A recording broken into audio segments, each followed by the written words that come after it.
All right, what's up, everybody? Hope everybody's doing well. Uh, it is good to be back, and we got a big one today. Obviously, the every get caught up in chat. Hang on. Uh, what is going on? We found out mid range supposed to play tall, wide. We're about to get into all of that. I've spent a total of honestly probably several hours building this deck. Just going over, macro, micro, basically philosophy decisions. It wouldn't be my stream if I didn't talk about like fatigue and stuff like that, and things that go into it. Um, and so we're just gonna chat for a little bit, like 5-10 minutes, let people come in, and then we're gonna hop straight into it. We're not gonna waste any more time after that. And yeah, so let's see. Deck really wants to be aggro when the hands line up. I agree. Zachary, I think you and I are thinking just alike. I think it's destined to be an aggro deck that has a mid range potential built into it, and that's exactly how I have built mine. Absolutely. Thank everybody for being here. I really do appreciate it. It's great to see every one of you. Absolutely. So the spoiler season went well. The last time I was here, we were just kind of chilling, talking about a subject, and kind of waiting for the spoilers to drop. Overall, Dust Till Dawn, I think the set was. It's great. Did we get everything we wanted? Maybe, maybe not. Sure, nothing's perfect. But I think overall the set was a home run. In a sense of, if there was one thing I could change, it would be that Light wouldn't have gotten another Fable. But that's it. I'm just a little jealous that Light got two of them, and Shadow Runeblade specifically got one legendary that they had accessible to them.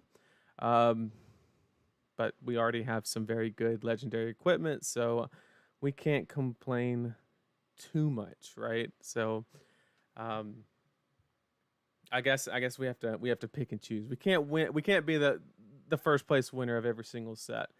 So yeah, there was when I'm really excited for Bolton and Levia, to be honest. I think they have Vynnset's new, so she has to be solved, right? And Prism kinda has to be solved. I'm not an illusionist player. I'm an illusionist hater, if anything, and I'll let somebody else do that. And kind of, if that does become a viable choice, I'll make decisions based off of, I'll make tweaks. I'm not going to start from the ground on illusionist. That's just not my playground to be taking part in. But that's okay. So I've been playing Runeblade for 2.5 years, and I'm super excited to start from the ground floor once again. The last time I did this was with Briar. That was the last one. And believe it or not, Josh is my witness. 24 hours after Tales of Arya came out, I showed up to our armory on Saturday night, and I had a deck of 60 cards that comprised of 9 captain's calls, a bunch of nimblisms, a bunch of zero-cost attacks. It wasn't quite as refined as, the one Tark, one US Nats with, and stuff like that.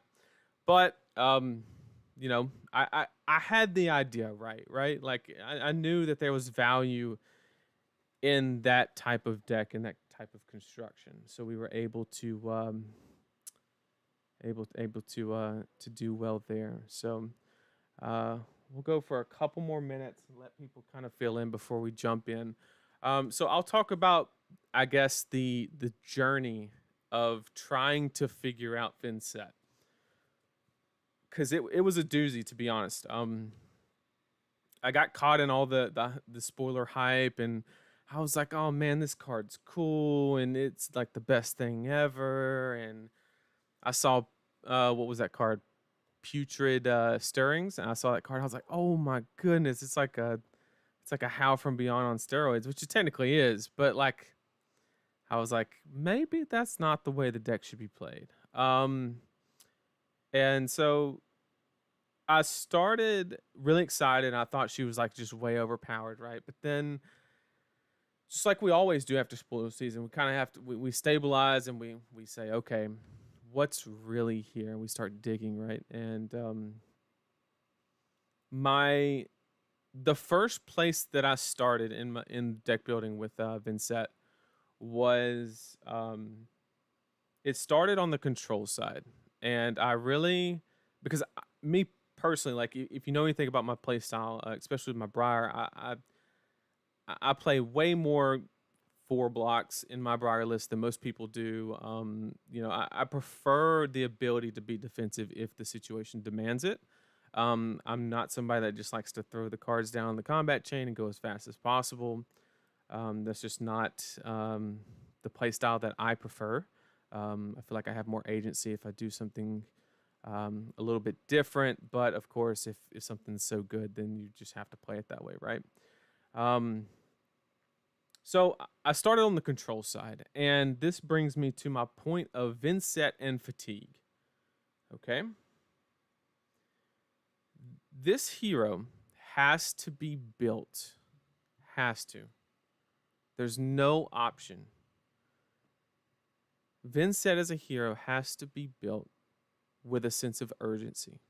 Okay. Now, how did I find this out?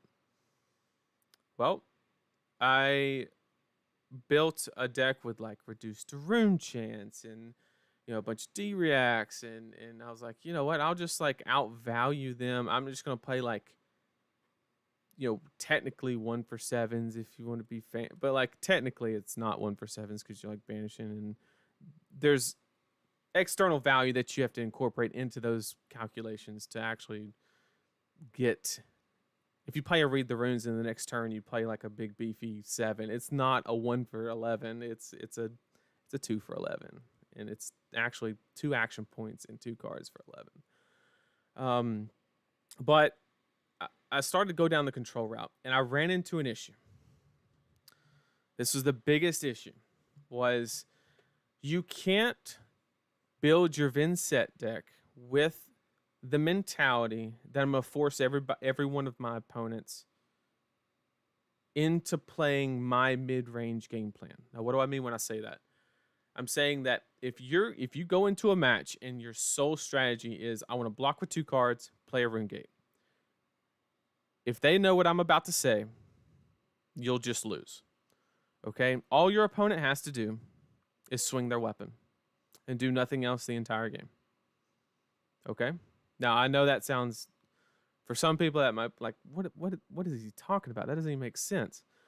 Well, first of all, your rune chant generation cards will run out. So then every other turn, you're going to have to like all you're producing is 7 and a little bit of arcane damage, right? If you built the deck strictly for that purpose and only that purpose, right? And what you're going to do is you have to banish a card and then play a card and then play a bunch of cards to create rune chant generation and whatnot. And you might say, well, Vynnset has, unpreventable damage. And that is true.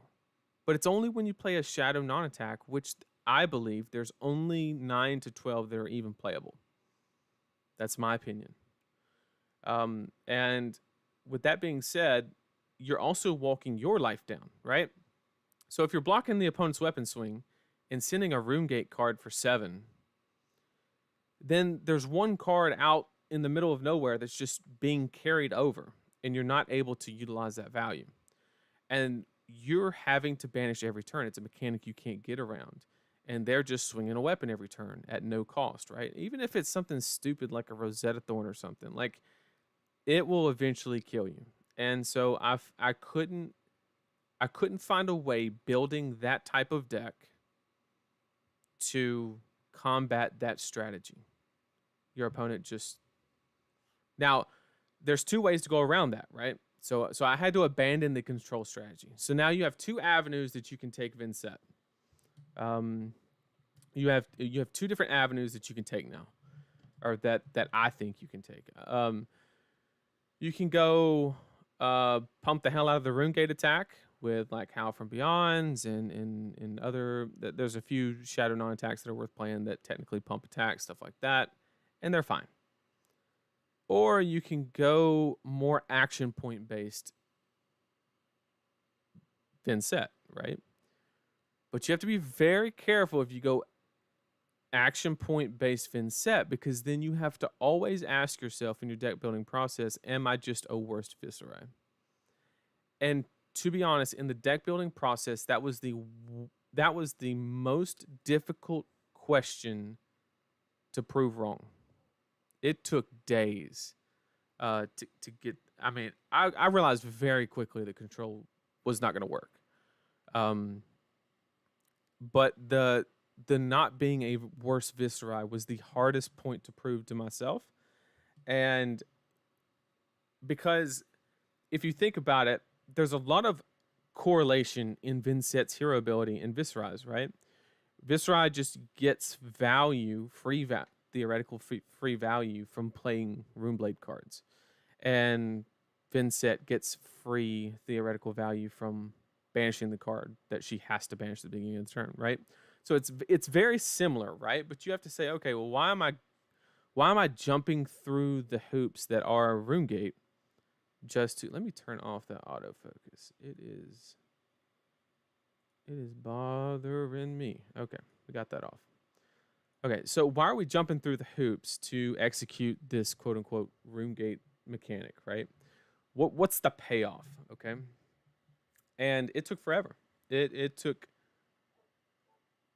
forever. It was the biggest headache to overcome that objective, right?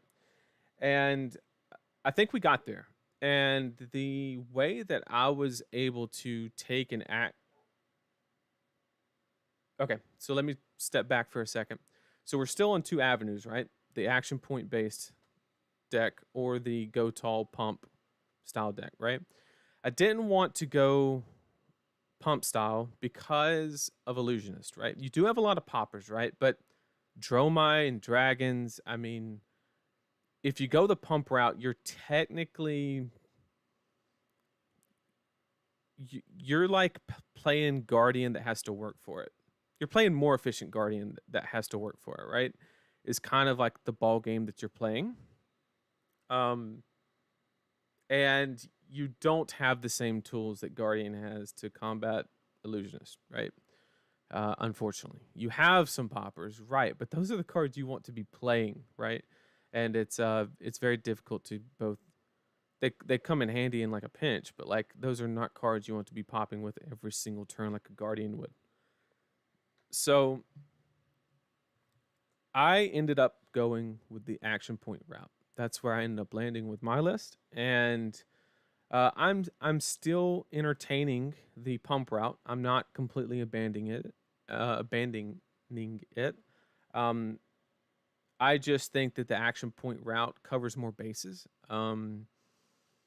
You get more opportunity, and I found one interaction that I think really is what I mentioned in the tweet, the breakthrough. One interaction with Spellbound Creepers that I think, if the ruling works the way I think, and I dug into like the comprehensive rules and everything, if there's any judges in the chat, hold me to it. Don't let me get away with anything. But I think if this works the way I think it does, you can make some extreme value plays with Vynnset, just off the wall.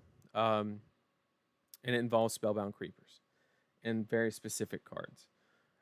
So I think we got enough people in here. Once again, thanks everybody for showing up. I really do appreciate it. I think we'll go ahead and get into the list. I mean, I don't see why not. So let's go ahead and show off the Vynnset Spaghetti is what we're calling it. The other one, the pump one, was called Vin Diesel, right? So I enjoy naming decks. That's like what I. So these are the questions that I asked myself when I was building. It's actually not for Eloquence token usage. Believe it or not, my deck can't even produce an Eloquence token. Believe it or not. But these are as I was building the deck, anytime I made a change, And I asked myself these questions. These are the questions that I went through, and I was like, look, if I can't do any of this, then I'm not playing this hero, right? And it's just as simple as that. And so I went through and answered every single question, and we're gonna go back and visit these after we go over the list and everything. And also before we show the list, stick around, everybody. I'm going to play some games. You're actually going to see some gameplay. I know with the new set and everything, we're going to try it on Talishar. If everything's not programmed yet in Talishar, we have a backup of TTS. And I'm going to play against the one and only best Bolton in the world. We're going to play some games against Josh Lau and our own. And we're going to do some testing games and kind of see where, you know, where the deck stands, where Bolton stands. So if you're interested in Bolton, stick around for that. See where Josh is at with it and see what things he's trying out, and it'll be interesting. We're going to do that right after we kind of go over the deck and talk for a while.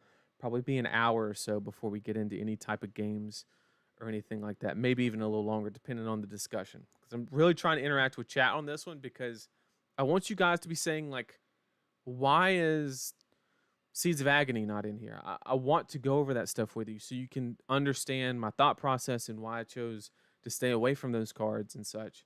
So, if you see anything and, you're like, why is this not here? Or why is this here? Just ask in chat. Please, please. I want to give everybody as much value as I possibly can. That's why we're here. That's why I'm spilling all the beans, not holding anything back. Okay? So, before I click on the cards list, okay? Nobody get mad at me when you see the weapon, okay? I'm not proud of it either. And I tried everything. Guys, I tried Dread Scythe, okay? I've tried everything. But, chat, we landed on Rosetta Thorn. And I'm going to explain why. Okay? Like I said, I'm not proud of it. But it's what I found a way to extract the most value from this list was with Rosetta. You guys called it, not Rosetta. Sorry. Sorry. So,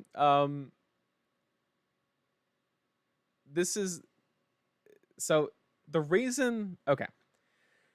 So going back to the Viscera discussion, right? It was, how could I build a deck that could do something that's on a similar game plan as Viscera, but be better than Viscera? The thing that I came up with was, or the only justification I could come to the realization of was, I took the average Viscera line, right? It's obviously Mauve, Shrill, and Rosetta. I was like, what if you didn't have to pay for Shrill? What if you didn't have to pay for Shrill? Right? And I was like, hold up, we're onto something. If we can just simply take the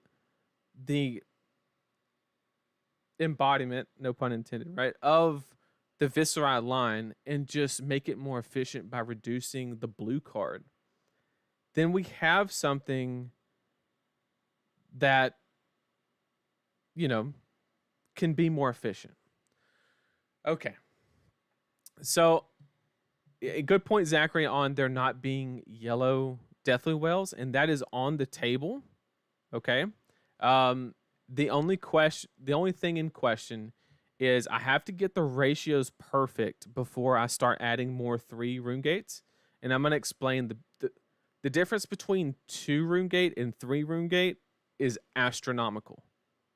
It is huge. You cannot understate the difference between a rune gate 2 and a rune gate 3. It is massive. Okay. So I'm going to go ahead and show the rest of the list. I know you guys are thinking, what is that yellow read the runes? What is this guy doing? And it is insane, right? But hear me out. We still got grasp in there for everybody wondering, right?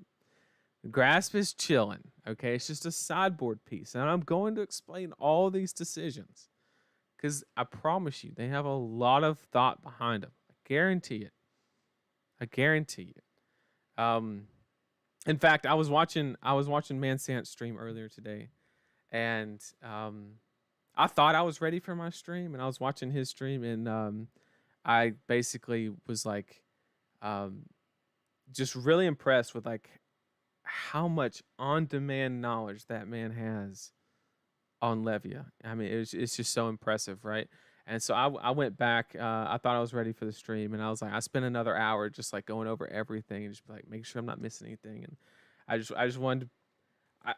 I'm trying to be like the man, right? He's so good at what he does, and it's super impressive. Well done, Vynnset. It was a very good stream. So here we go. This is what the deck is trying to do. Obviously, Maverian Skies, right? We're not, you know, there's no surprise here, right? It's not groundbreaking that Mav Skies is in a Runeblade deck, right? We have an action point generation pool of just 12 cards, right? We have the Shadow Puppetry and the 9 mobs. That's it. Okay, and we also have a little bit of swarming and some other stuff, right? But here's the main mechanic, okay? Or the main idea of the deck. What is the deck trying to do, okay? And what we're doing is also, you guys saw Tunic in the chest slot. And good old Carrion Husk is just sitting in the sideboard for when we really need it, right? That's a very important distinction. And it all comes back to this card right here, Rosetta Thorn.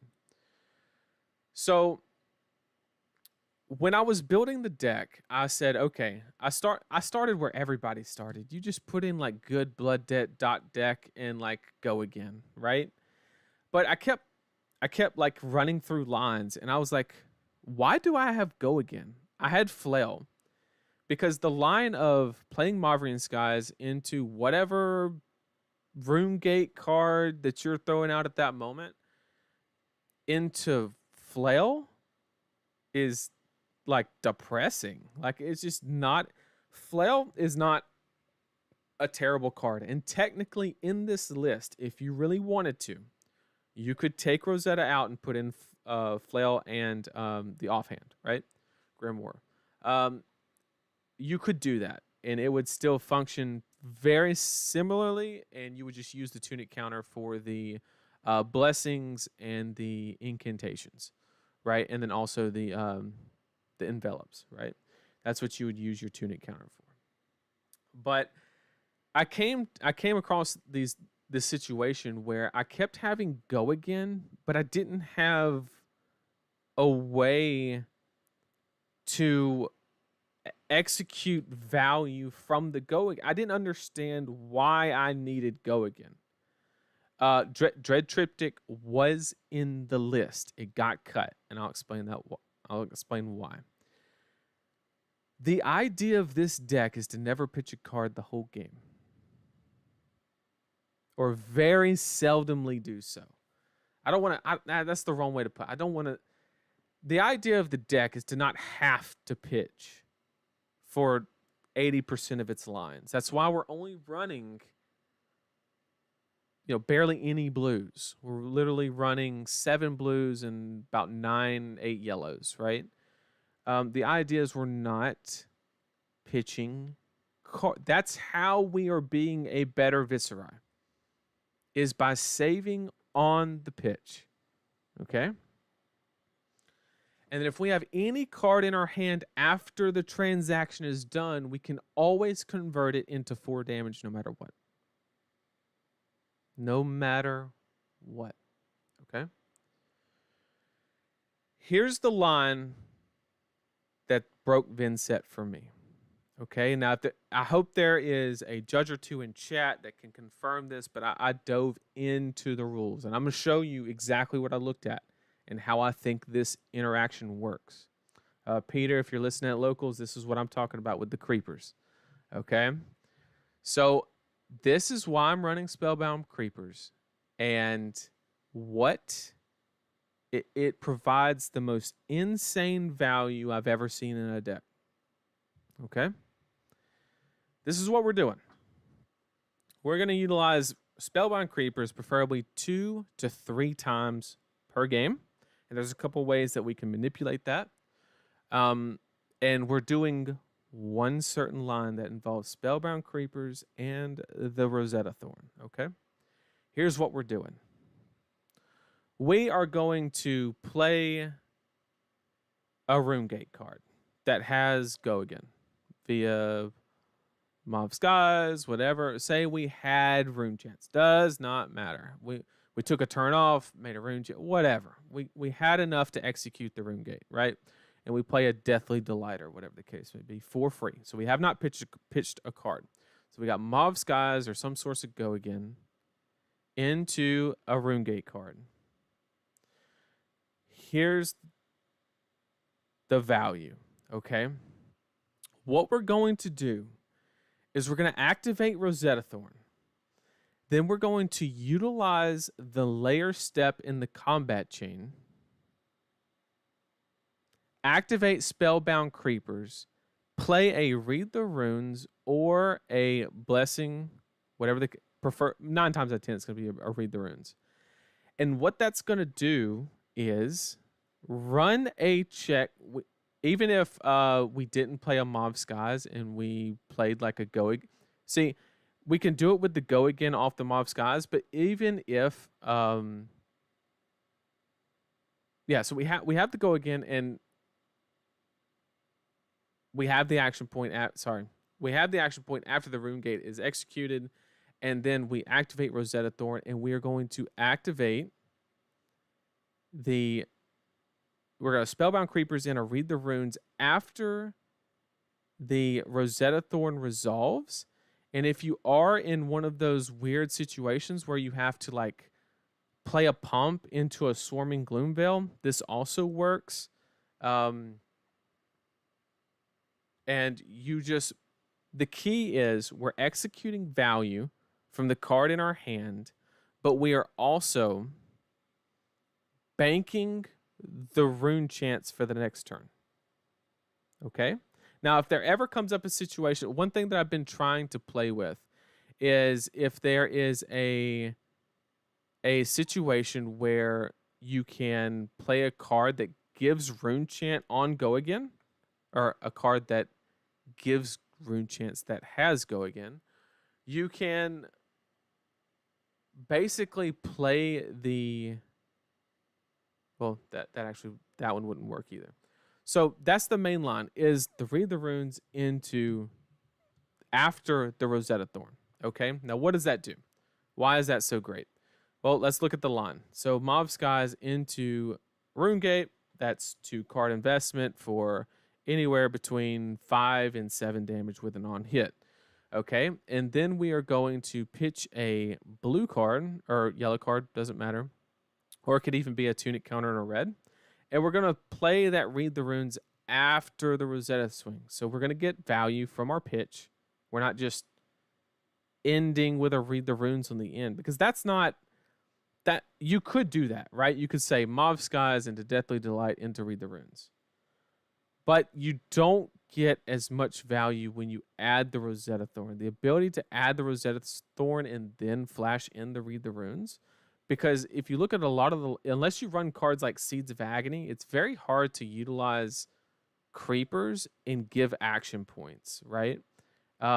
Because once again, we're trying to prevent a deck that requires a lot of pitches. And so what we're doing is we're flashing in the Read the Runes after the Rosetta Thorn. And that allows us to get value from the Rosetta Thorn. So the card that we pitched, we still get 4 value from. But we get to play the Read the Runes, which technically is a...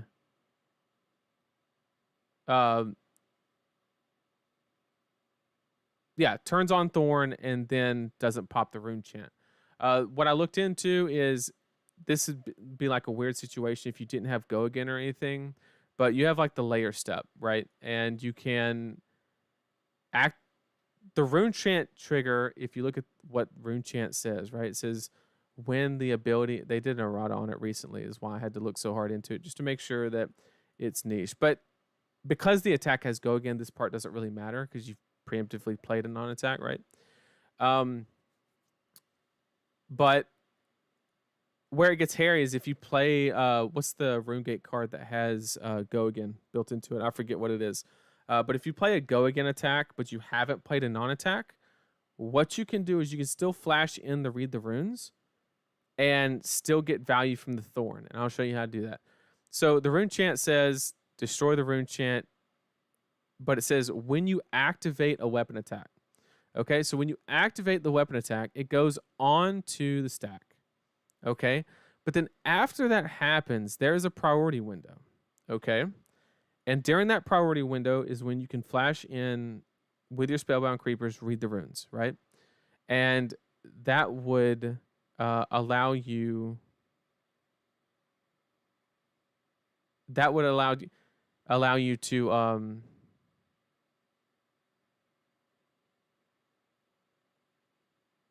sorry, I'm just reading chat.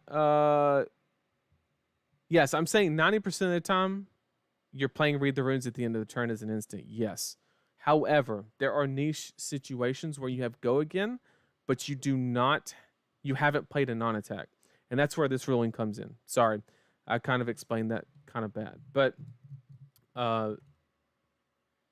if you have played an attack with Go Again, you have not played a non-attack yet, you put the Rosetta Thorn on the stack by activating it.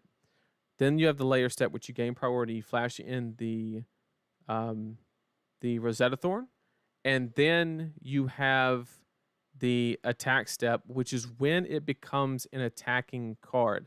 And then if you go to Rosetta Thorn, it says whenever you attack with Rosetta, if you've played a non-attack, and you deal 2, right?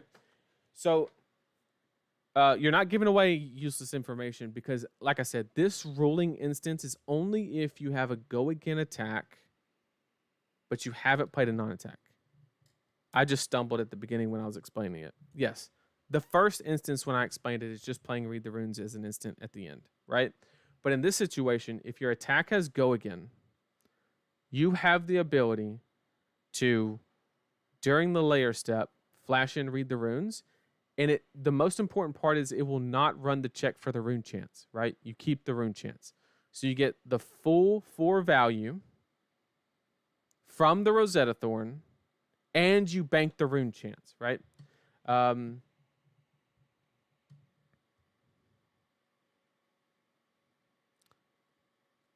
saying that if you play a RuneGate card, but that has Go Again, or any attack action that has Go Again, whether it's RuneGate or not, and you haven't played a non-attack, there's a window between when it runs check for rune chance and you have played a non-attack for Rosetta Thorn. There's a window in the middle in the layer step where you can flash in Read the Runes, and it allows you to not discharge the rune chance, but still get the extra 2 arcane damage on the Rosetta Thorn. Sorry if I didn't explain that as well as I could have. I do apologize. But that is the main value play that we're trying to extract from creepers, right? Now, why don't we do that with Flail, right? That's a valid question. Why not just play Read the Runes after and then Arsenal or block with a card that you would have pitched that turn? That is a great point, Zach. And the answer to that question is I don't want to give the biggest problem that I have, right, is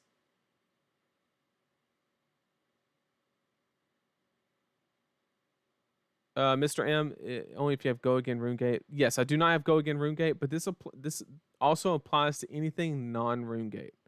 So Swarming Gloomveil, whatever the case may be, if you pop Vexing, give Swarming Go Again, but you haven't played a non-attack, you can then do that whole interaction, right? I'm just saying, if you have not played a non-attack action, but you have played an attack that has some type of go again on it, you have that ability, right? And so, I'm sorry, I was answering Zach's question. I don't want to give the ability for the opponent. I don't want to have to interact with the opponent if I don't have to, right? You have a great point. Why not just block and then play read the runes? Like that, I understand the logic, and it's not flawed in any way. But why would you do that? Because what if, one, you're only getting a maximum of 3 value if you do that? 1. 2, you also, more importantly, need a weapon that's very easily able to close the game out. Rosetta Thorn is, have that ability. And you also don't want your opponent to have agency over your decision, right? Because there was a lot of matches, right, where my opponent would just fall back, right, and just swing weapon, right? And that line only requires 3 cards. If you have an arsenal, then there's a lot of times where you'll just find a dead card and you need a way to extract value from that card. So 70% of the time, Zach, you can do that line, and I will do that line, right? But there's a lot of situations where your opponent is not going to interact with you the entire time. What if you have tempo, right? What if you have full tempo and they block their entire hand? Then you don't have the ability to get value from that 4th card in your hand, right? Because you're banishing the Rune Gate, you're playing Mauve, you're playing the Rune Gate, you're playing Read the Runes, or if you have an Arsenal, whatever the case may be. That's 10 man to catch you up. If you have an attack that has go again, but you have not played a non-attack, you have the ability to creepers in or read the runes between the attack phase and the activation of Rosetta Thorn that allows you to get the 2 damage from Rosetta Thorn while not discharging the rune chance. That's the quickest way I know how to explain it. Yeah, Swarm is a good example. Seeds of Agony. Okay, somebody asked about Seeds of Agony earlier. Seeds of Agony is a terrible card in Vynnset because it's worth exactly 1 damage. Name 1 card in the game that you would ever play because you can extract 1 value from it. The basis, you have to be very particular in the cards that you select that have Blood Debt and Vynnset, because unlike Chain, if you're an old Chain player, it's very tempting to go straight to Seeds of Agony. But the cost of Vynnset putting a card into Banish Zone comes at a much higher opportunity cost than Chain, because Chain was just milling cards, right? There's no inherent cost. Other than a few interactions like,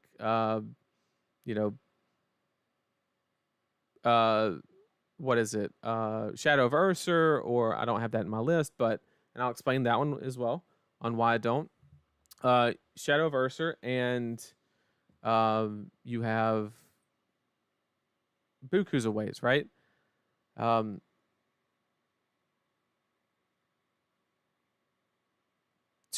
And then there's also the Widespread Ruin, right? That banishes this whole set, the whole Widespread set, right, has the ability to Funeral Rune. Making a rune chant is way better than dealing 1 damage. Funeral Moon is worth 2, and I'll explain that one as well. So let's take this. I agree. Just don't want to like it. Yeah, I'm right. I understand. So why is Funeral Moon better than Seeds of Agony?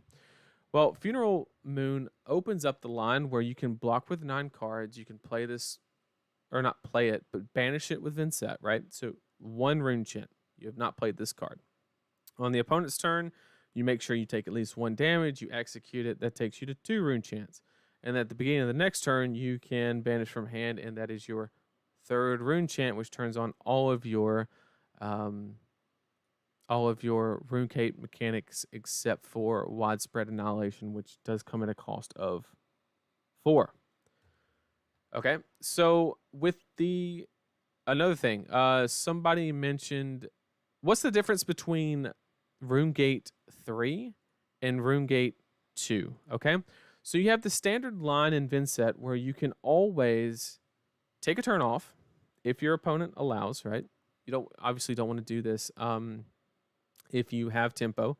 And that's another reason why, if somebody ever gives you tempo for whatever reason, or you have a good enough turn where it demands it, if you play too much of a mid-range game plan, you kind of have the Zuriya syndrome where you can only present so much value when you do acquire said tempo. But you do have, this deck has the same ability to establish a game plan, fall back, and make it where you can, set up. It's practically guaranteed, but you have to work on a 2-turn cycle, right? You can always block 9, banish a card, make a rune chant. Next turn, you're online, right? It's very easy to do. And sometimes, if you have, say, a Runeblood incantation, you'll just always have it for the next 3 turns. That's a real possibility. The Mobs guys, we are in no way, shape, form, or fashion relying on anything hitting.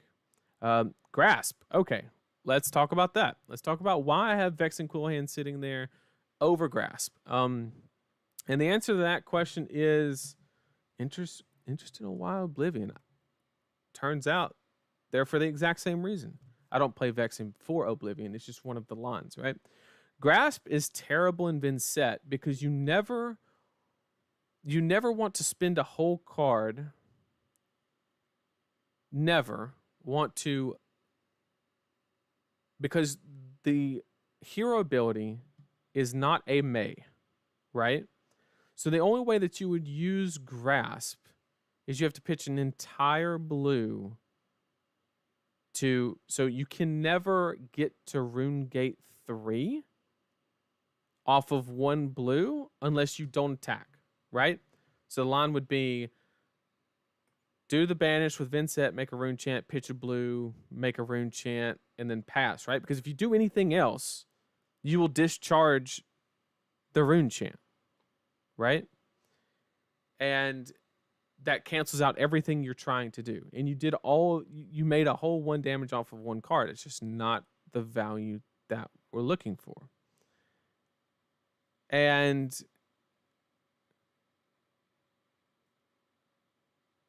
Phantom Banshee is in the list. Yep, we are running Phantom Banshee. Some hands require a bad rate to play at all. Yes and no. I do agree with you. So the reason that we're running Vexing is on any turn, we have okay, so this is an aggro deck in a shell, right? And if you look at it from a value standpoint, Vexing is getting a value of 4, right? Because you're creating 2 damage, right? And you're saving on 2 resources, right? Or having to come up with 2 resources, which is effectively a value for 4. So hopefully, if this deck is played correctly, and if all things go well, the game is not lasting terribly long. I do have Grasp in the list, like I said. It is there for matchups where my opponents on hits outweigh mine, and then that way I also take out Oblivion. So the easiest way to execute Oblivion that I have found that's very reliable and kind of very easy to establish would be to execute a Revel in Runeblood and pop Vexing is the easiest way. This deck running mid-range won't win because it's not the most value mid range.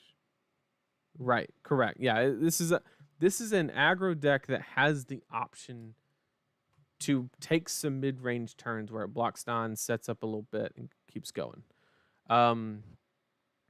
It's an aggro deck that needs to stop for gas every now and again. So yeah, that's the idea for vexing. It can act as a get out of jail free. So you always start your turn with a rune chant, and you can pop vexing, get your rune gate 3 right off the rip if you are in a tough spot. Hopefully the game's not too long, so you don't get put in too many of those, right? Deathly Delight and Deathly Well are easily the best rune gate cards. They just are. I could totally see an argument to putting these two yellows over on Deathly Well. I just like the consistency of Rune Gate 2 versus Rune Gate 3. That's my personal opinion. I do like to play with...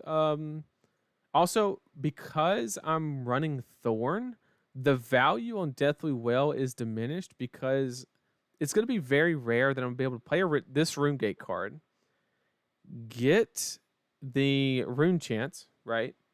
And the reason you want these Rune Chants is to execute another Rune Gate, right? Well, I would rather just swing this bad boy, right?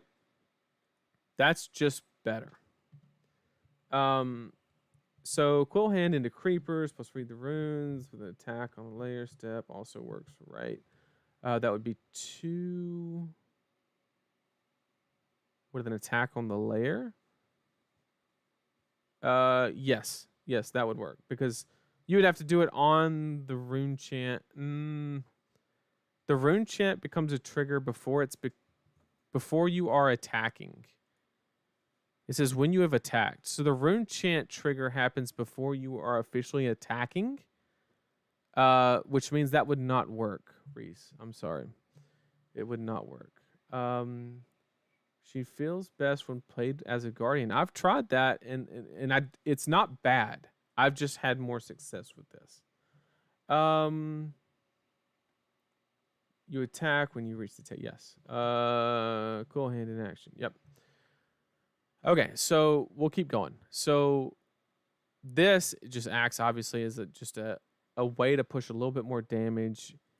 It's kind of a breath of fresh air, to be honest. There's a lot of situations in the deck where you just need a card to be playable no matter when you draw it, and this just serves that. That's why it's just a one of. You could make the argument of throwing one of these in. This is easily one. I think this card's actually better than Shadow Puppetry. Don't yell at me. I really think it is. It just does everything you're trying to do. It adds damage, gives you that rune chant token to turn on Rune Gate. The only problem is, once again, I designed this deck to not have to pitch. That's the whole point of it, right? Now, obviously against Ice deck, you're going to have to, and that's why I have the higher color pitch values that we throw into the deck, and then we have a slightly less Viscera efficiency, but we're no longer kind of disrupted as much, is the idea. Deathly Well will only produce rune chants after you attack with Rosetta. Oh, that's a dang good point, Fish. Yep. I did not think about that, so we would swap that over. That is a fact, because it's when the combat chain closes. Yep. And also, if you did not know, if you're in a pickle, or let's say you're like really ahead on life, one thing that you can do if you want to make sure that this triggers and you don't have a shadow non-attack, one thing that you can do if you really want to bank this rune chant when the combat chain closes, you can target yourself with Rosetta. I used to do this with Chain back in the day against Fatigue to keep around Spellbound Creepers. You can target yourself with the arcane damage on Rosetta the Thorn. It is possible. So you have multiple avenues. You can either deal damage to yourself with the Shadow card, which we run a decent number amount. We run the Funeral Moon, we run Envelop and Beseech, and we also run Shadow Puppetry, and we run some, not a lot, some, and we also have more Beseeches in the sideboard as well, and more enveloped. So you can kind of, but I do agree. I didn't make that connection. I didn't, I don't know. Reading the card explains the card, right? When the combat chain closes, which obviously you don't plan on attacking anymore. Assuming you don't, the only thing where that would backfire is Revel, but if you got Revel, you already have Rune Chance, so it's not a big deal.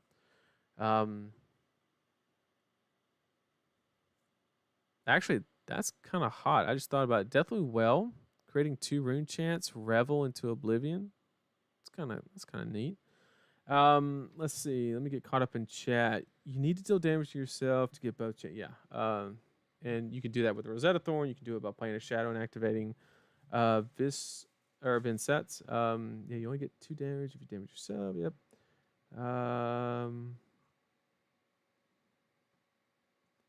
And then it only sets up Runegate 3 if you also lost life. Correct.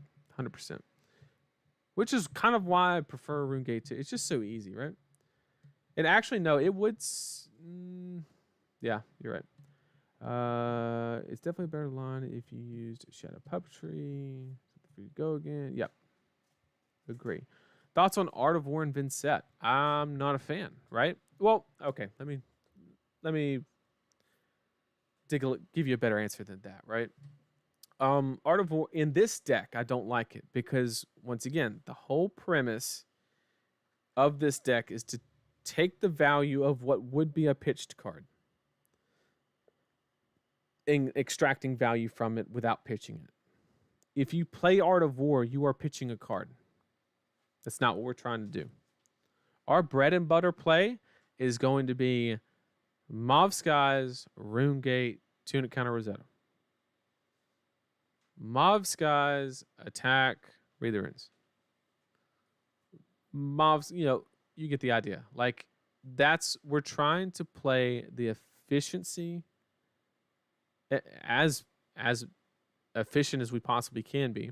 And the Rune Chant Incantation, that's another way that we can leverage Rosetta Thorn. We can pitch a blue or a yellow, play that, and then also hit the Rosetta Thorn to make sure that we utilize those. Knowing when you break chain is key. Yep. And like I said, the only thing where I really see that being an issue is with Revel and Rune Blood, obviously, because you have to play that after you've attacked, right? Let's see. Anything else that's really like... Any other questions about particular cards, why they're not in here? But the biggest reason for Art of War is we're simply just not trying to pitch. It's not something that we're trying to accomplish. We don't want multiple cards in the Banish Zone. One is more than enough. We're not trying to take Blood Debt. Anytime you carry over Blood Debt, you have to run that in your value, calculation, right? If you keep a card down there for 2 and it gives you a value of 4, well, the value of that card is just 2 because you had to take 2. Also, Flail, another note about Flail is if you attack with Flail, the thing that I hate most about it is it literally turns, it turns Iron Rot Armor or anything that just has 1 block on it into 3 value because you get Vynnset's action point, you stop a damage, and Vynnset hurt herself, right? And you stop the on-hit, make a Rune Chant. So you could make the argument if you get 4 value from 1 block in armor. So even against a deck like Prism, like she can just get regular value from just pitching for Footsteps, right? And be able to shut down Flail pretty easily. So I've never been a huge fan of the Flail. Why Phantom Banshee? I vastly prefer the 3 Deathly Well yellow over the Phantom Banshee. Well, now that we know about so these would just transition over to here. Why Phantom Banshee? So it's because of Mauve Skies, to be honest with you. Being at a 7 breakpoint and being able to attach these is just good, right? There's an argument that it's effectively the same, right? I mean, it's not the same, but getting a breakpoint of 7 with a Mauve Skies on it. If I wasn't running Mauve Skies, then it's not even close. This becomes yellow deathly. It's like not even close. Mordred Tide is way too greedy. The problem is the guaranteed rune chant that you make is not during your action phase. It's during the, even if it was at the beginning of your action phase, you wouldn't be able to take advantage of Mordred. You're just not making, like I said, nothing in this deck revolves around Mauve Skies hitting. Nothing. It's just extra value when it happens. Strength of Flail is turning on Deathly Delight and Deathly Will, right? I mean, yes and no, but I would just rather activate Vynnset's ability, which does that as well, right? Because you pay one resource and then you make the rune chant that you know you make at the beginning of every turn, and it can't be prevented. And there's currently nothing in the game that would stop that arcane damage. So if you play a Shadow non-attack, which we play a fair number of, not a lot, but we have more in the sideboard if we're really trying to push that strategy. I think activating Vynnset's ability is better than activating Flail. That's my opinion. That's why I don't think you need, because it secures both sides, right? You're losing the life, and then the arcane damage is unpreventable, which AB is preventing, so they cannot AB that rune chant. Unfortunately, it only happens on the next rune chant, right? Not all of them. That'd be a little too good. So yes, I would say Mordred Tide is too greedy just because you're not making enough rune chants to warrant it, right? And usually if you're making one during the action phase, it's more than enough for what you're trying to do, right? If you play a Revel, well, if you play a Read the Runes, then you don't have an action point to really get any value from the extra one you would get off of Mordred, right? Flail just kind of falls to convert your powerful go again lines into tempo. Yeah. And that's the problem. That's why I went with Rosetta Thorn. It wasn't appealing to me to go Mauve into RuneGate card into Flail. In my mind, that just seems so undervalued. It's not even funny. Because, yeah, I'm gonna get you guys the list link in a minute. I'm going to.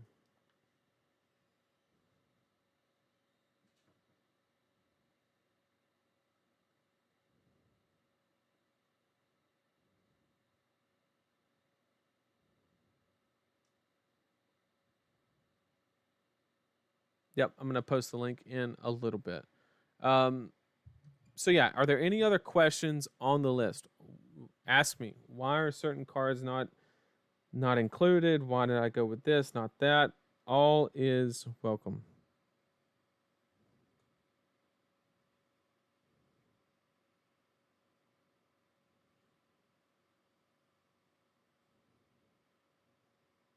Sorry, just 1 second, trying to set something up. Just a second, we're going to be playing some games with Joshua Lau himself. Should be great. Be a good showcase for Bolton as well.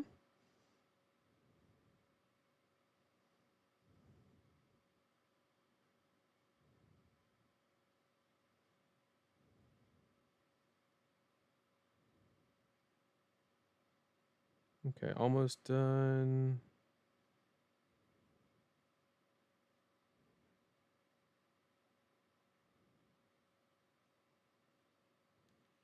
Okay.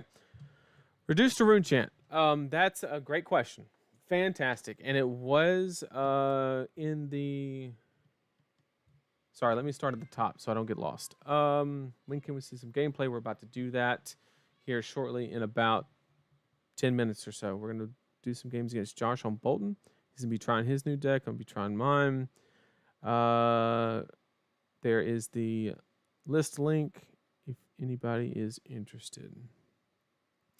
Any plans for Arcane / Frostbites? Yeah. So for basically the deck I'm still working on that. AB not happening. We have Spell Void and then an emergency AB2 basically. Is the strategy I'm going for Icelander basically. and we're just not pitching, right? Because we're trying to push as much damage, and we don't have enough resources to both push damage and um, do that. So let me start at the top here. What if we are supposed to play her a slow control character? That's how I started. At the beginning of the stream, I explained why the control did not work. The problem is your opponent can just fatigue you if they just swing the weapon. Simple as that. How many D-reacts? Absolutely 0. This deck's trying to do one thing and do it well. So she will suck when no more Rosetta. Sad day. Not true. Like I said, this list can be played with Flail. All it means is that it's much more rare to extract value from Tunic, so you might have to abandon Tunic along with it. That's all that means, right? And then now you have to open up into other lines and probably swap some cards, probably reduce the go again by a little bit because you're no longer incentivized to do so. So I wouldn't say the deck would suck when Rosetta goes, but you're going to have to make a couple changes for sure. Tear through the portal. That's a great question. For those of you who don't know, I think it was in here at one moment in time. So this is the card in question, right? Tear through the portal. And the simple point is it just doesn't do enough, right? Spending a whole card for go again. So let's say I played this card and then executed a Broomgate, right? And then I wanted to swing Rosetta Thorn after. Let's say I even have a Tunic counter. That means you actually only extract one value from your Tunic counter. And I'll explain why. You spend a whole card to gain go again just to use your Tunic counter to swing Rosetta. So on average, a card has a value of anywhere between 3 and 4. So you're spending a whole card to give go again. That's a 2-card investment for 4 plus whatever your Rune Gate is. Whereas you could just block with this card if you wanted to and play your Rune Gate card, right? The only difference in that scenario is this card is a shadow action, which does give you the ability to execute the pay a life mechanic, but it's very rare that you actually need that. I would make the argument. Reduce to Rune Chant, fantastic question. It was in here at one point. It is something that I experimented with, and there were too many moments where this is a deck where it's very difficult to arsenal, and what you arsenal is very, very important. And basically, it was just a little too bricky for me. Because the deck is more aggressive, and we do run like a lot of Read the Runes. And like I said, we have the Creeper strategy to maintain the Rune Gate. We have the ability to go on a 2-turn cycle where we take a turn off, set up, execute the Rune Gate, right? But that's not our main strategy. That's the fallback, right? And Reduce to Rune Chant only rewards the setup play, right? Because you need the Rune Chants to carry over. And it's just, you just don't do it that often, and I couldn't see the value of it being worth running. Why 3 bounding? Do you like your shadow non-attack count is a little low? Great questions. 3 bounding was just a way to, if you need, because I did say this was an aggro deck. Now you could change this to another Rune Gate card. Perfectly valid. There were a couple points in the game where I needed something to do between, like I didn't have enough rune chance to execute the 3 Rune Gate in my hand, but I still wanted to take a turn, right? And a couple boundings really opened up the deck and allowed me to just make a, very simple Mauve bounding Tunic counter Rosetta, right? There were just a lot of plays there that I was able to make because bounding going into the banish zone, and it's very easy to just play it, right? It's super easy, and it's always a 0 for 4 when you do it that way, assuming you play the non-attack to play it out of banish zone. Also, it's a very easy card if you draw multiple mobs. Because you're not pitching, it's very easy to just... It's kind of like a worse swarming is kind of the way to look at it. It's a way that we can use it because it's a 0 cost. It doesn't require any rune chance. We can kind of use it as a pseudo extender, if you will. No Requiem.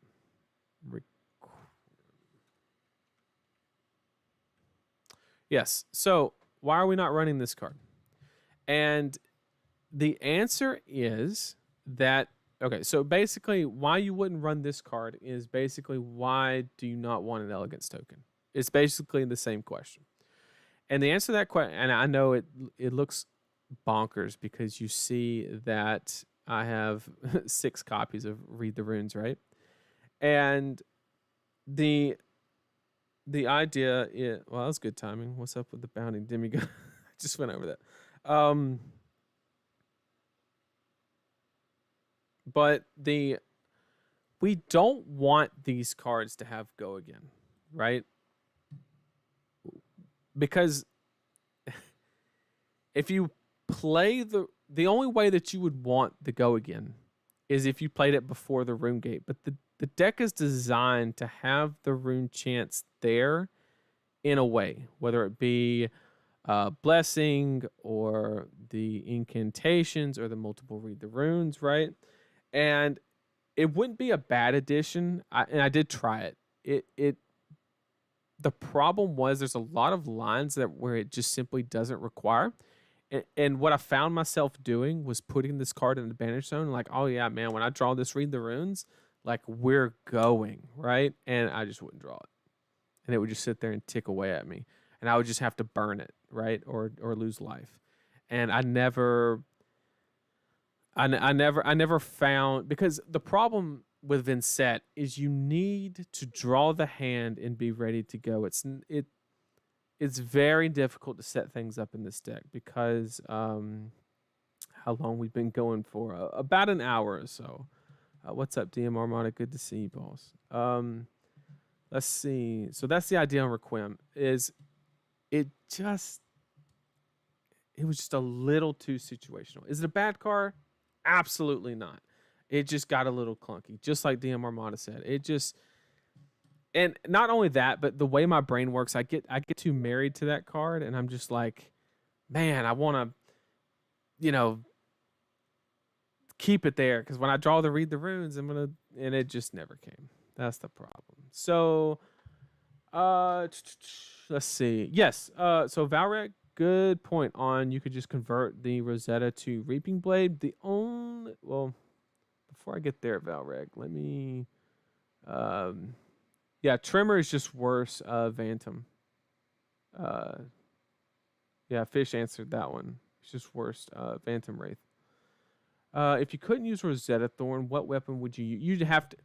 So that brings me to Valreg's question or point.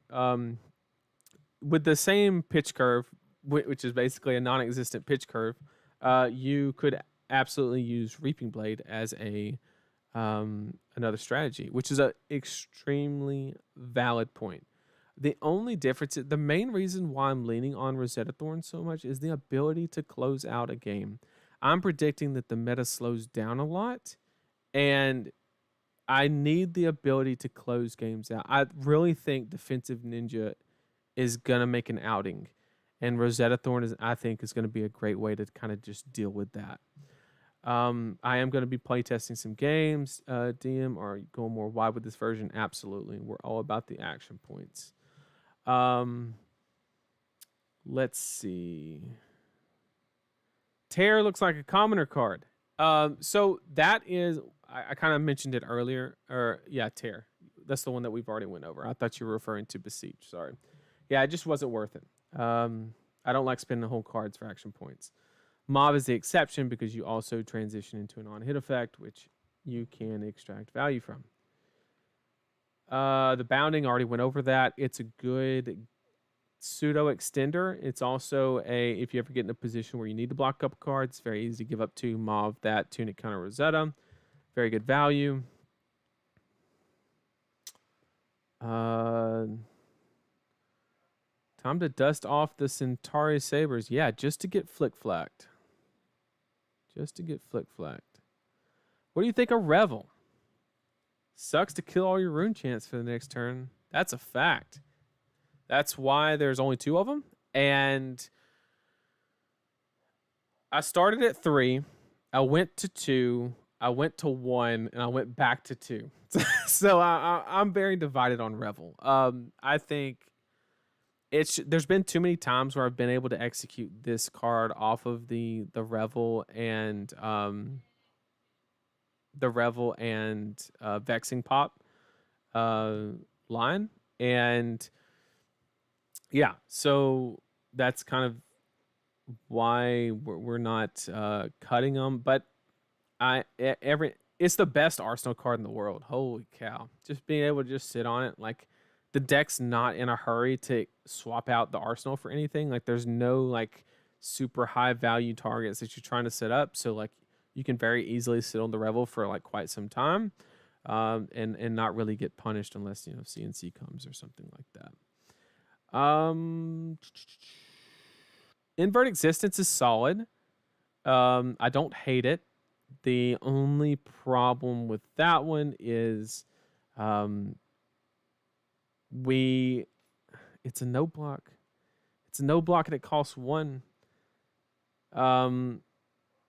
That's the biggest beef with that. I just like it's such, and not only that, but you have to find. I'm still solidifying the sideboard situation, right? And I'm in a situation where I feel like sideboard space in this hero particularly is going to come at a very high premium, and I don't want to be siding the invert in and out, whether the opponent plays non-attacks or not, things like that.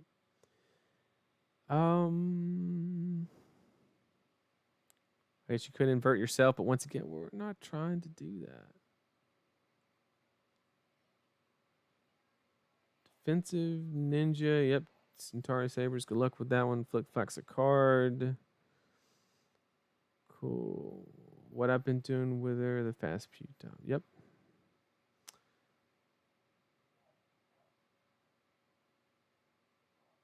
Beseech. Okay, Beseech. I think we're gonna play on TTS just to guarantee we're not gonna have any problems. We're just gonna play on TTS with Josh in a minute. Have I tried Art of War, DM? Yes. So just to catch you up, DM, the whole premise of this deck is to take a Viscerai deck, and you have the Mauve Shrill Rosetta line. Well, I'm basically being more efficient than Viscerai by utilizing or having the ability to not pitch for the same line is the idea, right? So I'm effectively trying to just play a Mauve, a Runegate card, kind of Tunic Rosetta kind of situation. Meet and Greet, I love the card, and I would put it here in a heartbeat, but it costs 1. It costs 1, and the whole deck is built around not having to pitch. Not having to pitch. That's the idea. Once again, it's still a work in the progress, guys. Like we're 4 or 5 days into after spoilers or whatever, and I started with Control, then I went kind of solid mid-rangey, and then I'm on this, and so far I've found the most success with this. And I'm having the easiest time with it, if you will.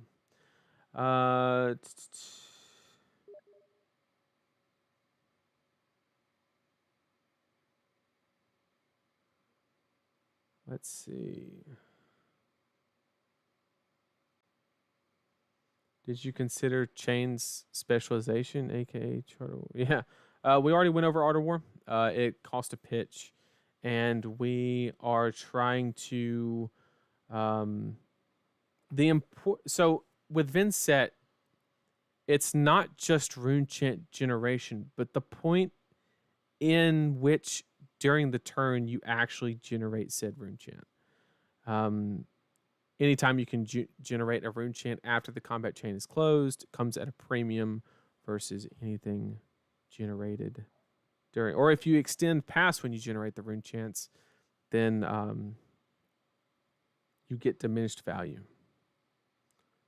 Shadow of Ursa, that's a great point. So what I found was I kept wanting to lead with Shadow of Ursa, right? So the easiest line is you banish Shadow of Ursa with Vynnset ability, and then you play Shadow of Ursa, and then you banish the Runegate card that you initially wanted to play in the first place, and then play it after. But the problem is the Shadow of Ursa is going to fire your rune chant.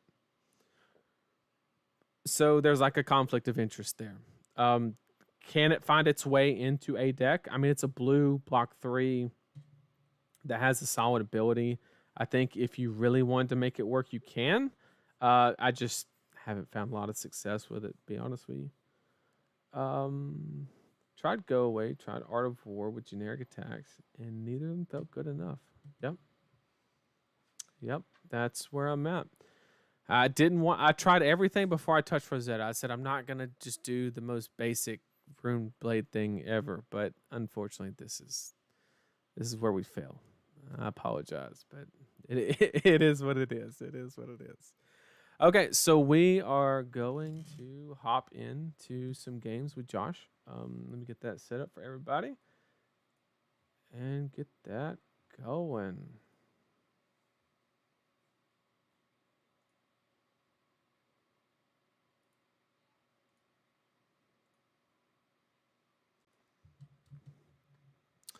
Call him on the old Discord. Open up TTS. Also, I mean, TTS is kind of an old school way to play Fab now. That Talshar's been around for so long, but if you start playing Fab recently in like the past year or so, there's a solid chance you've never seen TTS. And I tell you, this is how we used to do it. Simple as that. This is how we always did it.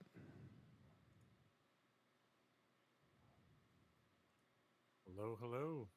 What up, Josh?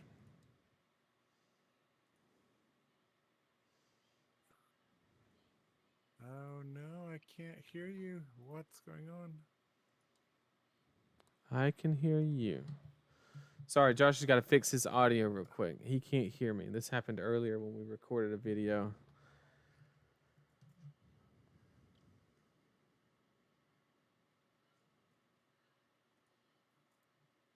We're gonna need to use Zoom, I think. My Discord is still broken, dude. Oh no.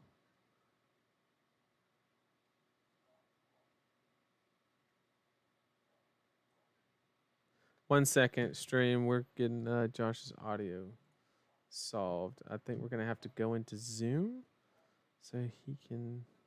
Something's wrong with his Discord, and the audio is not going through. So we are going to try that. As I pull up TTS, good old tabletop simulator. Yeah, same. Sutcliffe book was fun to play though. Yeah, I'll be honest, I didn't try that one. It just seemed a little too.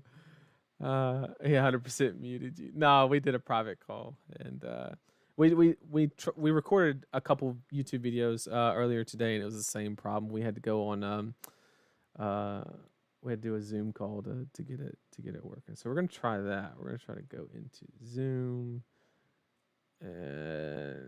We're all about solving problems here. That's what we're doing. We are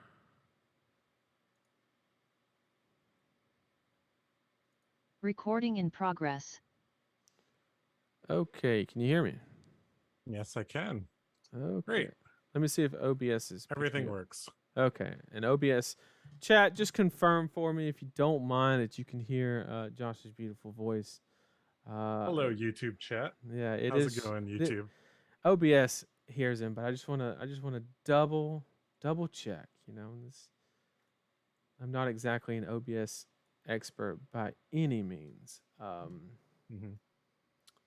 But okay.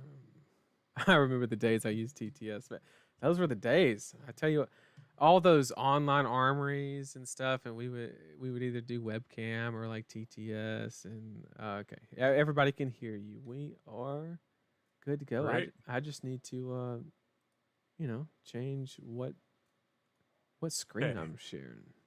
All right. I got one proxy. I think you can guess what embodiment of lightning is supposed to be. And courage token. No, the curse token's here. Oh. This is the Oh, light of it's the soul. fable. It's the fable. Oh, you bum. They don't have it yet. Well, they got the other cards, but they don't have the light of soul. Yep. Let me get my list, and we will get. I shouldn't be so friendly to the servants of the shadow, should I? Yeah, probably not. Probably not. Yeah. I have to cleanse this room. All right. Just so the chat knows, I'm playing a deck that I like to call the 669-0 deck, which basically means it's running 69 yellow cards. Wow, you imported twice. What did you just do? Oh, you're lagging right now. That's why. Yeah, I am lagging hard. Sorry, chat. Give us a second. All right, so I deleted your deck, and you can try again. Yeah. Yeah, TTS is a finicky thing. I guess heard. we just have to wait for your ping to go down, I guess. Yeah, I've heard a lot of people were having issues with it like crashing and stuff like that. Okay, it's imported already. I'll just start moving things for you. Okay. Not sure what's going on, but hopefully it resolves. If not, I think somebody said in chat, worst case scenario, if we have to move to Talishar. I think they said that. Let me see if I can find that message. There was only one thing that wasn't working. You obviously wouldn't be able to use your Fable probably, but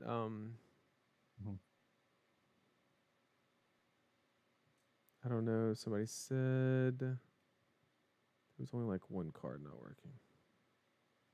I forget what card they said. Your ping is like stuck to 999. Yep. I wonder if that's related to you streaming. I'm not exactly sure. Why don't we make you why don't you host the room?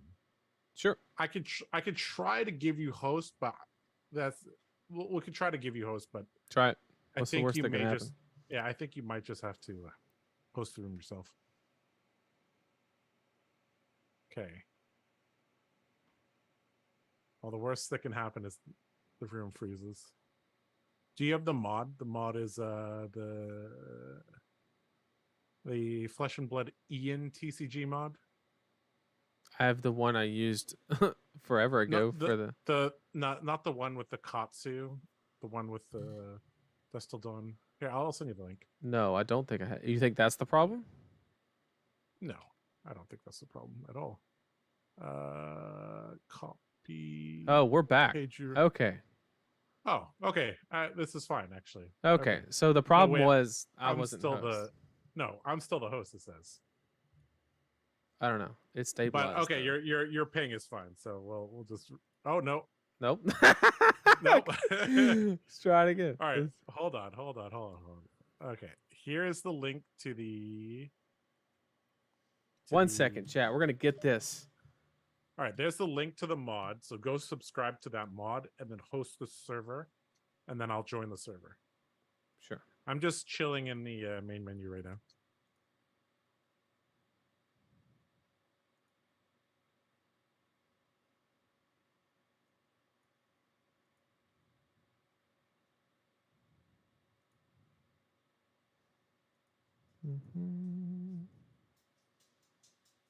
TheCardGuyz coming out soon. Not exactly a TheCardGuyz video, but we did record 2 videos today that will be out hopefully tomorrow and the day after. Okay, we are subscribed. Yep. So let me go ahead and turn off TTS, make sure it actually does it. And then I'll make a room and we'll be good to go. Yep. Worst comes to worst, we can just use Talishar or Yep. felt table or whatever. Sorry about the inconvenience, but I promise it'll be worth the wait. I promise. We got old Sam. What is up? All right, so you want me to create? Yes, you should host.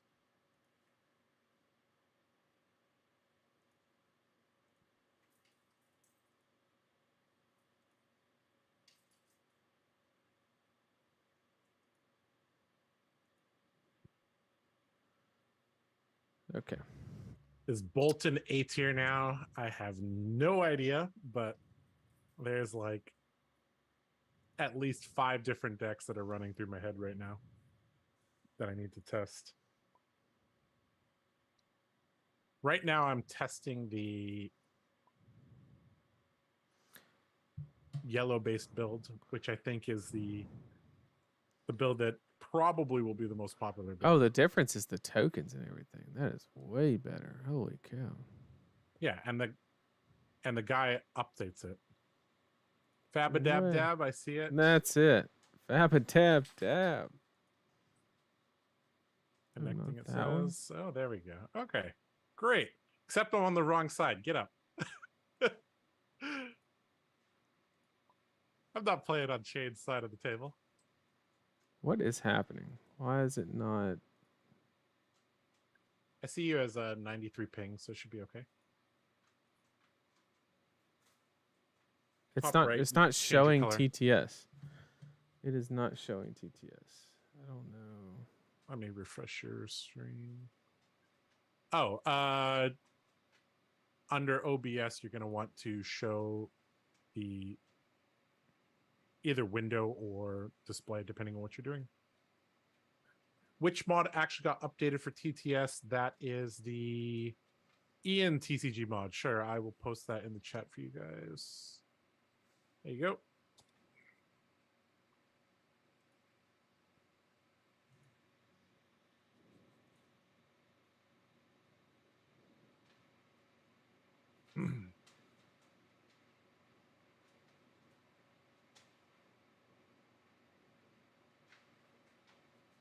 You may need to get it to focus on the window or something like that. We are trying out here.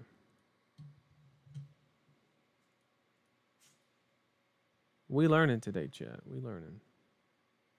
What will definitely work is putting TTS into window mode and then creating a new source from the window. But full screen should also work, but sometimes it loses focus of it and then things happen. But it looks like you being host is actually fine. Try it again. Nope. Huh.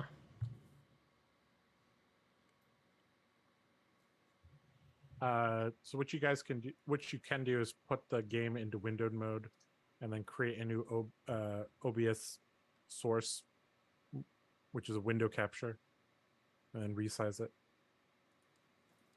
Is window mode a setting? So in TTS, click the menu, Yep. click configuration, graphics, and then uncheck full screen, select the resolution you want. Yep. And then under OBS, let me launch OBS so I know exactly what I'm talking about. OBS under sources, you click the plus, click window capture, create new, select the window that is tabletop simulator.exe, and yep. And then it should work. Yeah, that's the problem. Like, it's just showing my desktop. Like, it's not picking up the screen. Is the problem. Do you have display capture on? Explain. Display capture. Are you using window or display capture? Window. Okay, and you don't have any display capture sources. Nope. You might just need to restart TTS. Like that might just solve it. We could try that. Sometimes, like I said, I think OBS just lost the focus of the window. Well, if this don't work this time, we'll just do. Yeah, we can just run it on. We'll run Talshar. Sorry, chat. One more time. Sorry. If I was half as good as DM Armada with OBS and Mansant, we would have done played 3 games, but we can't all be that great, right? Nope.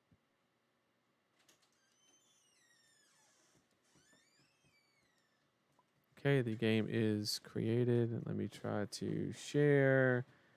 And I doubt it's going to work, but we can dream.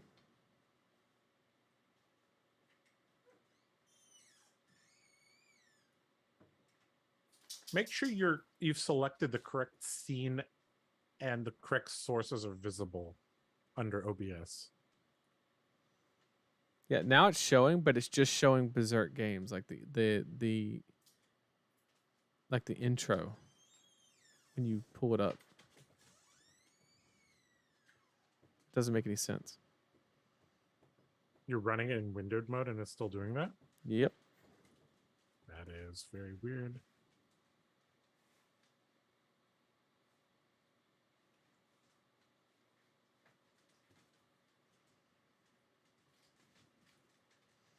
All right, abandoned ship. We're going Tower Shore. All right. We tried. We know that one works. All right. Oh, I can't wait to get caught up on this chat. I bet that was a hoot watching us struggle. Oh, which TTS update? I mean, okay, webcam is the best. Yep. Why not on Tower Shore? Yep, we're about to do that right now. We just were worried that there was gonna be some issues, and we didn't want we didn't want that to happen. So,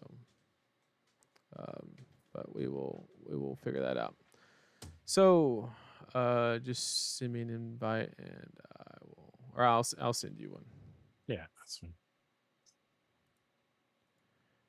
Okay, link.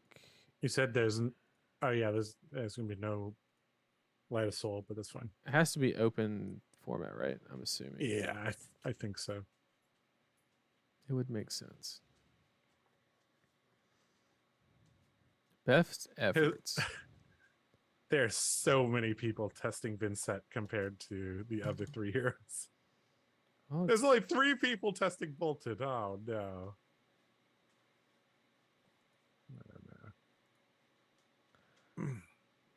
let me get rid of this. Get rid of it later. And let me go ahead and send you that link. Mhm. There you go. Okay. What else funny was said? I hope. Nice Steam library.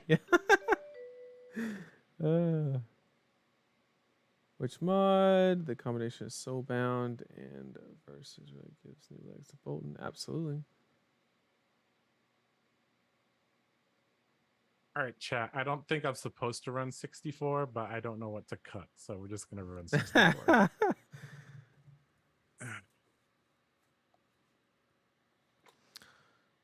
Okay. You chose for me to go first. That's a fact. Does that change anything? We are Not here. really. We're here for a good time, not a long time. All right. Ready when you are. I'm just getting caught up on chat. Sorry. All good. You are one of the greats. You made Briar Fatigue one of my favorite. I appreciate that, boss. Appreciate it. Yep. Okay. All right. I'm caught up on chat. Let me make sure we're sideboarded correctly. We're going against Bolton. Any non-attacks come at a premium because what we're going to block with, but we also don't want to block with them. So that is a thing. So this matchup is actually probably going to be more difficult than I anticipate, simply because later we need to make that swap from Deathly Delight to Don't worry, chat, the about Lumina Deathly Lance. I have 0 copies in my deck. I think that's a giant trap card, and you should not be running that in Bolton. We go off on a whole spiel about that in the video that hopefully is up tomorrow. Yeah, let's just run it like this, and we'll go from there. We'll go from there. All right. Interesting loadout of equipment that you got. Okay. There This should is have been also rune chant incantations in the deck. Should have. The blessings were not in the deck, but there should be 3 red incantations in the deck.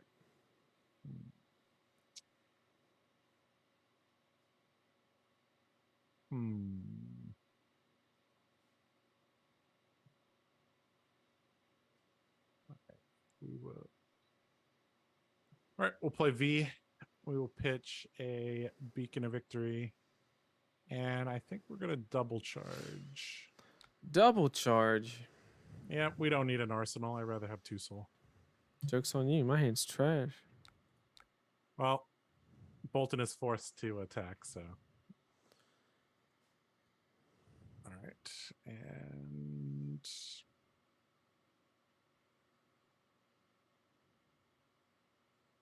sure, your turn.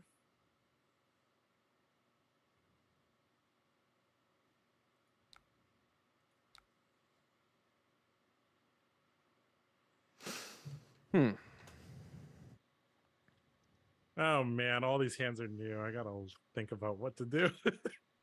Is this a good hand? I guess it is. Well, this is not what we expected, but we'll roll with it.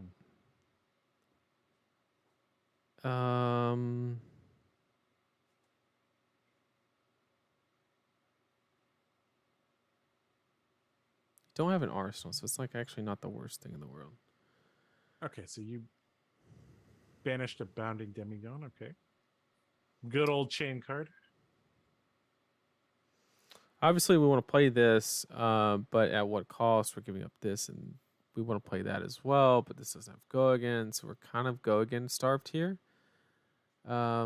which is unfortunate, but I think it's actually okay. We don't want to take this, so we're just going to play that.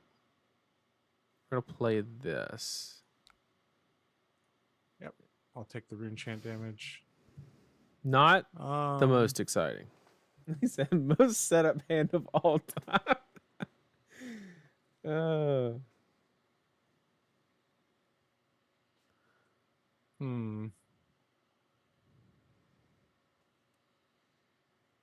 This is actually a very good arsenal, though.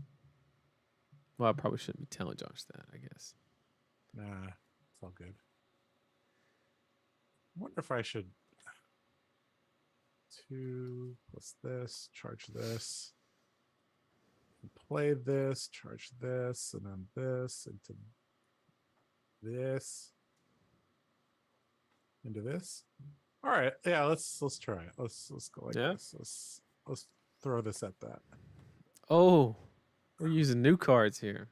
Yeah, we're gonna throw our shiny chest plate at you, and we will charge the greatest banneret of all, the banneret of courage. Oh, you got a good start. Double charge on the V. And so we have a courage token. Rough. And so we'll take 1 here because we're going to prevent a damage. Yep. Go down to 38. Okay, so my turn. I'm going to play a new card, the Spirit of War. Yep. And we're going to charge a Take Flight. And the courage token will pop. So this is 4 or 5 on hit courage. Okay, so we can go knee-jerk reactions. We want to go here into here because we'll have this for this. That's 1, 2. This in the bin. Then we got options on if this, each here that lost. So we can, if we play this, we can push this, which means we could hit something. But then if we hit something, can we utilize it? I can't remember the last time I had 4 soul on turn 1. It just doesn't happen. We can actually creepers. We can creepers in this. No. Yeah. Creepers in this. Play this. If we hit something here. But if we're gambling here. Oh, but this hand does not block well. So this is going to hurt. We're going to pass. We're gambling, chat. The idea. Right. We're I gambling. will activate Bolton to give the attack goal again. Of course. Okay, so on hit I have a courage token. Yep.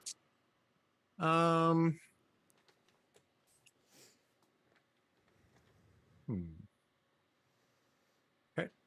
We will.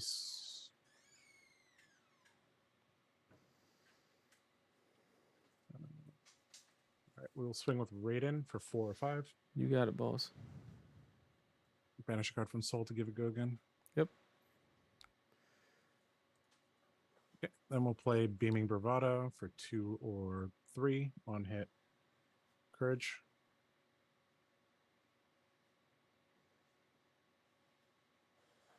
This is actually worth jamming here because it gives me agency on the first attack of your next turn because you won't have the courage token.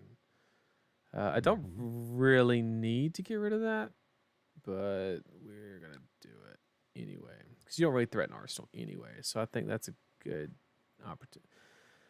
We can risk it here. I don't think we... so risky, though.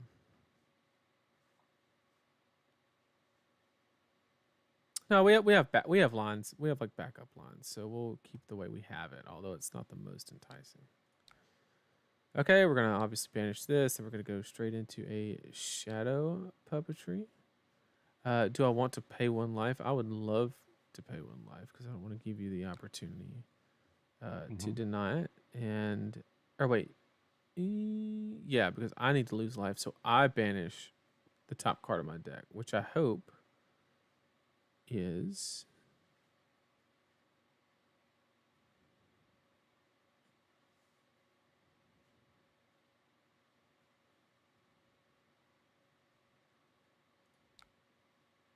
wait, no. Widespread no. ruin. Uh-oh. Sorry. This already has go again from the puppetry, so we send that. Should come in for 7 after the rune chance to execute. And then we can close the chain preemptively. We can break the chain, execute the widespread ruin. So normally you wouldn't want shadow puppetry to hit. That's not as bad as in chain. It just Yeah. depends. And why I don't think it really matters if he banishes 2 cards here. He could play another one, maybe, depending on if he has enough resources. But this hand is just beautiful, so we're just gonna let it happen. There you go. I won't fight you on it, I promise. Okay. We do want to banish it, but it's because we want to get another look. So then we break the combat chain, and because we both lost life, we banish and we double missed, which is super unfortunate. But that's okay. You hit via the Vanguard, though. Hey, we'll Oh, take no. that. We'll take that. Ugh.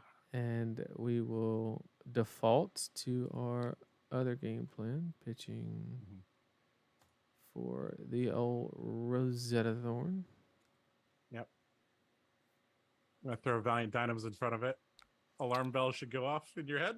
Why not? Why not? Lumina does go boomina? Is that what you're saying? Lumina does go boomina.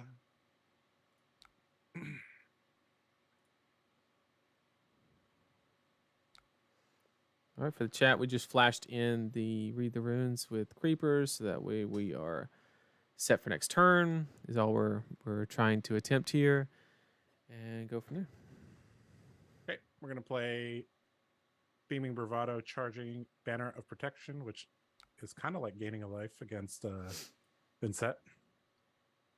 Obviously, the Spell Void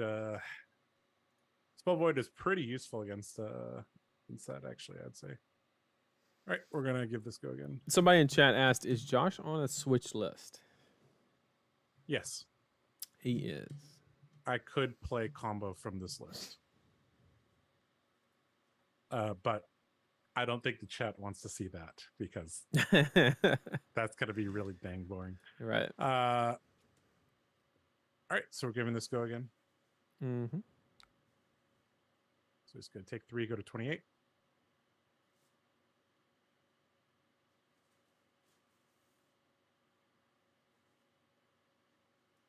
Unless he has a D react. No, okay.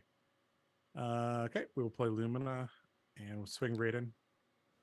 4 or 5 on hit Lumina stuff. This hand is actually stupid. Like, actually. Right? Oh, but I don't want to give you soul. I already have 2. Did you? I think if I had 1, there's an argument to be made. With 2, it's Josh, do you feel like Bolton got any good tools to help combo? yes. All the 0 cost charge cards make the combo much more consistent. Because if you drew Take Flight or V as your starter and you did not draw a yellow, you couldn't activate Gallantry Gold. Now the combo deck is going to be all 0 cost starters. It's probably not even playing Take Flight.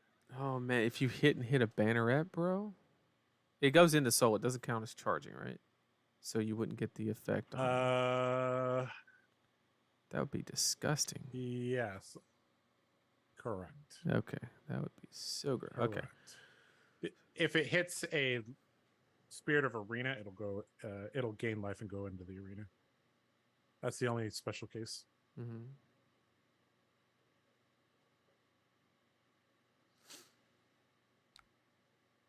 It says it's waiting on you to block.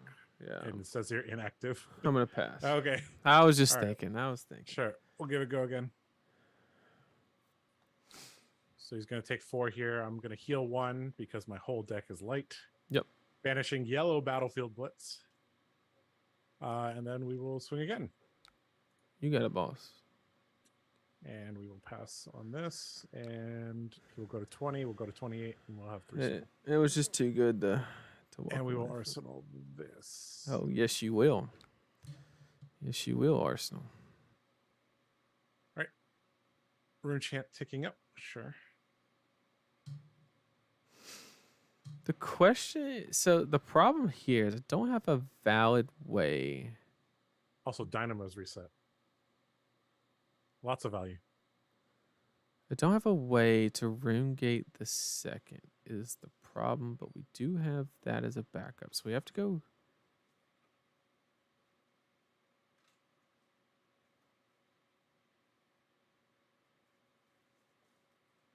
It's actually really interesting because one of them's going to be free, whichever one I throw down. But we don't have an active way. I've never had this problem before, actually, with this deck.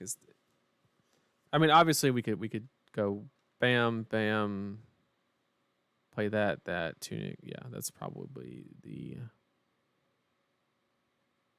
lowest hanging fruit. That's a whole bunch of on hits. Yeah, let's do it that way.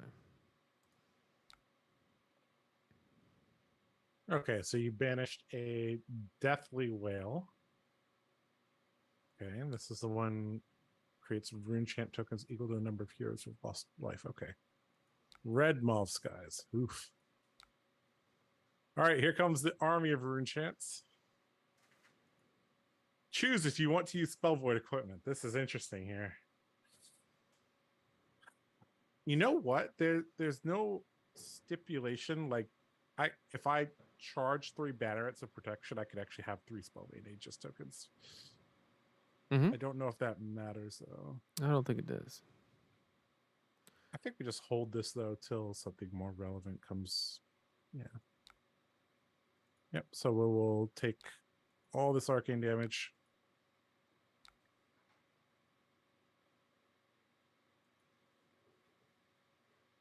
Okay.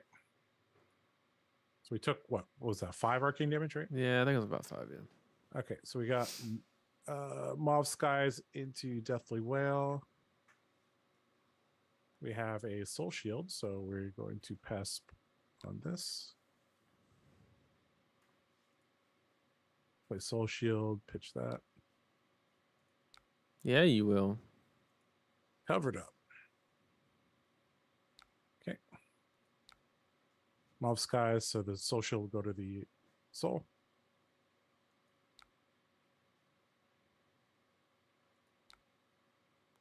Okay, Mauve Skies into widespread destruction.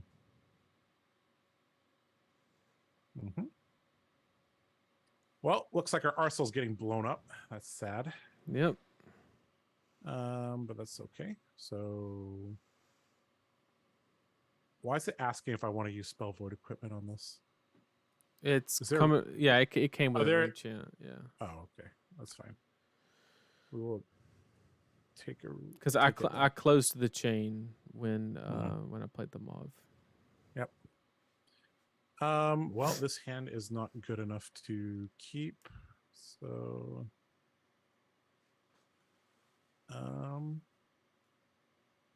question is, do I want to keep one of these in arsenal? We can't give you enchants, so we're just gonna block. Lose our arsenal, game resets. But he has tempo.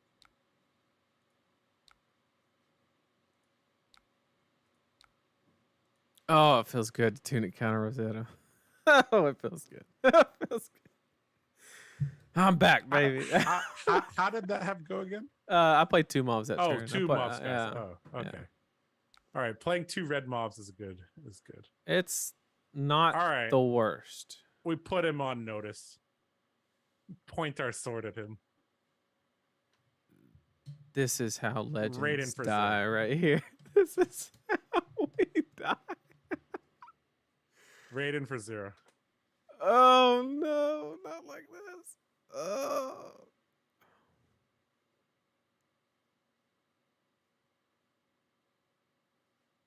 Oh, there's nothing I can do.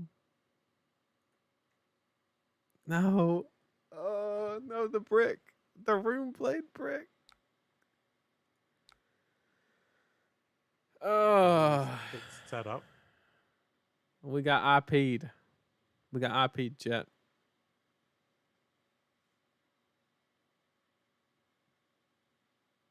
There's literally nothing we can do. I mean, oh my goodness.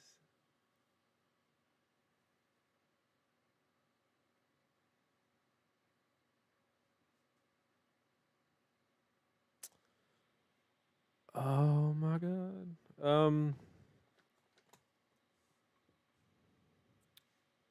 The problem is we actually lose. If we don't swing, we lose. Holy cow, this is actually like. This is the worst time this could have happened. Wow. Wow, wow, wow. I mean, I'm probably overthinking it. It's probably just play this, but like. Yowza.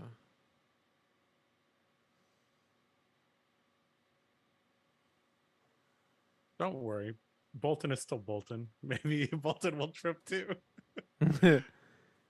Oh, me first. Holy cow. Unbelievable. So you drew a hand with no rune, like you drew a hand where you don't want to actually you don't actually want to banish a card. Okay. I didn't have an attack. What do you mean? Don't want to banish a card? I All right. Okay. Well, that's not that bad. This hand can't really punish you that hard. Fish. I could have swung with Rosetta. The problem is he has Spell Void 1 on the table, so it wouldn't even save creepers because that's very obvious, right? That he just stops that. Well, I did. damn it, I had two. Yeah, swinging Rosetta was probably correct there. And then R-sling the reed. Yep, I goofed. I thought for some reason I didn't count the Vynnset rune chant, only counted the incantation. So in hindsight, definitely should have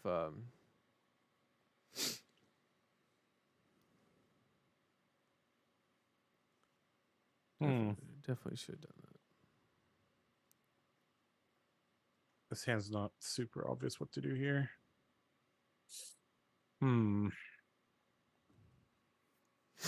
Well, helmetless Bolton card. I guess we will just play it. So we will play that. Oop, are we lagging? Oop. Choose a card to charge. Okay, we'll charge this card. Okay, so this is a 3 or 4 on hit courage.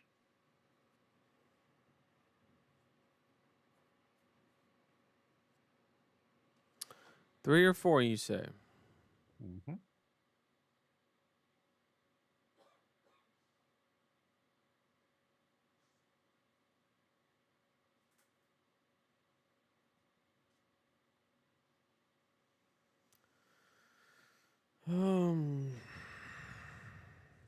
We have force, that's secure. This is kind of not needed. This does give us agency over the next, although he could just Raiden. I think this is worth the block. And then you'll just play Bolt of Courage and make me regret it. No. Right? Playing this. This is not ideal here. Yeah. We had to pitch a red for this. This is really not ideal. All right, we'll give it a go again. So create a courage token. 2 courage tokens, actually. And then in comes Raiden for 5 or 6. The reason I didn't make the third rune chant chat is I really wanted to secure this go again. I thought it was worth more than because I'd been through so many mobs and Shadow that I really wanted to secure the go again because I already had the 4 banked. I thought the go again was a priority and the pitch as well. I was trying to make a more explosive play because I realized I fell back farther behind on the brick was the idea. Yep, we're good. We get rid of this one, make a rune chant, go up to 5, then we say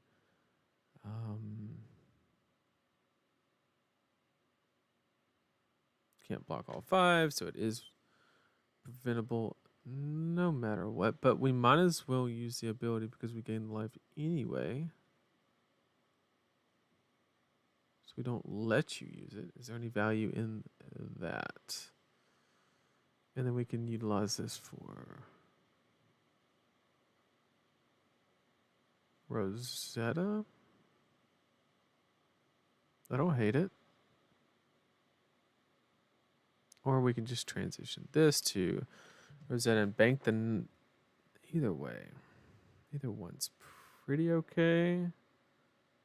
Your deck only has go again through Mauve Skies, right? And Shadow Puppetry, yes. So that's only, what, 9 or 12 slots? So that's not actually that consistent to have go again. No, it's not very. Yeah. That's why we lean on Creeper so hard. Yeah, this comes at a free pay for this. And then we can... The problem is I don't want to apply this to this. Because it doesn't really create any more of a breakpoint is the problem. And we are behind. We kind of do need to get lucky. We might just need to get something off the top is the problem. So I think we just have to go here. We might as well pay because it's basically free. We just gain life anyway once it closes. Okay, pass, pass, pass, pass, pass.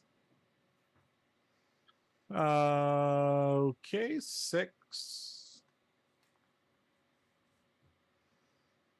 Okay.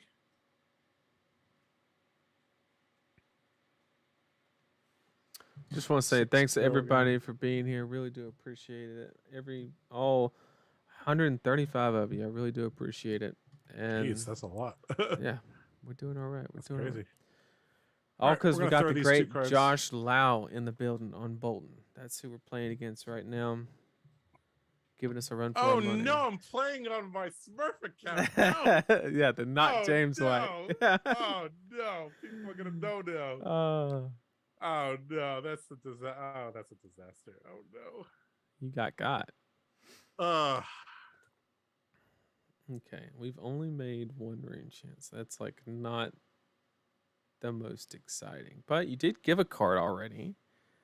I gave you 2 cards. Yeah.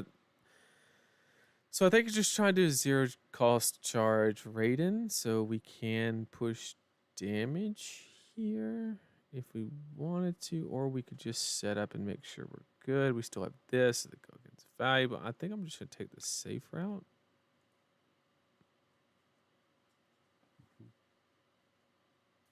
Pass on this.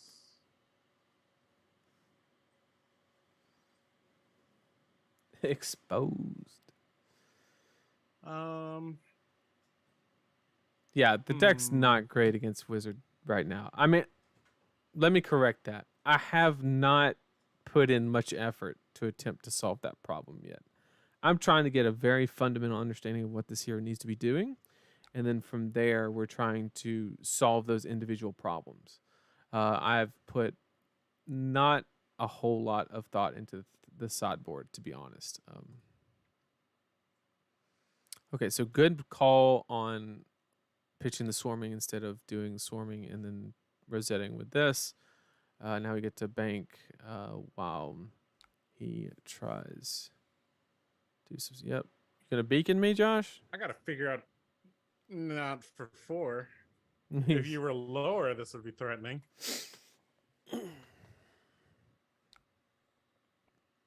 Boy, if I had creepers. Ooh.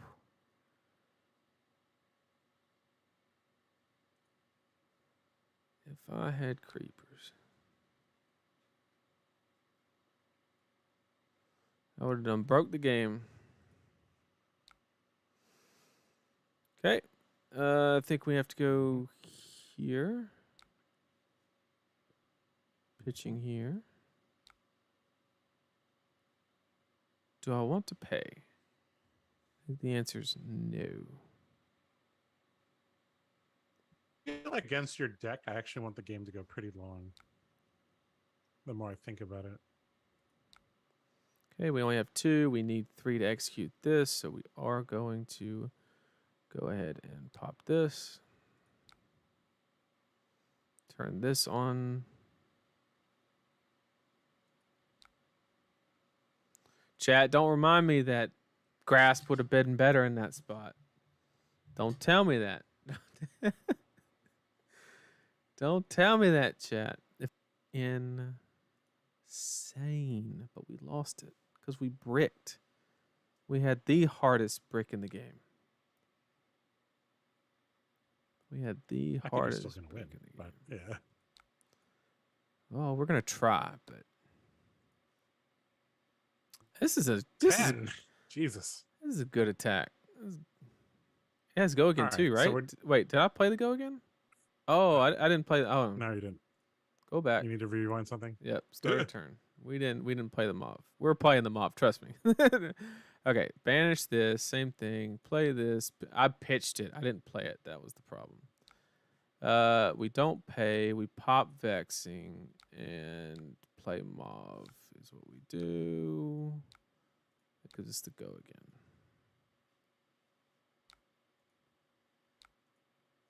There we go.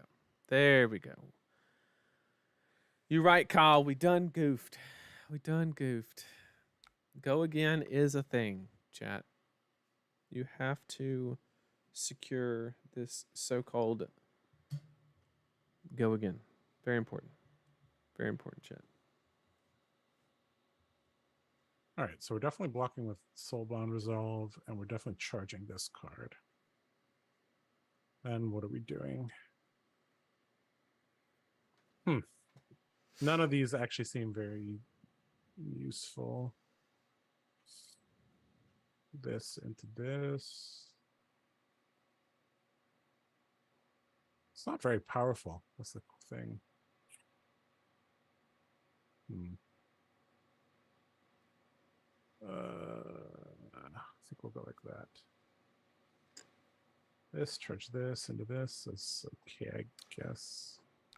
Zachary, I think with the life totals at what they are, I'm not actually going to play the card in hand.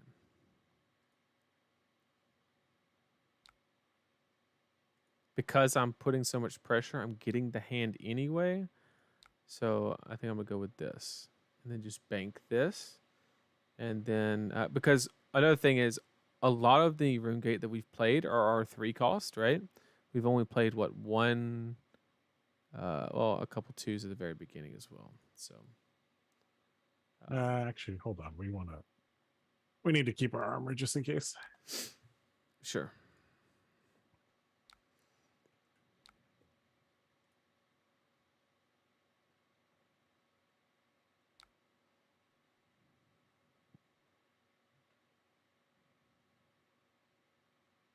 I didn't overblock by 1. The prevention went to the Rosetta.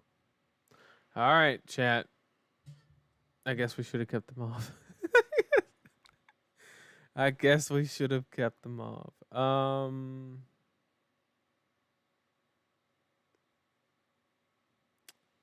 Interesting spot here. He's at 5. He has no AB. The spell void's gone. So I think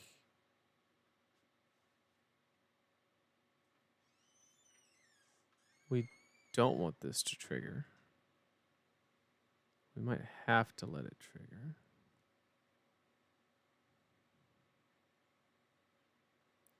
Make one at the beginning. We have no way to generate a second. That ship has sailed. Yeah, maybe it was too... Maybe not resetting there. Playing that out would have been a lot better. I mean, I'm still like not in the best situation because I'm going into deprived, but it would be a better situation. But I think we have enough life to where we can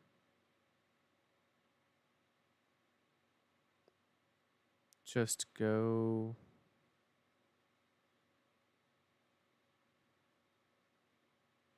Keeping this is just extra.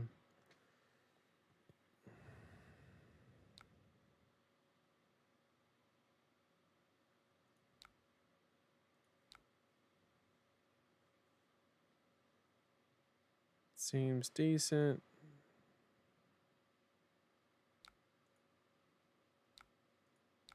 Yep.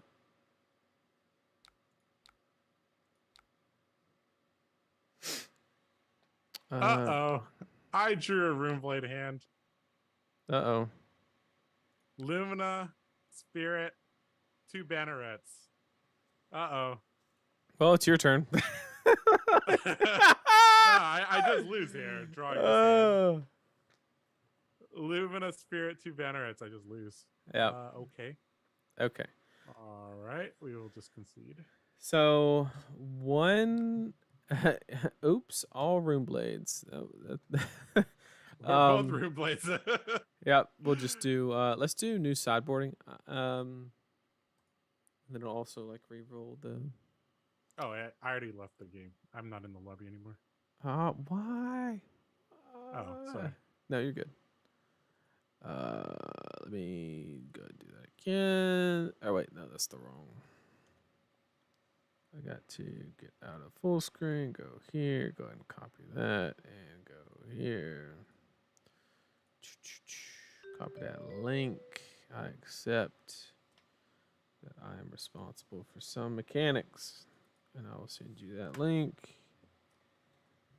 Okay. All right, we're gonna try the other deck. Okay, so Arsenal priority number 1 is go again. No matter what, we're learning. Once again, we are going to try to stay on the play. That's what we're trying to do. And we have a different list, but I can't know that. That brick on creepers was the worst thing on the planet. It was horrible. Still got there. Still good. I think against this deck, we don't really need to set up as much as I thought. We'll run it back and see if it was play. Well, let's do...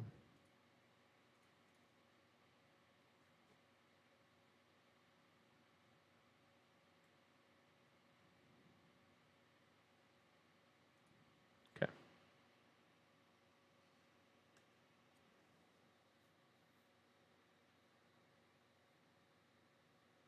Yeah, Revel was not turned on. It was not playable because we were action point deprived is the problem.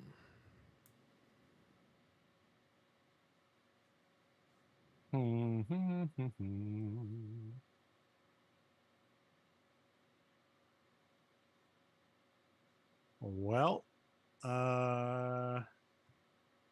Can't charge? we can. We just can't charge a yellow, so this doesn't. It doesn't even matter much. Okay. All right.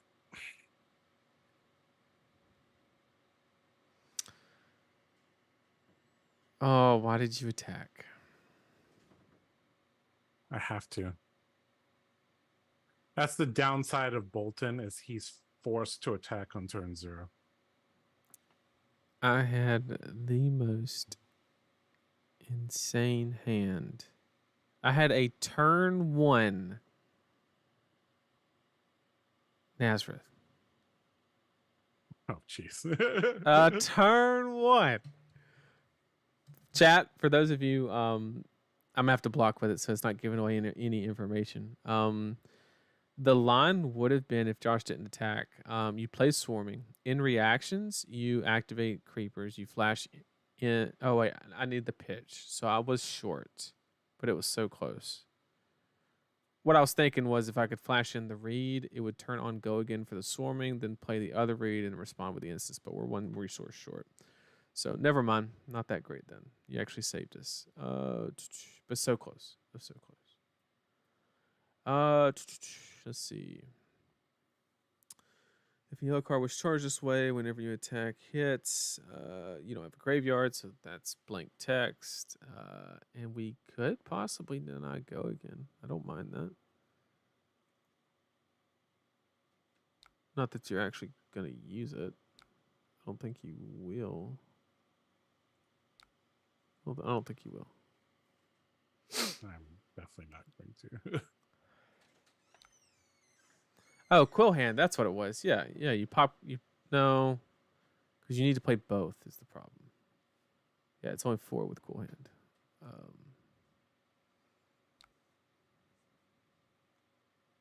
Okay.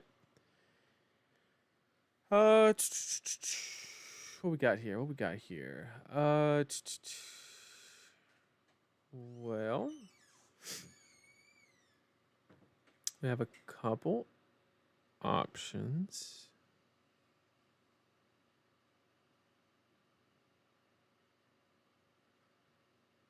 This could be the quickest vexing play I've ever done, because I don't see any other. The problem is we gotta get the hell away from this. Is the problem. I realize now that I should have taken this out when I took out the Rebels, because that's the whole reason.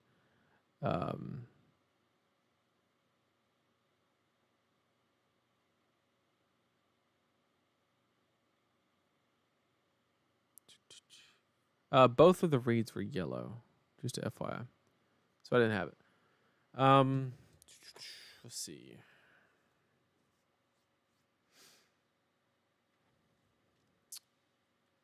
Just thinking here, Josh. Sorry, this is a weird one. Obviously, we can't play this, but we got to send something. We have to provide some type of tempo, which means we need to pop this. So we'll create 1-1, which means we're playing this guy. But how do we get this the hell away is the question. I guess we could Arsenal and Crown away. There's one thing we could do. So we know we're doing this anyway, so it doesn't matter. We know we're doing this. So you're banishing yellow widespread Oh, there's only one color of this. Okay. I guess we'll just go ahead and use this. Oh, that's so sad. That's so annoying. What? We're not gonna let you set up. We're not. Ugh, Come on now. poor Bolton. I don't want to lose my Lumen Ascension in Arsenal. I need that. Okay. Oh, that's so dang annoying. It will be 3 that gets this very close. We can do that. We can pitch this, activate that, play that, Arsenal that, carry over 2. That's good. That's good enough. Oblivion cannot be played from Banish, unfortunately.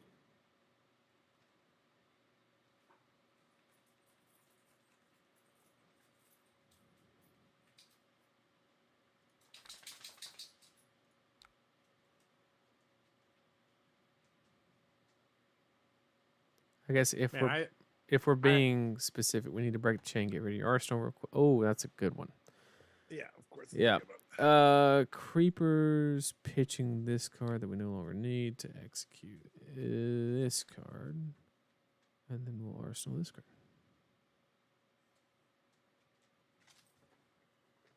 Okay.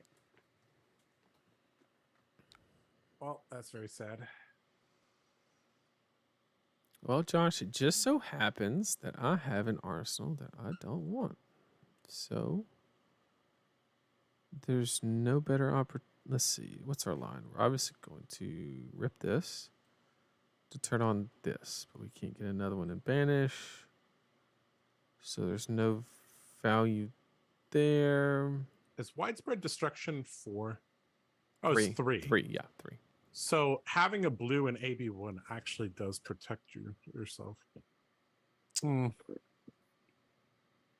That's true. Unfortunately, Warrior just doesn't have AB stapled to their equipment for no reason. Like they could have easily had Beaming Blade have AB1. Why not? I mean, why not? Yeah, why not? That would have been nice. You did charge this, right? I charged a blue. Okay. Blue light the way, I think.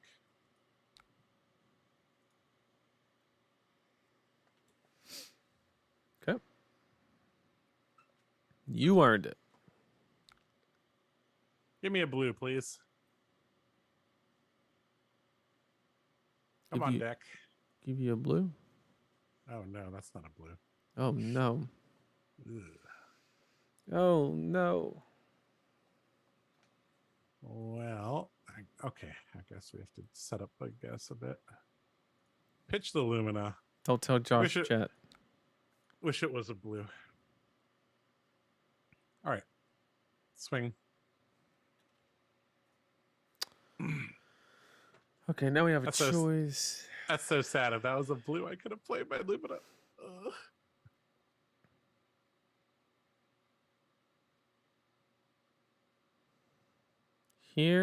Here, into here.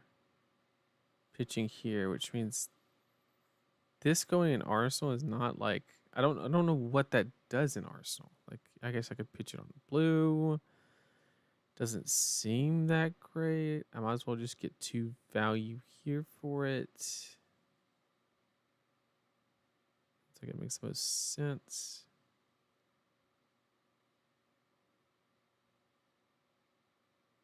Yeah, I guess.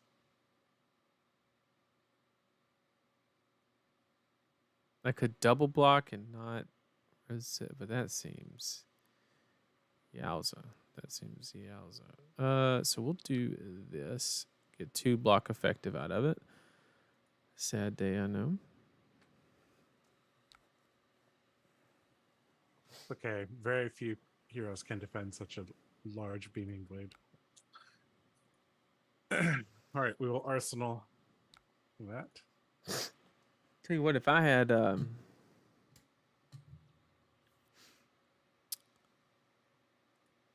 Husk. That would have been nice. So we don't need to pay for this unless we want to carry over the 2, which is not.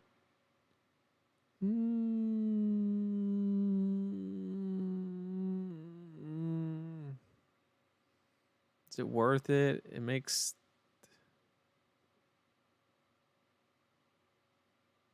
We have this, so it's not like the. I think we're fine. Probably. I just don't know whether we pay for it or not is the problem. We know we're playing this to get go again. And we know we're playing this. The question is, are we paying for this to get 2 rune chance in the end? Or are we happy with obtaining just 1? I think we need 2 just to guarantee if we draw a 3-drop, we can just jam it out. So I will. And we're kind of ahead because of the Lumina hit. So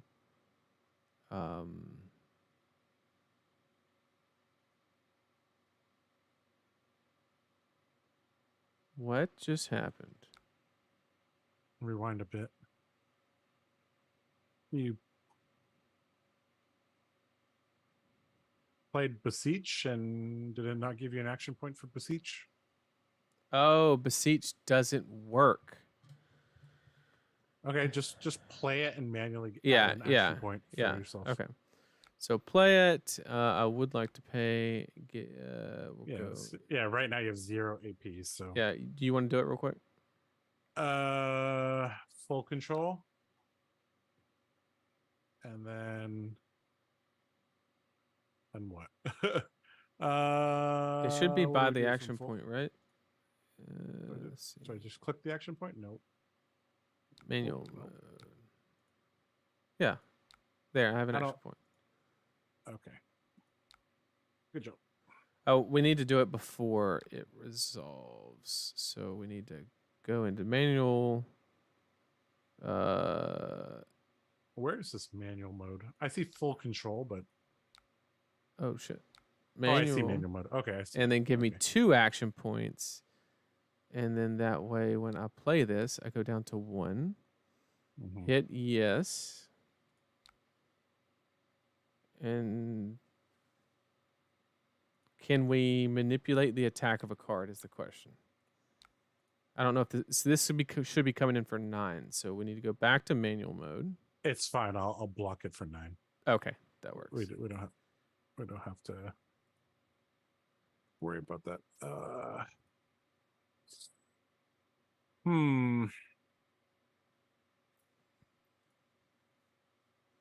So it's 9. Make 2 rune chance on hit. Yeah, we're blocking 9. The question is, what do we keep here? It doesn't matter. Yep, there's 9. Yep. So full block. And then we will go ahead and extract value from Rosetta. Mm-hmm. Yep, we'll take it.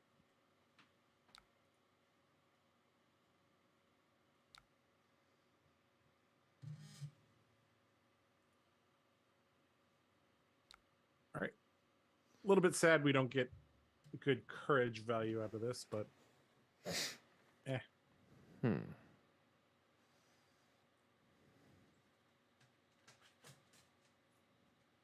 No cards in hand or anything? Nope.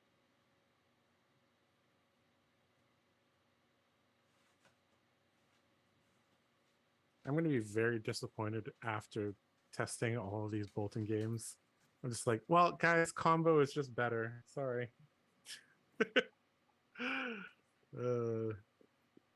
Got him. It seems like piloting combo against Vynnset is going to be tough, though.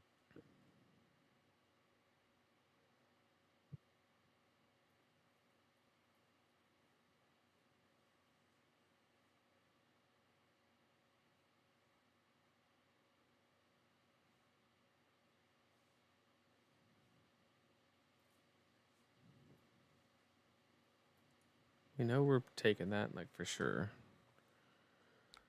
Because it just isn't that threatening. I really want to play this to just keep widening the gap. Why not? So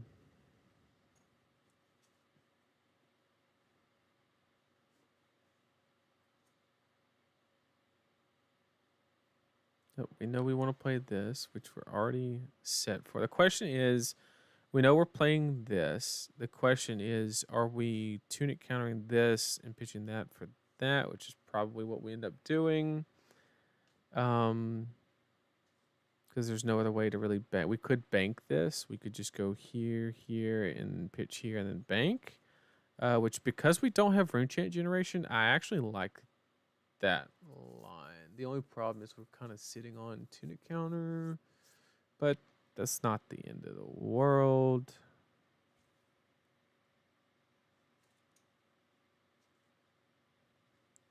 I do kind of like sitting on this while we have tempo, though. So let's do.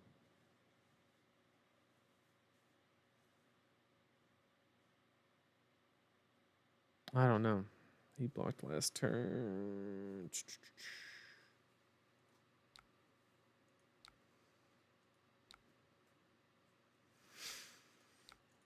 You're taking arcane damage, which will heal me 1. So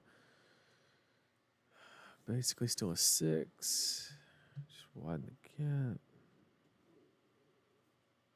Yeah, I think we're gonna need this rune change. I just feel safer arsenaling that, because I'm starting to learn these situations. You really gotta set yourself up. It resembles Briar a lot, where you have to really make sure you give yourself the chance to really kind of optimize and like have that high roll potential built in. We are noticing Josh blocking a lot.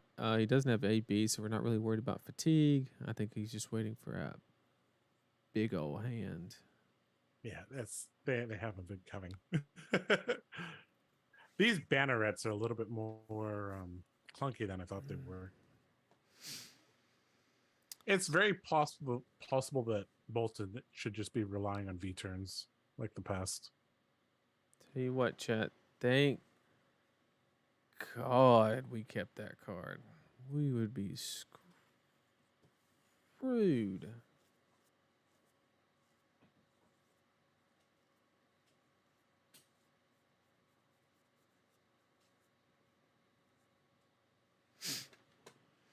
No charge, so we can actually get block value here.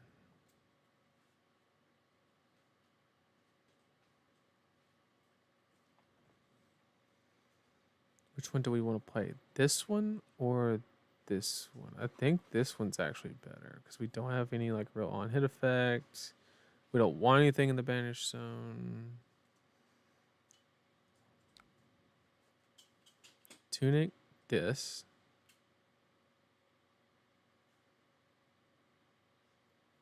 Play this. Creeper's that. Yep, that's the play. That's the line, chat. That's the line. So we're banishing this one. We're making a rune chant. And then we are going to take our tunic counter. We're going to go and play this card that we knew was going to happen. Get us a second, which opens up this line here. We're going to go and jam that for a healthy 8. And then go ahead and lean on the creepers. Just need to lean on the creepers. That AB might be very important against this hero. If you're playing slow at all. If you get one activation of creepers, that's fine, because you can guarantee that one of your rune trance hits, right? Mm-hmm. It's just you can't get a second counter on this, basically. I'm just getting outvalued like crazy. Like, I don't know what to say.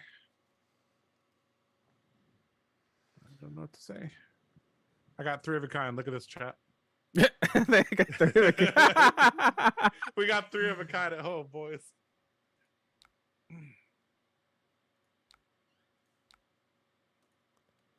All right, and we dealt 2 arcane previously, so therefore we are good to keep the creepers hanging around.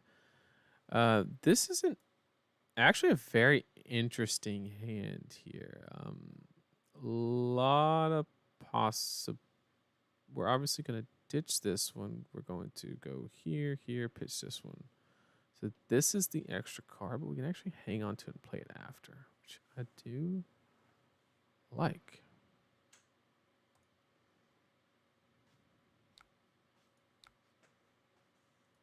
Okay. So we're going to get rid of this one, and we're going to go here. We do, I mean, I guess we can pay. There's no reason not to, I guess, right?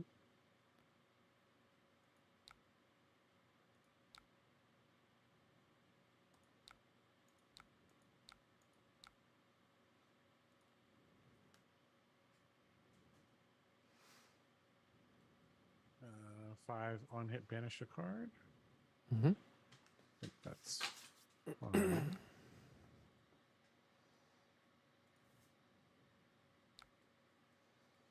My hero doesn't disrupt you, which is kind of the issue. Mhm. Well, it's possible we use this next turn, so we will block with that. We could jam this chat, but with what we saw up top, it could be advantageous to hang on to it. So somebody said you need to start running the Rusted Relic tech. I probably need AB in this deck list, but Okay. I'm just trying to figure out which cards feel fine and which don't. All right, so we'll play Bolt, charging Banner of Gallantry, which gives us a quicken token. None of Very this convenient. is shadow, so we can't. What are we doing here? What are we doing?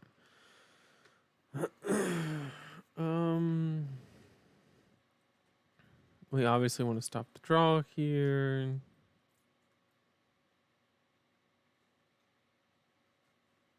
We might not be able to, is the real problem. I'm just trying to figure out how this is going to work because we need to deal something to make one. And we'll have one at the beginning, so that turns this guy on. So that's easy. We won't have Tunic up, so that's not possible. So you have Quicken, or you just acquired one? I just acquired it. This attack currently does not have Go Again. Yeah, but you're gonna pump it with a Courageous Steel Hand. Or I'm gonna Snapdragon. Snap it, yeah. This is actually interesting. Yeah, I can play it on his turn, but I'm talking more chat in reference of getting more modes on this is what I'm trying to rationalize, because I don't need it on his turn because I don't have a Ring Gate, right? So there's no actual value basis for doing it on his turn. So I'm thinking it's just going to be play this, pitch this for this. I think that's the line. He's at 5, so I think I'm just gonna let him have the draw.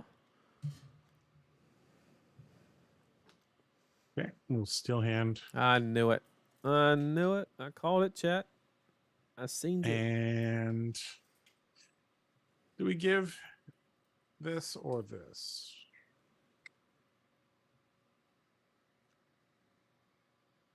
I guess we can use Soul. All right, we'll do that. Okay, we'll get to draw.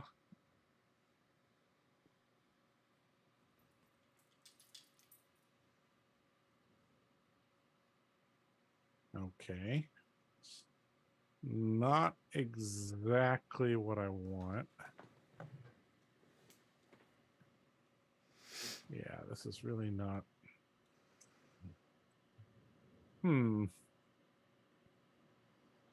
All right, well, we're going to do what our deck was designed to do. Mm-hmm. and swing this giant ass blade with a blue. So Tunic. 6 or 7 on hit. Lumina stuff. Has go again as well from the quicken token. That's actually really unfortunate because I had lethal, and you made it where I will not have lethal. Mm-hmm.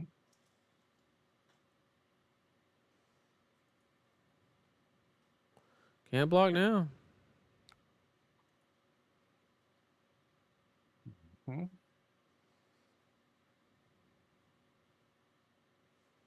Hmm. Another 6. Yeah, it's another 6 here. The thing is, arseling this card is not.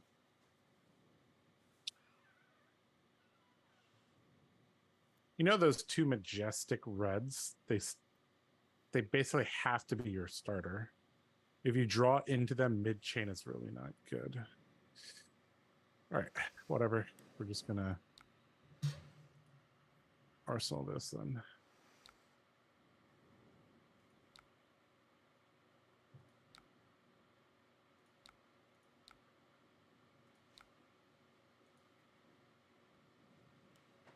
Okay, what just happened?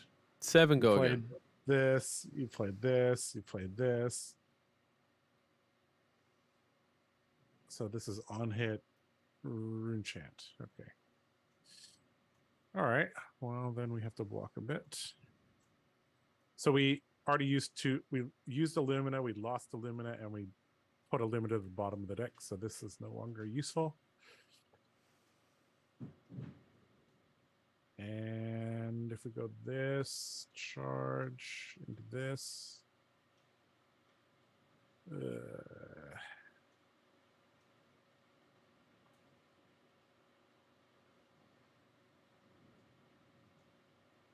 Hmm.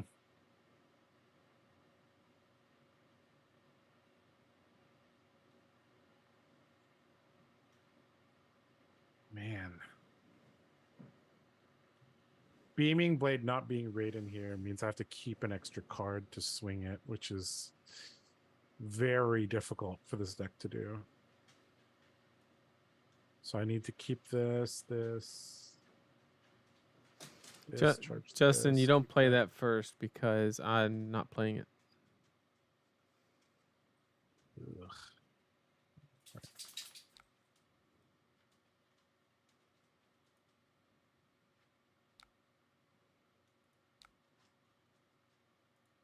Mhm.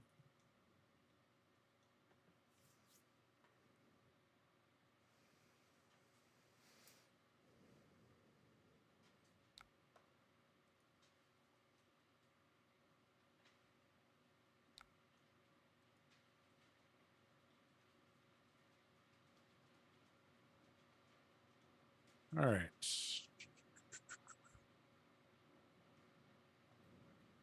Okay, we'll play Spirit of War, charging with Courageous Steel Hand.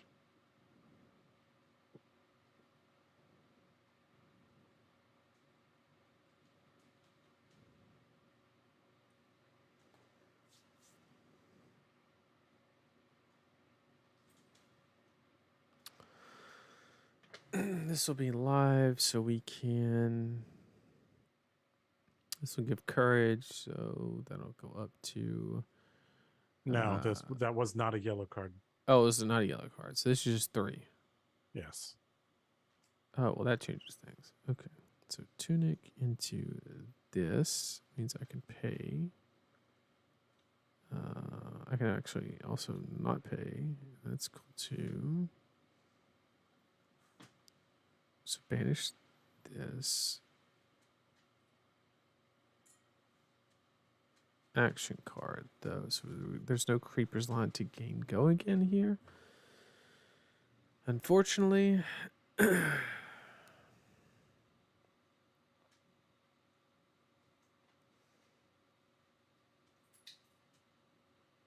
like 90% sure there's not.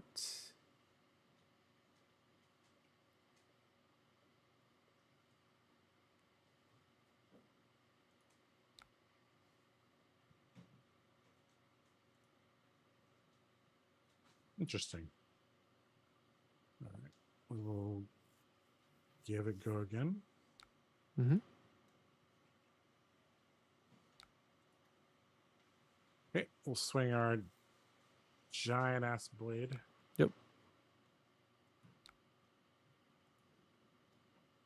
Okay, we'll pop helm. No, are you kidding me? That's the only one cost card in my deck. I knew where all my luminous were, and that's literally Because the everything only else is card. zero. Yeah. That's the only non-hit in my deck. Oh boy. Well, we don't have to give this go again, at least. At least you know. That's so sad. Well, we're probably dead here to Rune Chance.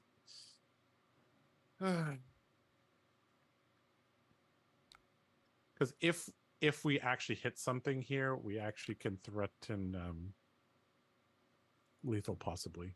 So you have to give me a card or something. So, but we're probably dead here.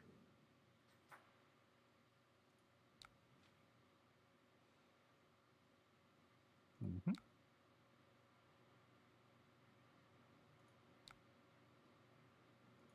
Mm-hmm.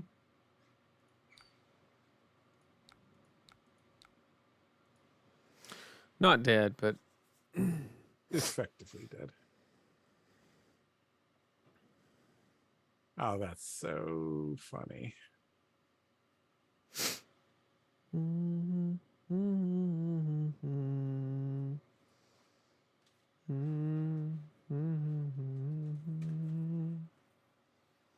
Why block there? Am I missing something? It wasn't the most opportune or the best block because it allowed him to use souls instead of scalers.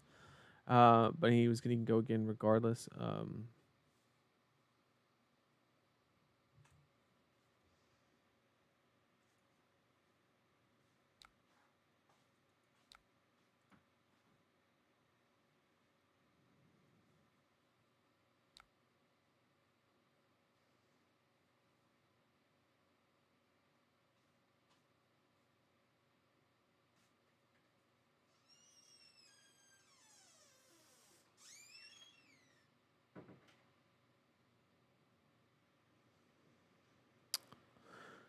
Use Arsenal and passed.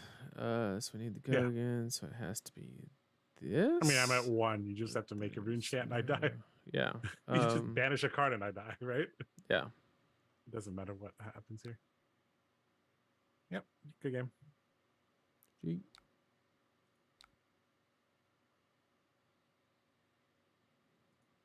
I guess it should have been bounding and then swarming, then Rosetta. But yep. Okay. You want to go again? Yeah, let me Try a see if different I one. haven't. Yeah, I got a bunch of decks. I haven't really figured out which one's good or bad. Wonder if this. Oh, I don't even know. Vynnset spaghetti.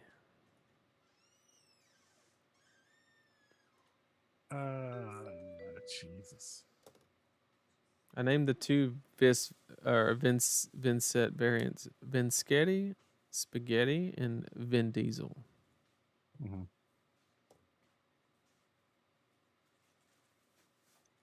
Deck naming is an art.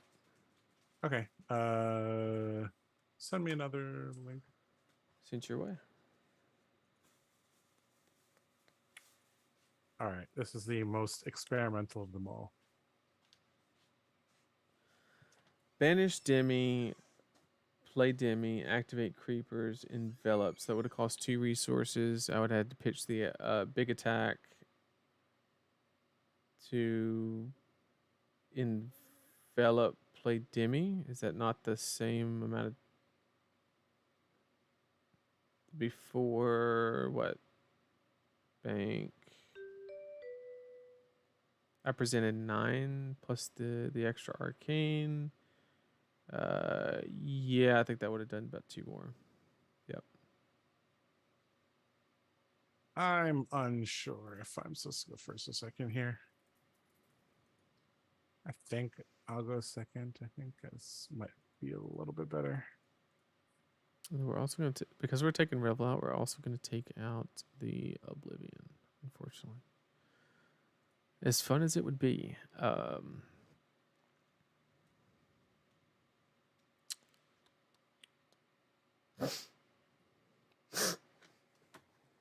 Oh yeah, Envelop only buffs RuneGate, not Shadow or Runeblade or whatever the case would be. That's why I didn't do that line, because I like playing by the rules. It's important. Let's add a blessing. Why not? Okay. But chat, hopefully you can see how the deck very seldomly pitches, and when it does, it basically utilizes creepers and Rosetta at the same time, which allows very like efficient plays. Hopefully it's been a good showcase of what the deck is designed to do. Now, there's obviously a lot of testing to be had. If you run into, Lexi that runs a little bit more ice, or Icelander, whatever the case would be. There's work that needs to be done, 100%. But it seems like we have a decent start. All right. This Bolton came to battle with something different.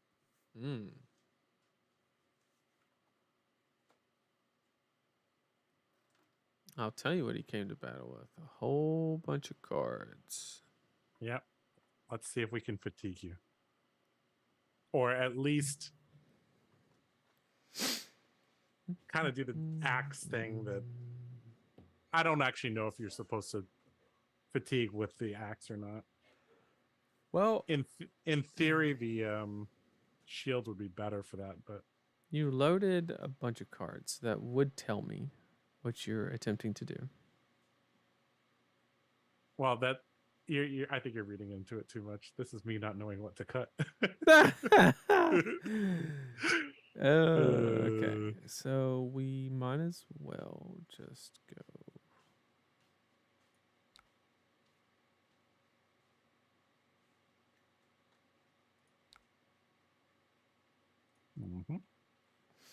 Might as well get a Rosetta swing in.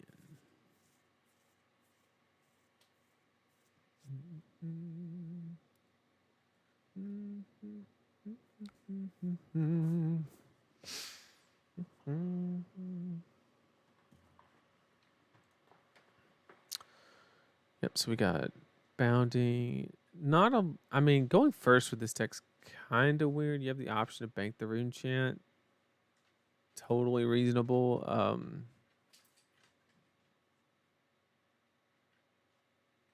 But it just that's probably the correct thing to do, actually, now that I think about it. Just bank it. Especially exposing Skullcap. If you didn't have Skullcap, there would be an argument to get the Rosetta swing in.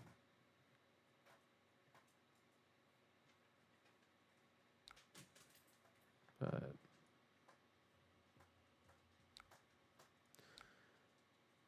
he just unmovable my bounding. Can't let that hit.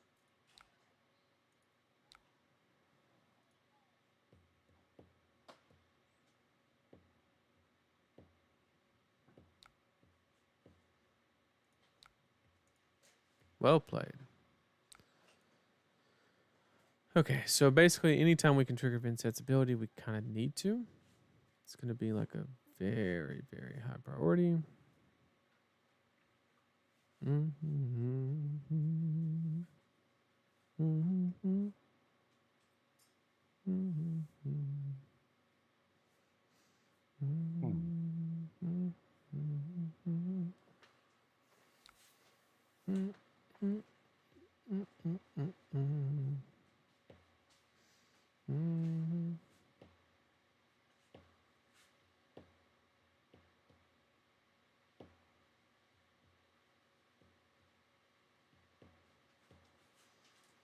This.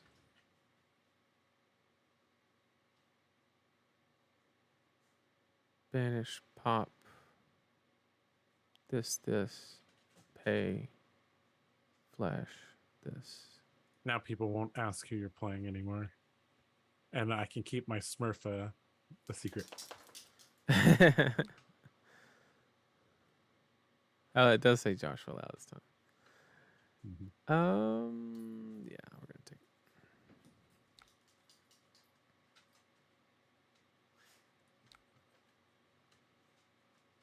Mm-hmm. We're starting out the gate hot.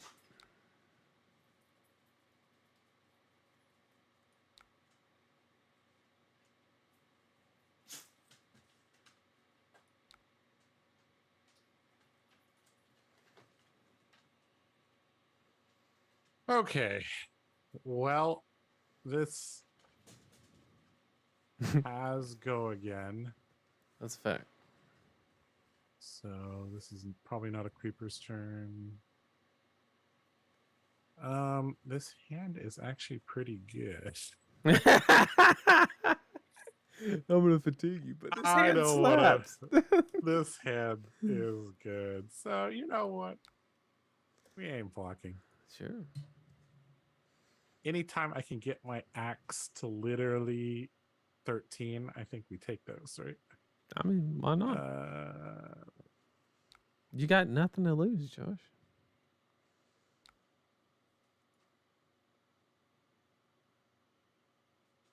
Any other way I can play this? I can keep these two. Pitch this, that. Also fine. I think we want a felling swing on a turn where he's not putting this much pressure on us. All right, we will pass this. We'll do it like that.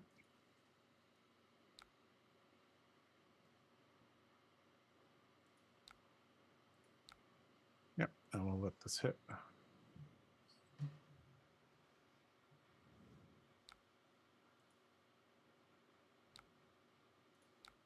All right, just so you guys know, Sharpened Steel works on the axe, even though it has a sword in the picture. Got him. Okay, he took some damage there to try and swing something respectable. Yeah, I want the clock to be moderately fast. Yeah. I don't think everyone wants to watch me try to fatigue you. I want to see if like you can play like a 10 to 12 turn game with the axe and have it be decent. So I put felling swing, not cleave, but the one that costs 1 and pumps it by 4. Or it is cleave. Felling sling, cleave, sharpen steel to speed up the clock. A bunch of blues and a bunch of defensive cards. We'll see if this works.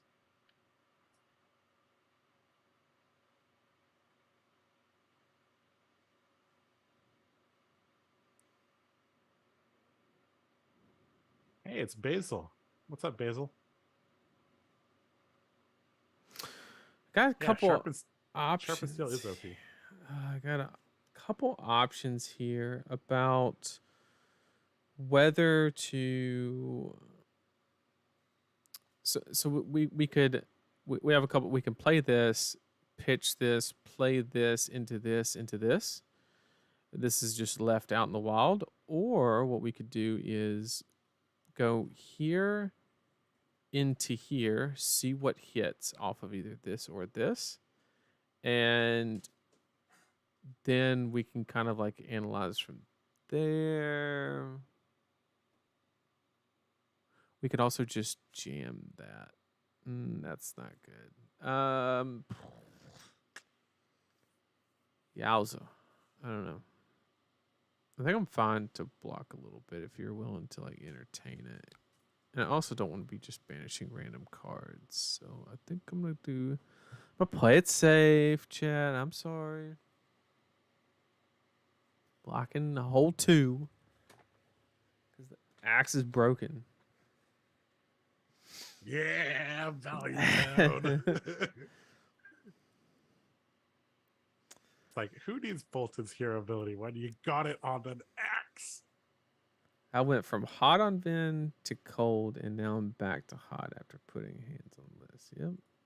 It takes a lot of tweaking. Gerties, it takes a lot of tweaking. Win loss. Gotta go up there. Okay. Yep, taking this. Do, do, do, do, do.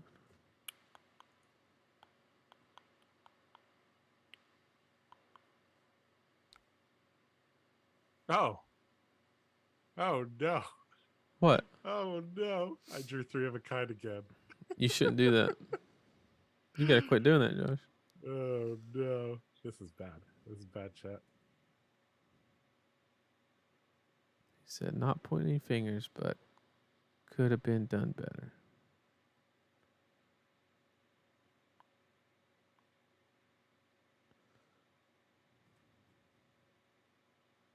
Six rune chance. Holy shit. Yeah, we're doing it right. Did you use the creepers last turn? Why does it have a counter on it? I used it like 2 turns ago. I flashed in a Okay. read at the end. Okay. That's why I got 6 rune chance. Yep. Oh yeah, it was last turn. Duh. I think we go since we have this. I think this is actually of better value. Do we want to pay? No.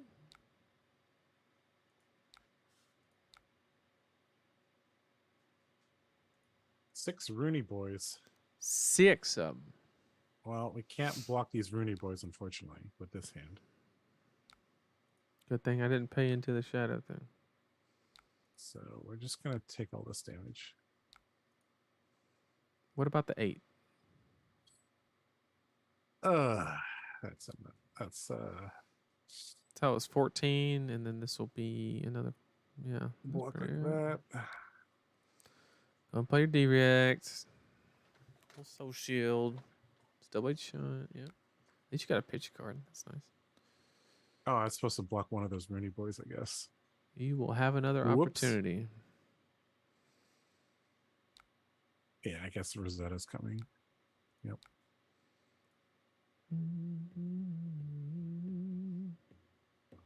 Well, we're going to get to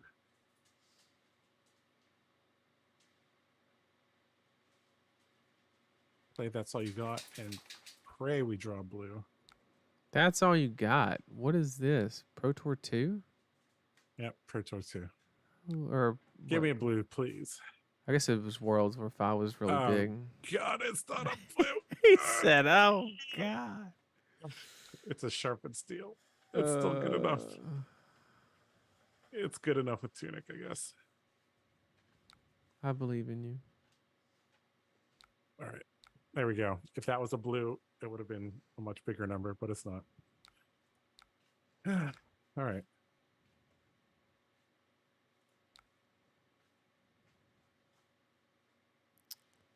My blue count is not high enough with this many defensive cards I'm figuring out. Yeah, Ranger cards and Bolted. I drew 3 Steelblade Shunts, and that's all you got. Yellow, yellow, red. Sharpened Steel is OP.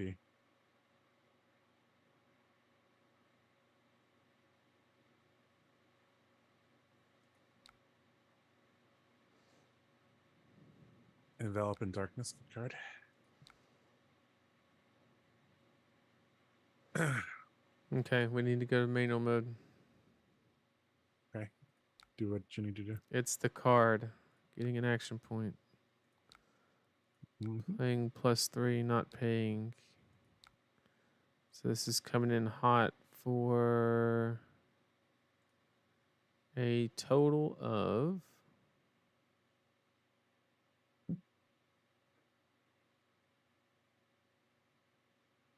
as soon as you pass on rune chant, I'd love to tell you.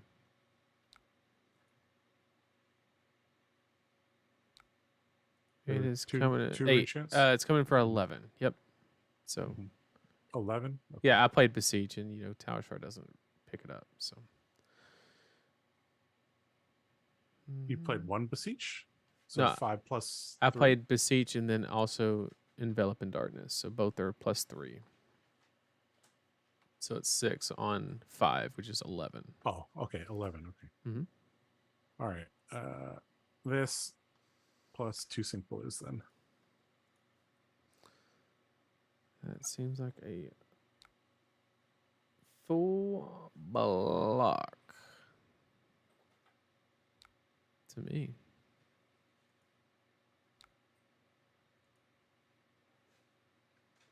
It's too much value.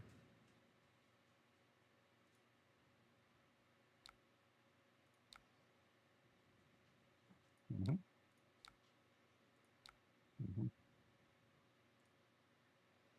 Mm-hmm. All right. You know what time it is. What? It's not hammer time. It's axe time. Oh, It's a giant ass axe time. giant ass axe, he says.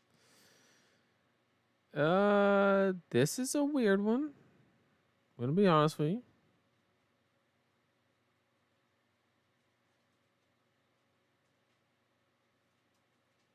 We're definitely not fatiguing him considering we're already at 20 and it's a turn 4. That's not how you do it, boys. Oh, we got some choices here, chat. All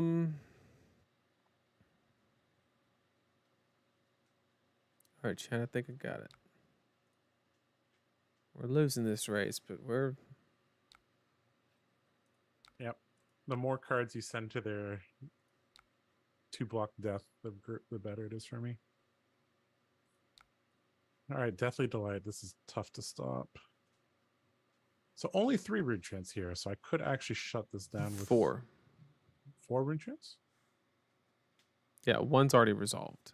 So Oh, why is one already resolved? Did you choose to take a damage? no, it's currently triggering one of the rune chants. And there's 3 more on the stack. Is the way it's Oh, displayed. I see. Yeah, Oh, okay. because All right. I played the Blessing last turn, which gains 3, and then Vynnset gives me the 4th one.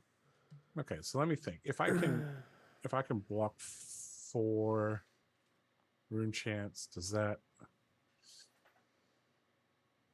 you can still probably creepers in something maybe. Yes, tunic creepers. Put a 0 cost down. Yeah, I don't know. Harder to say here. Because I can block 4 rune chants here. And then have a yeah, it's not too bad. Then I don't have a turn.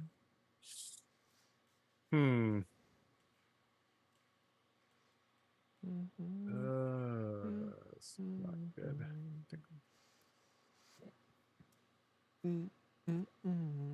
If I don't keep my blue, I don't have a turn. That's the sad thing. Mm-hmm. And I don't have. It's kind of the idea, right? There's no way for me to keep my whole hand, which is weird. All right, I think we'll just take the rune chance here. Okay.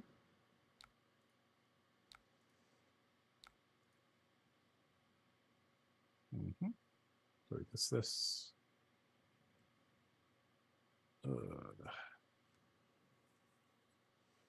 Is there any point in actually using Soul Shield?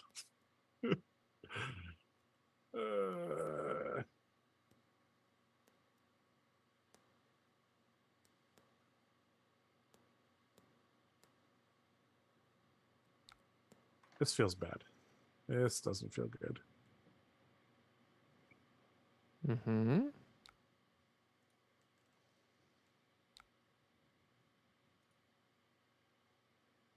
Glad I went with that one over the other one.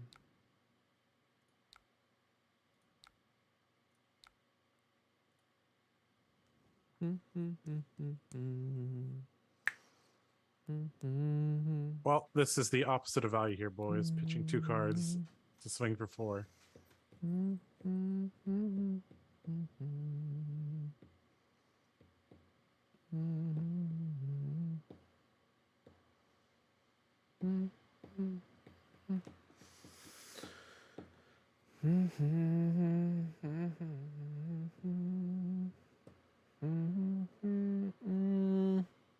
Yeah, we'll bank that. That's good.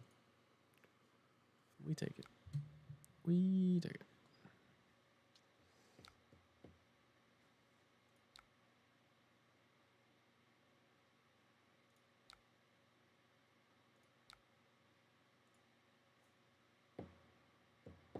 Mm.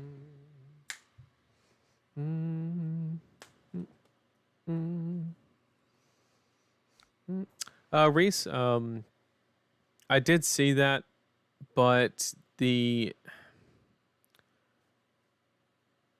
way that I would have had to have done it, right? Because I needed the rune chance to trigger on the rune gate. If I played the swarming out front, it would have consumed the rune chance, and then I would not have been able to play it. The only way I could have done it is play the swarming, and then I would have had two creepers in the read the runes that I played anyway, and that would have been my opportunity to Oops. Oh, do that. no, no. Go back. I'm supposed to block these.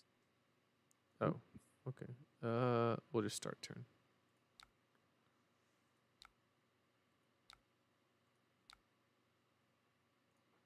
Okay.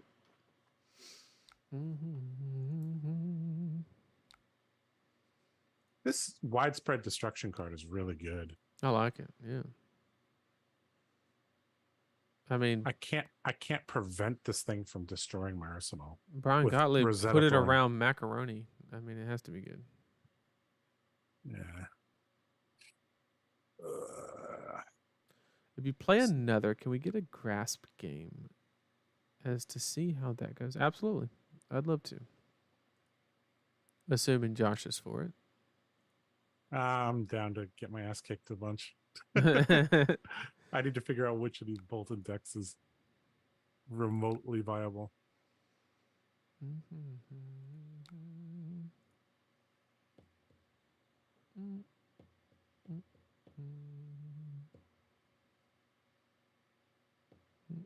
All right, I think we're just taking it from here. You sure about We're that? gonna lose our arsenal. Okay, I just making sure you knew. Sad. Yep. Yeah. I mean, I can't with AB1. I can't deal with Rosetta. Right. And See, the warrior chat. class in general can't pressure you enough to turn Rosetta off. You know what you could deal with though? Flail. Oh yeah. That's why we do it, chat. That's why we're playing Rosetta. It's the whole idea. You need that closing power, right?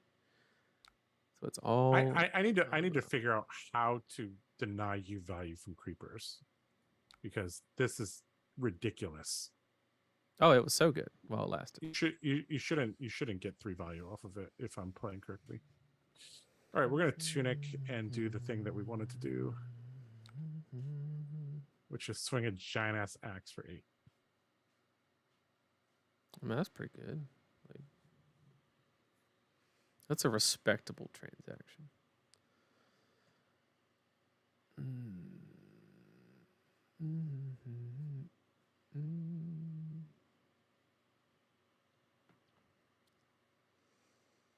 I could drop below, turn that off, requiring that. Go ahead and rip that, put that in the bin. Go If here. Vynnset there. only has widespread destruction as their arsenal interaction, I think you are supposed to play Saber combo against him. Or her. Sorry.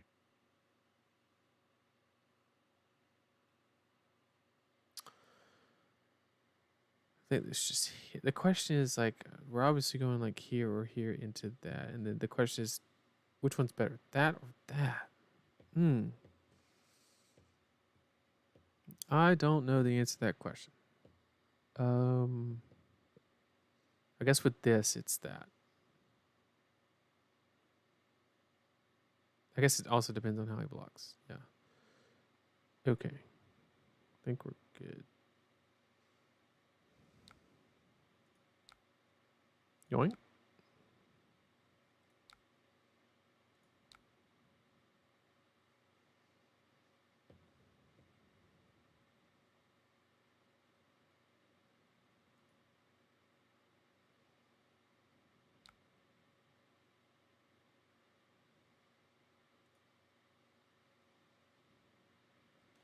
So this is 2 rune chance or 3? 2. It's Uh, 2. yeah. Yeah. Okay. It's weird because it's showing me the same thing as it was when Right. it was 3. So, all right. Okay, we will. James, Funeral Moon's the GOAT. If I didn't have Funeral Moon right there, I could not have played this card because I would have had 1 rune chant and no way to actually generate a rune chant with Go again. So that's why it's allowing us to leverage these rune gate activations on a whim, and we can take damage on the opponent's turn, like I did, activate it, and carry it on over. That's the idea.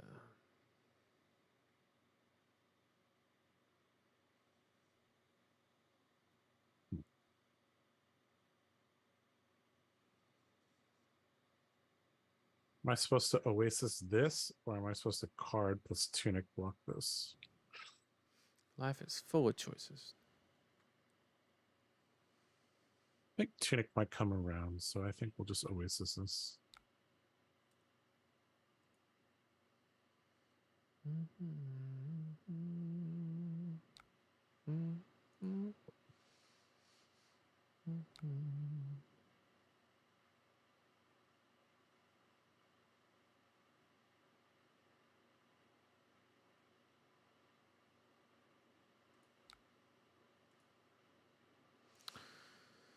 Thank God.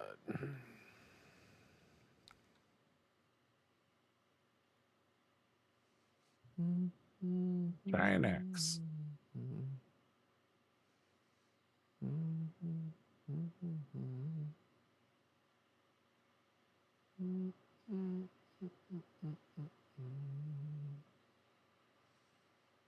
I think this is the last push we need. We can arsenal this. We have that as an out. Getting kind of close for comfort. He does run shots. So I think on that note, we actually have to give it up. So we could play this. Each hero has lost. But then you can just lay it down.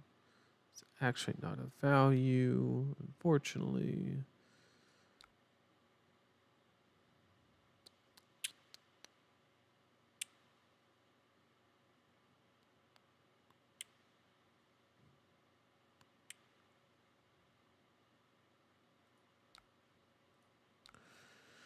Push that for that and that. Yep. Okay.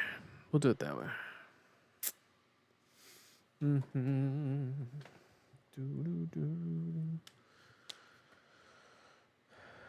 That all you got for me? Yeah. Okay, we'll arsenal that.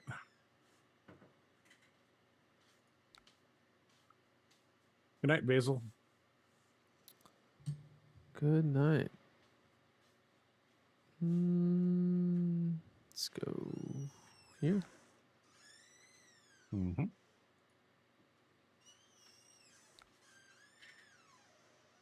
And here. Mm-hmm.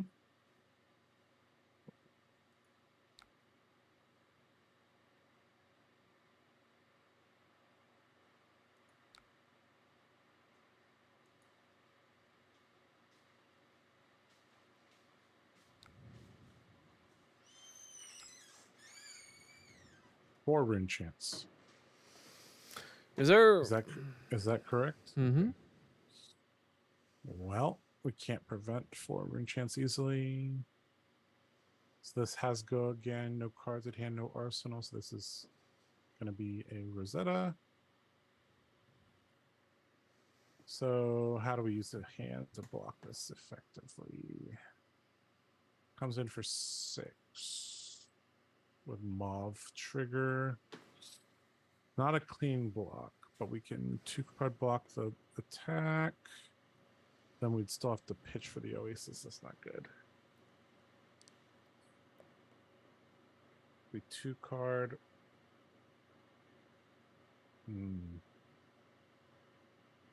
Being ahead in life is kind of an issue. Yeah. That is kind of an issue. That's why I just ate that axe. What do you Yeah. mean? Yeah. So we can't let this hit. But this hand is clunky AF. Do we just block as much as we can? I think we might just do that. We have no follow-up turn. That's really sad. All right. We will just I do like tempo. yeah. All right.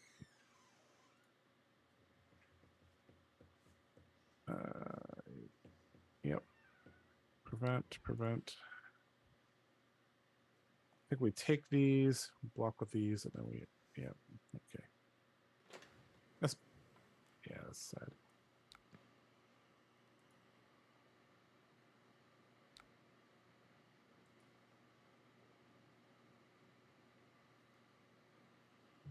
Oh shit, this is for 9. 100%. Had the pump on it. Okay, that's fine.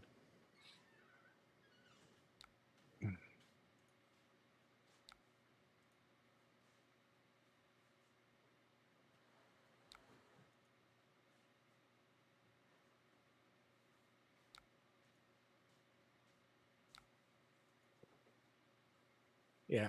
This is giving me very very classic. I can't stop you from getting value from creepers and swinging Rosetta Thorn every turn. Right. Yep. Because that's just what my hero just cannot do that. Mm-hmm. And you're just being very efficient. And it's tough. We should gain a rune chant because he took damage. Yep. And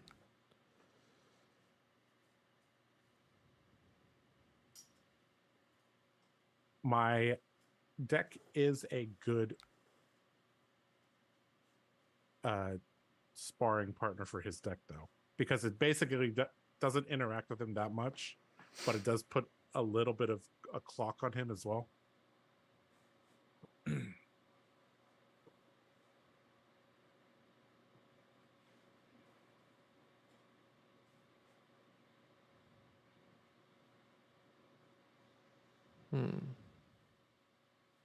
Way too early to say how good or bad any of the Dusk Till Dawn heroes are.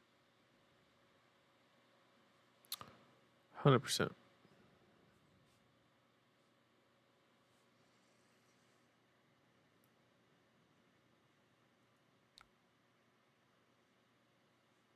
Okay. Yep. Banish that. Sure. Mm-hmm.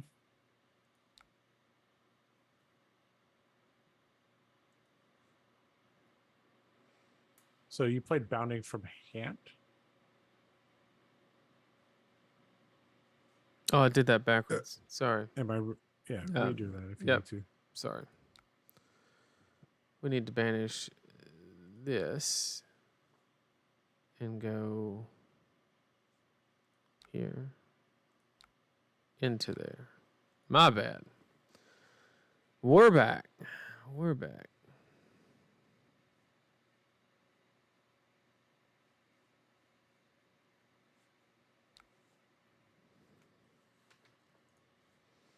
You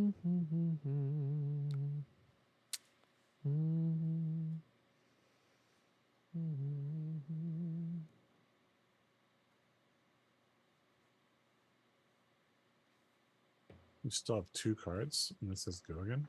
Mm-hmm. Can you play those like giant ass? Yeah, I can just hand cast them. You can just hard cast the I can't giant hard cast them from banish. Is the only thing. Yeah. So I don't think we get to keep our hand against that.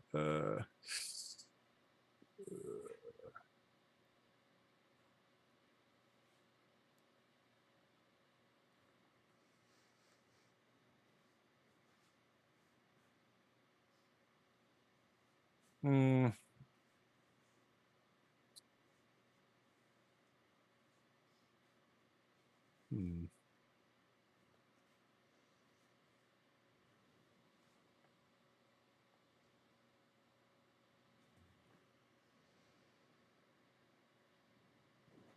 I don't know what to do, dude. Between a rock and a hard place. Yeah, I think we just have to give the tunic up here.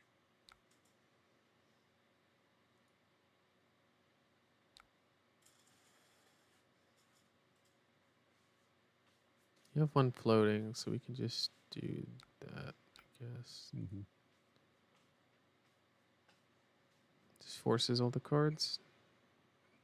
I have a shunt, but the Okay. I did lose life this turn, right? I think. No, I? you did not. Only 2 rune chance there? Yeah. Okay. Okay, never mind. Okay. What are we looking like now?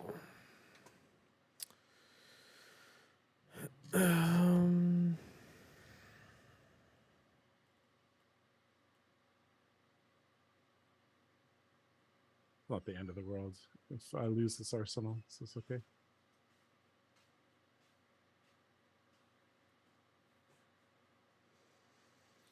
We need Yeah, a the way. tunic is here just for the 1 cost buff on the axe plus oasis plus shunt.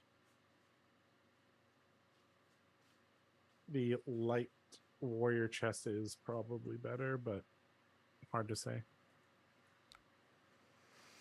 We have a gambling choice to make. Charging doesn't matter from this deck. I literally have 1 card in soul and it's soul shield.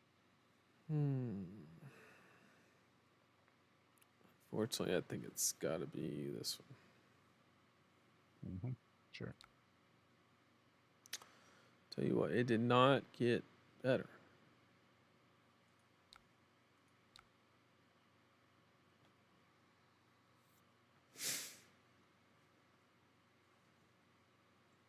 Well, this cleave is looking mighty bad without tunic. Ugh. Well, we can always throw it to block for 3.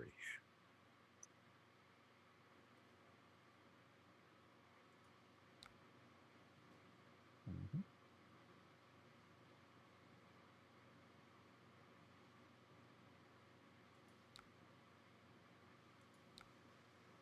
Maw of Skies is such a good card. Ugh.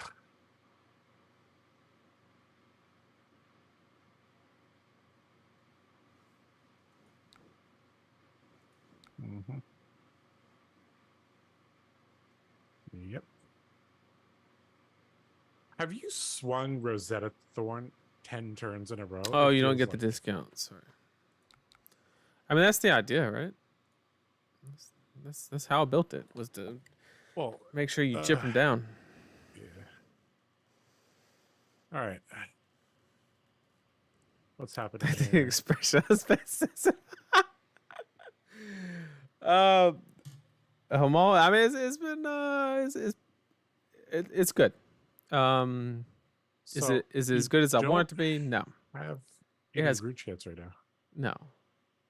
I mean, one's firing at you right now. Yeah. So how are you going to get the Vanta Wraith out of Banish? That's weird. Ding, ding, ding, Josh. I'm not. Yeah. So it's like, okay, so I don't know. Okay. Unless I play my Revel in Runeblood, Yeah. which I need to add back to the deck because I'm missing it right now. Especially in these longer matchups where I can like kind of set it up, put an arsenal. I do kind of miss the Revel.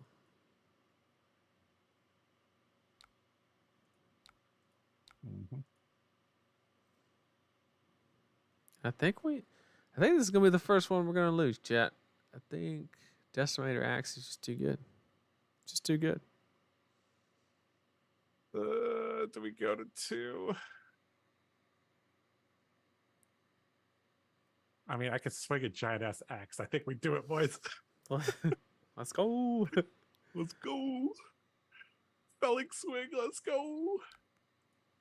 I mean, I basically have to get this thing out of my arsenal or I die. Are you gonna Levi yourself? Is that what you're saying? I think Levi so. 1.0ing yourself. Yeah, I think that's how this ends. Yeah, 10. 10 Yeah. is big. Yep, you got it. Oh my god. We did it. Because I have to put another one in there, and yeah, it's okay. Oh my god. Okay. So what did we learn? Not putting cards into our soul. Good plan. Bolted. You're right, Gerties. I don't know why I played the mob on the swarming. That was bad. You're 100% correct. 100%. 100% correct. Should have not done that. Is there a way to see how many times you activate times played on your Rosetta Thorn? It's turn 10. So I think it is 10, right? Does it show my axe? How many times I swung it? Nope. I'd imagine. No. No, I don't see felling axe anywhere. Or the maybe it's because I'm on the You mean Decimator Great Axe? yeah, I decimated great axe. I need to switch to the legacy client, maybe. Let's see. Ooh. Still not showing. Where's decimated great axe? Oh, there. 8 times. I swung it 8 times in 10 turns. And 8 times with the buffs was enough. So 1 cleave, 2 sharpened steels, 1 felling swing. That's 4. That's 10, 16. 16 plus 32. Mm-hmm. So I threatened 48 damage that turn. I threatened 48 damage that game. Oh, it's saying 45 for some reason, but yeah. That's damage threatened 45, damage dealt 37. Okay. Interesting.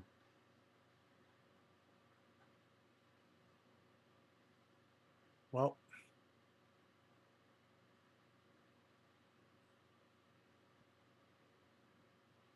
that was the list that doesn't pitch much, you said? Correct. And I promised somebody that I'd play a match with Grasp. So I will play this one with Grasp. All right, let's... Because I'm just here to give the people what they want. All right. Let's try our 4th Bolton deck. I sent you the link. The 4th one? Yeah, the 4th Bolton deck Oh, list. Lord. Try to use the D react that lets you change here. What? The D react that lets you change here. Hey, don't try to shit on use. Bolton like hang that. on. Hang on. We got try to use defense reaction that creates rune chance. Okay, so they want me to add some stuff. Okay, sure. I'm down. I'll Mhm.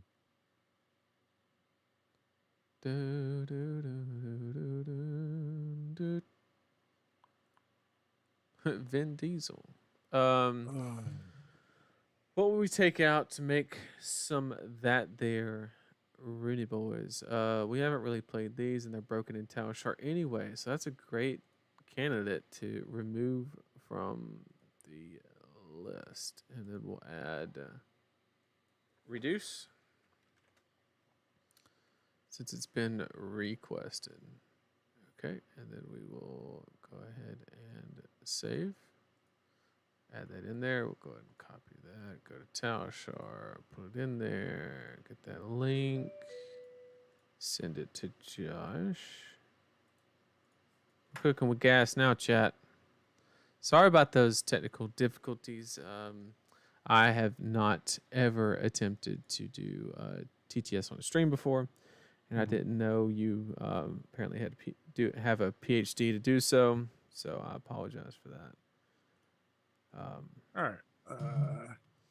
But we have the grasp. We're putting in the grasp, and we are adding the reduced to rune gem. I do want to keep in the rev. I really want to get an oblivion off. I don't know. Just seems solid. I don't know. The reduces have been good. See, I just don't know what to take out. That's the problem.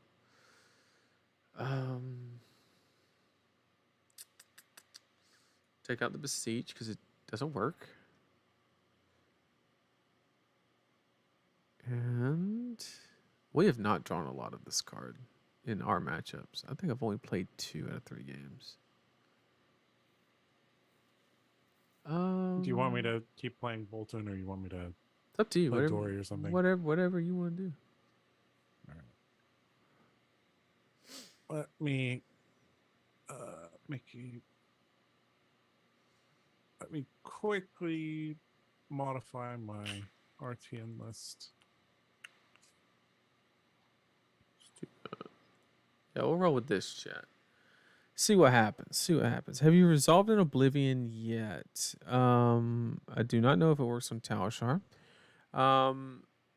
Oh, we actually can't run Oblivion this matchup because we're not running Vexing. So I don't know if you were here earlier, Gerties, but the easiest line that I've found to like just conveniently cast Oblivion is you just park a Revel in Arsenal and then you do your Go Again, Shindig, Mauve into Roomgate, and then you Revel, pop Vexing, get to 6, and then go Oblivion, right?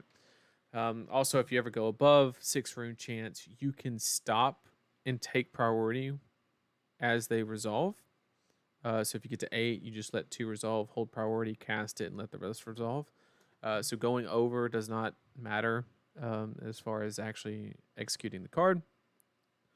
But it's not the hardest to get off.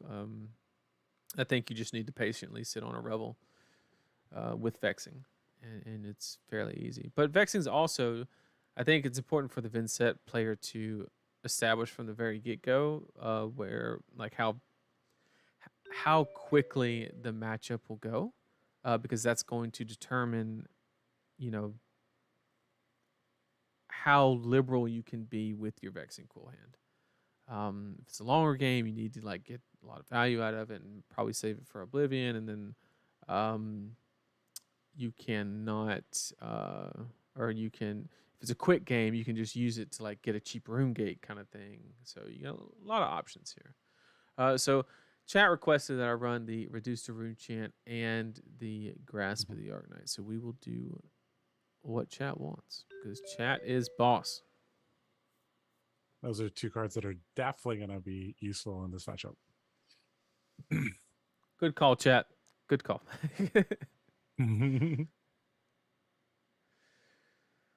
I do like that Dory really needs her blues, so her running AB is kind of like not the worst against us because like just play a few games with Pummel. I'll tell you, that's exactly what I'm not going to do. 60% of the time it was actually backbreaking. I just like, in what world are you running Pummel? I guess I don't know. I mean, the Pummel would trigger like the Mauve Skies, but then like it doesn't work in a Rosetta build. I could see it in like a flail kind of situation. I'm not for it. Let's get the record straight.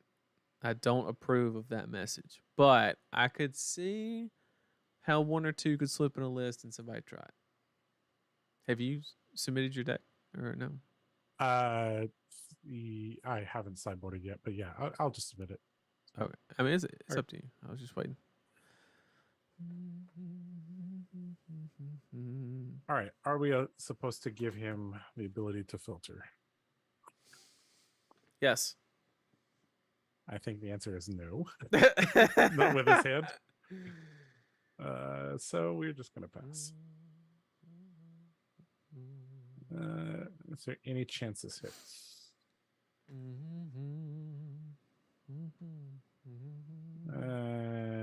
No, it's not. All right. Your go. You were supposed to not do that.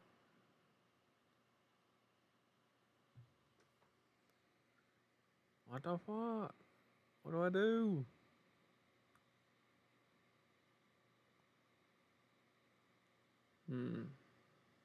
Well, we have to banish this. Like, we don't have a choice. We don't have a...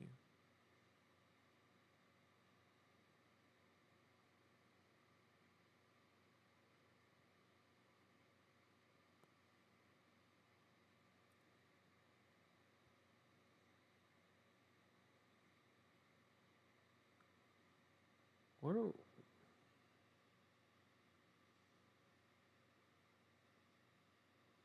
Oh, we can use grass because we have that now. Thanks, whoever said that. They just saved my.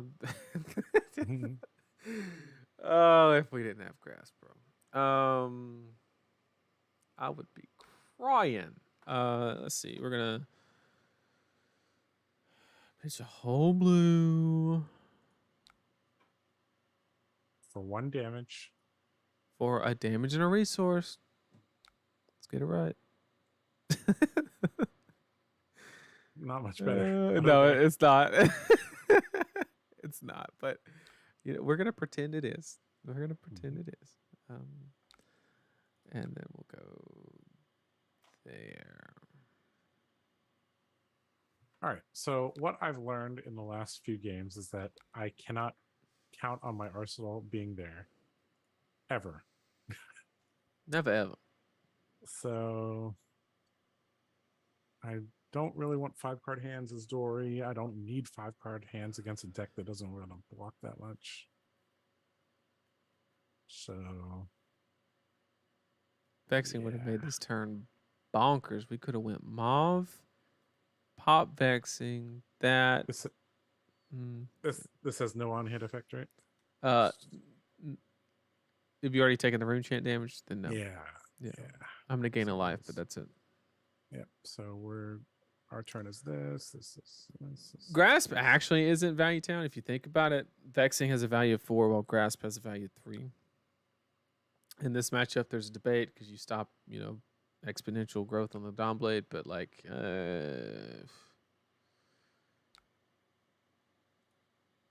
I'm really a fan of Vexing over Grasp. This just sucks. I don't have to. Oh no.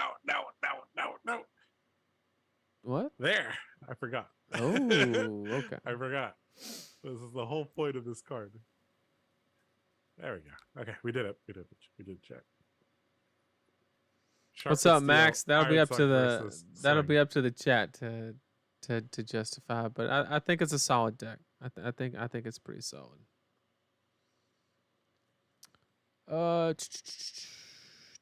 6 on hit courage. That's a fact.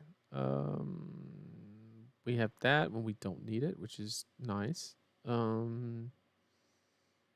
You will get over this, which is unfortunate. But the question is like, what can I actually do about it? Is the real. That's the real kicker. Like I don't know. Can't pitch in that. I gotta play that. I could arsenal that. I have to play non-attack to play this card from Banish Zone, so I'm basically forced into this line right here. Which means I have to pitch, which means I gotta keep one of these, which means I'm going to keep this one, but we can't go again execute this. Oh, this is a tough one. I think we might have to crown here. This hand just ain't. It doesn't Already? It's only turn 2. yeah. Well, like I can't cover this up and be productive, so I'm gonna risk it for the biscuit here and get rid of this moon. Okay. Just don't need the moon right now. So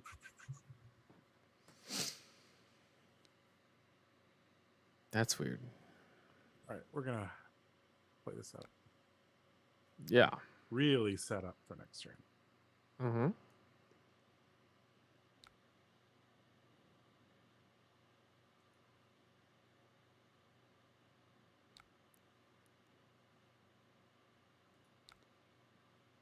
Okay. Bounding, yep. Is what you banished. This is such a bad hand. This is what. See, these are the hands I was running into when I played this card. Is I just didn't have it at that exact time, and it just creates. So, for the person who asked me to add it, that's really why I ended up taking this card specifically out of the main list was situations like this. You just don't have it on demand, and it's super unfortunate. Hi, We Max. Nice to don't see you here. have a choice. There's no reason to pay into this.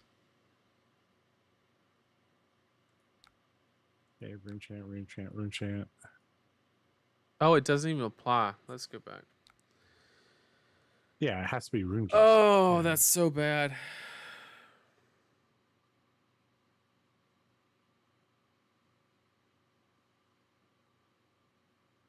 Yeah, that's gonna cost me. Like literally. This card. I mean, I guess I have to do it anyway. It's like a dead card if I don't. I can't even make a rune chant or do anything like that. I could play that and bank this, but then it would have required. I would have needed to block with this the turn before. Yeah, so this is bad.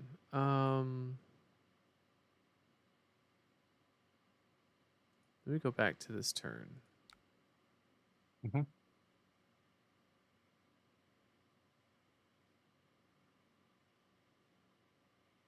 This is actually so bad because we can't leverage any. Yeah, this card just wrecked me.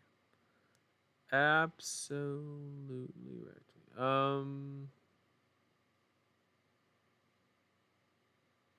I should have blocked with this turn before or the other turn.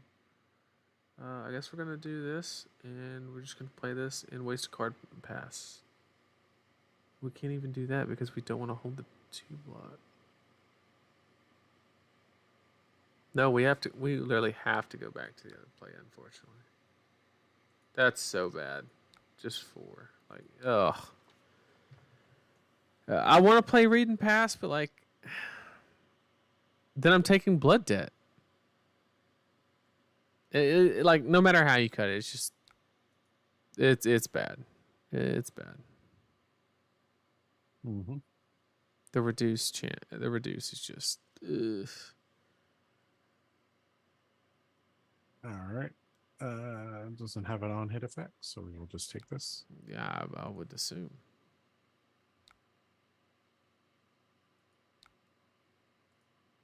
Because we can play a helmetless story card. Pitching a helmetless warrior card. And play yellow valor and swing.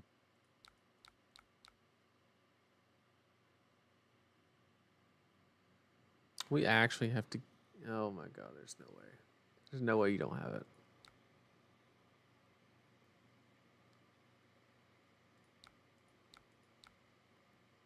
Well, I don't know. I feel like if you're like the blocking for 9 is the worst outcome here, right?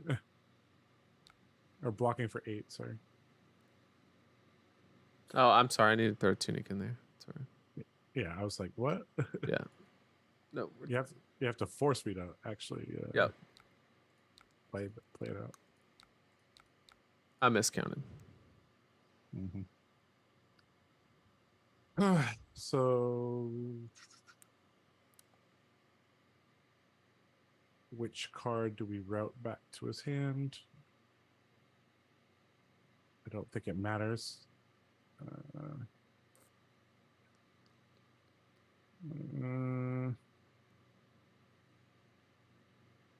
Or do we even want to route, actually? I think we have to, just in case he has a D-react. Yeah, that's game. We can scrap it if you have access to route. Yeah. Yeah, that's fine. We just We can restart it. just restart the game. Concede and then rematch. Yeah, no sideboarding, I guess. Quick rematch, right? Well, I'm gonna do full just to. Oh, full. Okay. Because I don't. Obviously, the reduce is not it. Yeah. So we're gonna go back to going second. I don't mind the grass, but I just think vexing is so much. So in this matchup, Husk is actually legit, though. We could entertain that, just like chat mentioned.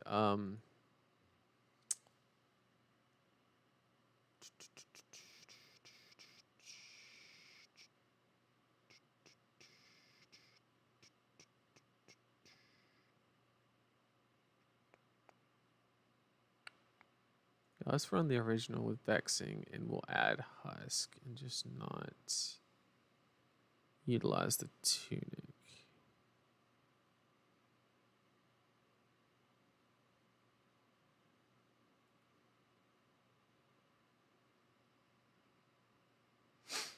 Okay.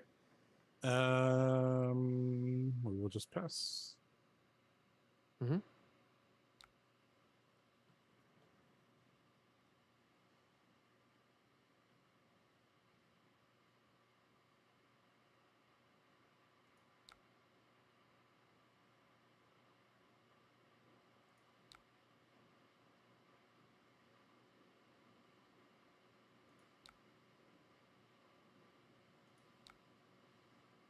Mm-hmm. Okay, we'll take 3 damage. 6 go again.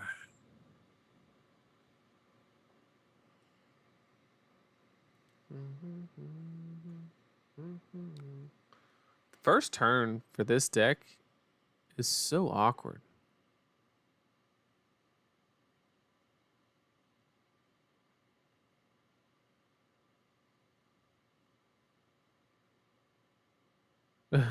Spend an hour building a ward refractor list.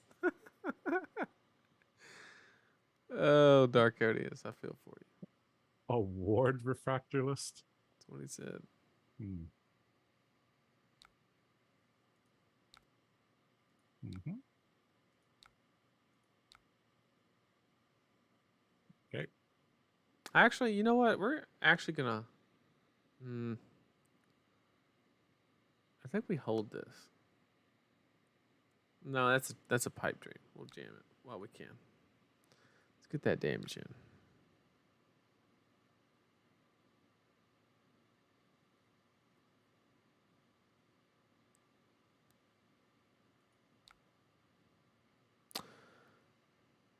I tried playing Vynnset a lot slower, but I think the problem for me was that if the opponent doesn't play into your game plan and just swings hammer, you can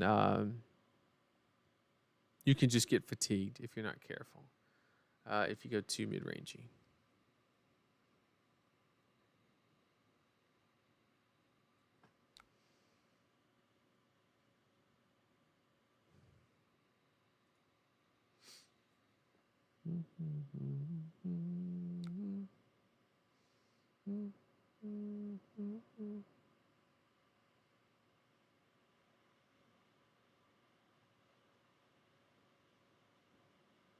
I guess I need to make you have it. I mean, I can't make it that easy.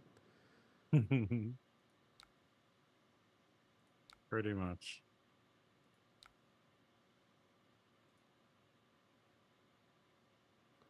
Yep.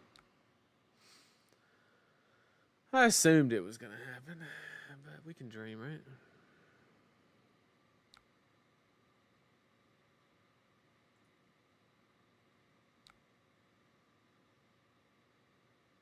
Sweet. Copper and So, a tunic? no, sorry, we're blocking that. Yeah, no I shot. was like, I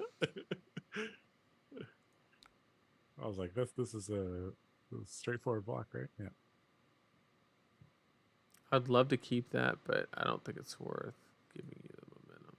I mean, we're in a crap position anyway because we bricked. I had no attack. But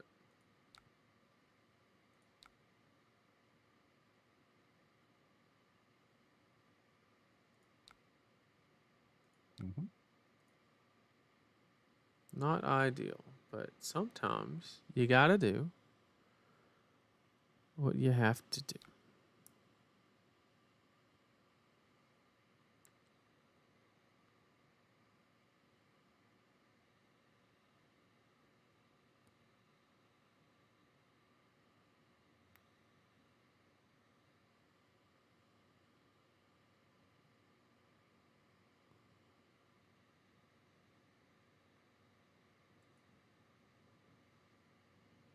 All right. Take 5.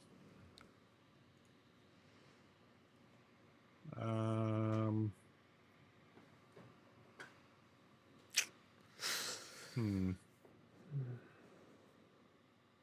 Yeah,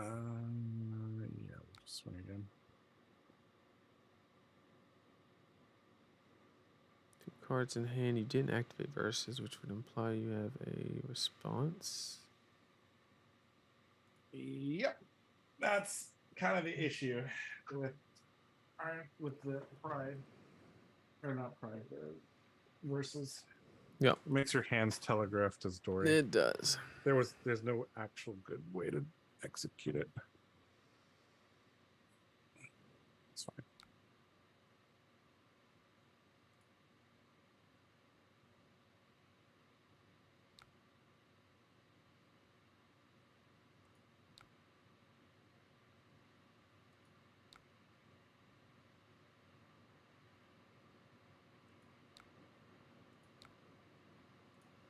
So there's kind of a game of chicken here. Like the husk makes me not want to keep certain hands, but I know he doesn't want to use it that early. No, I don't. So that's why I'm like, yeah, Yellow Valley's good enough. All right, so this has an on-hand effect of banish top card if I want. banish top card. His hand's not that great. Glistening Steel Blade, very bad against your deck. This could just be a setup turn here. Kind of just protect the counter. Yeah, that seems decent. Let's just do that. That has go again. Do I want you to banish a card? It's a May, right? It's So a May, never... yeah. I'm only going to do it if it benefits me. Yeah.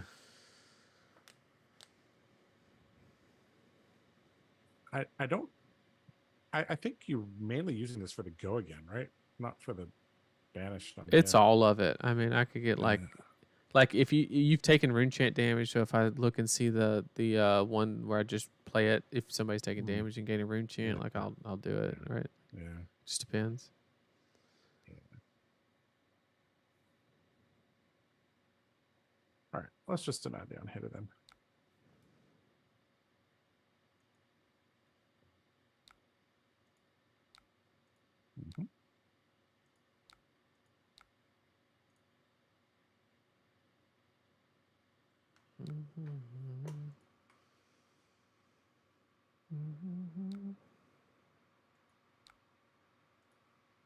All right, this is going to be the third turn in a row of temptation for him. Hey, look at that. Perfect husk block against a deck that you know is not running Puncture Out for Blood.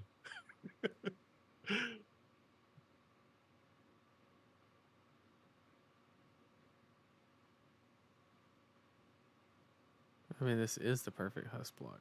Yeah, I know. Denies a counter. Gives you all the tempo. But I'm 30. Yeah. That means the husk is probably going to tick down 4 or 5 times. At least. So, yeah.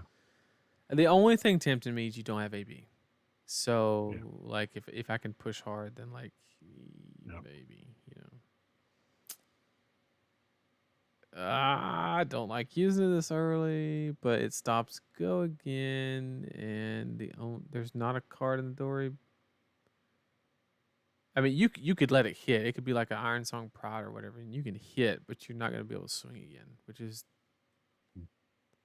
the important part. So I know Hush shuts this down, or at least getting hit a second time, which has to be worth the blood debt that I'm going to take on it. I don't plan. It's worth 10 here. Yeah, I gotta give it.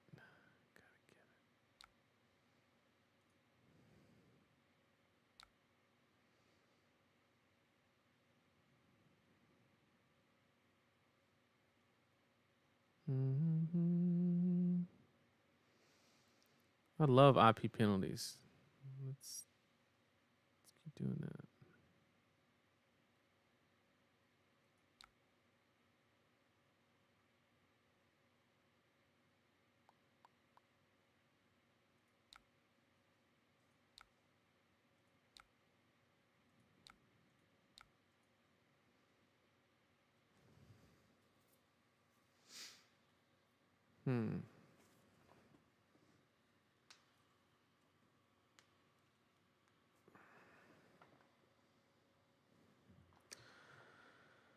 This actually feels pretty good when I'm nowhere near a reduced terrain chant.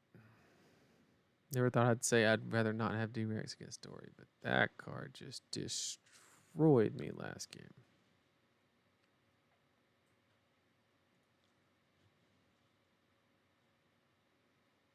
So next turn's gonna hurt. Got it.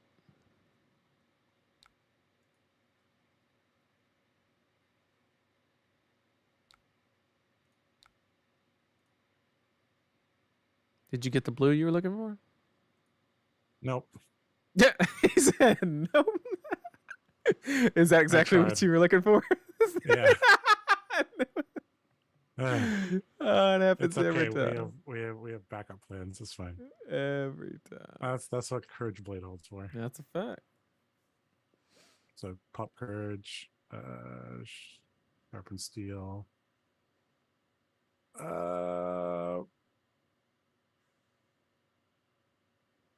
Yeah. What is Valor. actually happening? Pitch Singing Steel Blade. Iron Song versus to up the stakes and swing.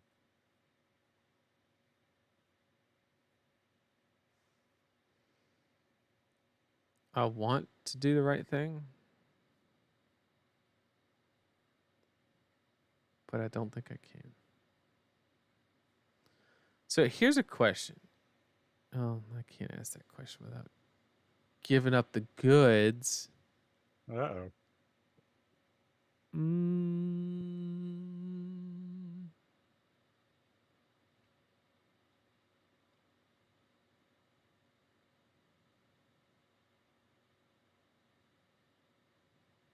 I see the line, but man, this is gonna hurt.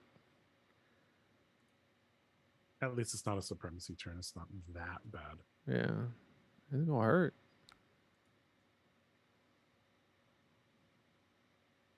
Koalas are starving. Swing for 4 on hit counter. I would love to go to Cincy, but I don't think it's worth it. Little bit far outside of the range for a battle harden, unfortunately.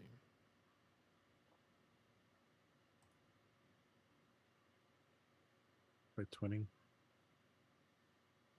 Mm-hmm. Not sure if the bolter break here is worth it, but I guess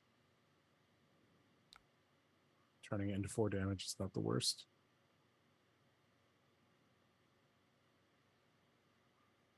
An arsenal, you say?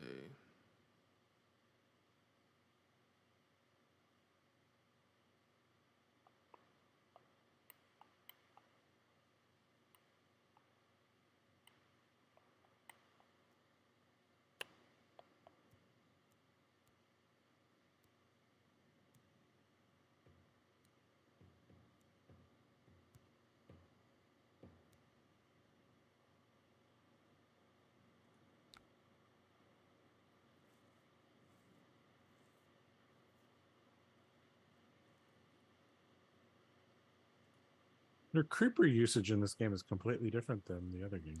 The hands have been very weird. Yeah. I've been very like non-attack heavy and not had any attack. No like real reason to activate them. Been very odd. I think I found a decent line, one that we'll take. We will. I should have played my red Iron Song response instead of putting it in arsenal. God damn it. It's gone. It's gone. It's gone. And it's gone. And it's gone.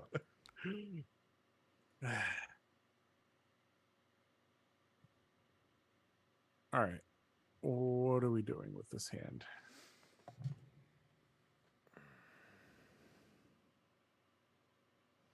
Seems rough for anyone wanting to play with new car. When is Cincy? Is it this weekend? Next weekend? Like, I don't even know the exact week. I know it's coming up. I think it's in 2 weeks, right? I could be wrong.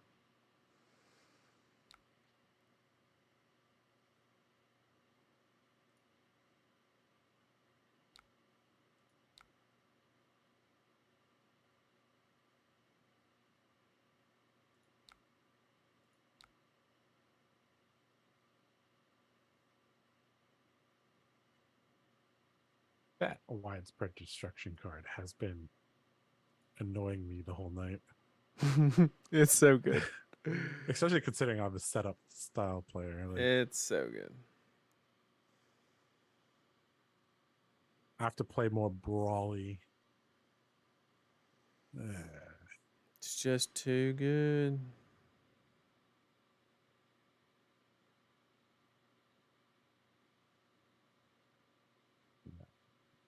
Supposed to.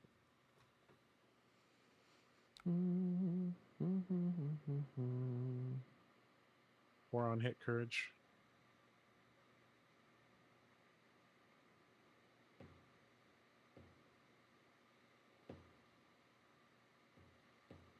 I think your Husk getting 10 value was just the turning point.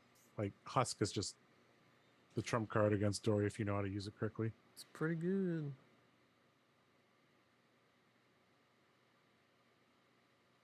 You don't have go again yet. Which means this is glint or... Yeah, it has to be glint. Which means I need to not block. That's what that means. I want to let you draw a card. That seems That would be bad. counterintuitive. Yeah, come play your glint. There's no glint. Oh, that's good. I mean, bad for me because now I have a dead card, but it's, give and take here. Could be worse. I guess we play this guy, right? Since we can. It's pretty good.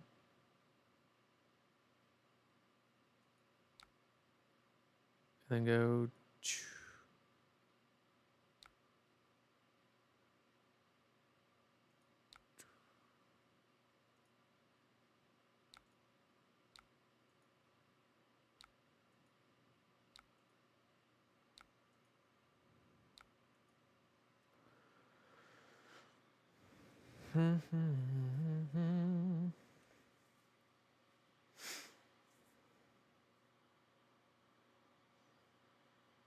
Yeah, Oh my god, what the this is even worse.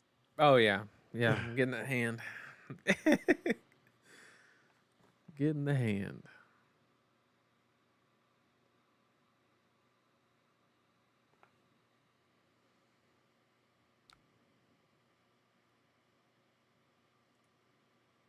Which means I need to not give you the chance to do that. Break the chain, make you discard. Didn't block anyway. Joke's on me. Yep.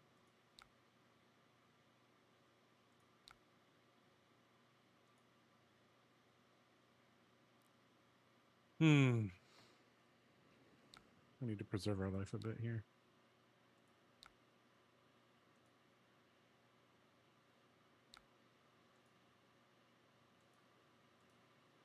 Unfortunately, there's no card in the Dory deck that kills him here, so he's not going to block. And then I'm going to die. Because you're going to have 6 turn chance. No, I'll be one short. Oh, right. Incantation 0 doesn't pop. So I actually have to block here, unfortunately. Because the hand just ain't doing much else. Being honest.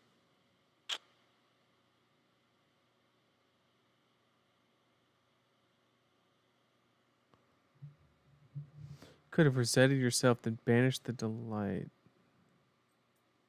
Play read from Arsenal and have delight banish.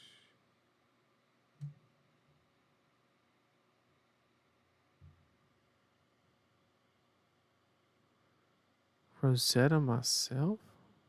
Oh, and yeah. Okay, I see what you're saying. That's fact. See, I've never looked at that card that way, actually. I can banish cards from my hand to have an actual gain from it. I need to keep that in the noggin. Let's see. What are we doing here? I don't actually know.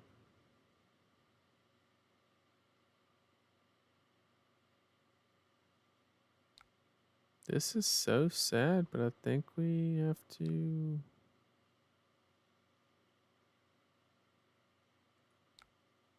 Like, I can't even utilize these.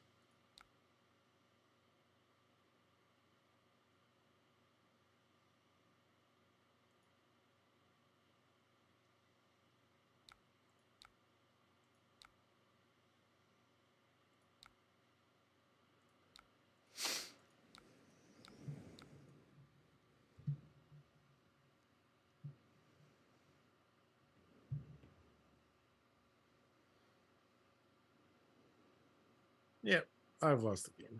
Yep.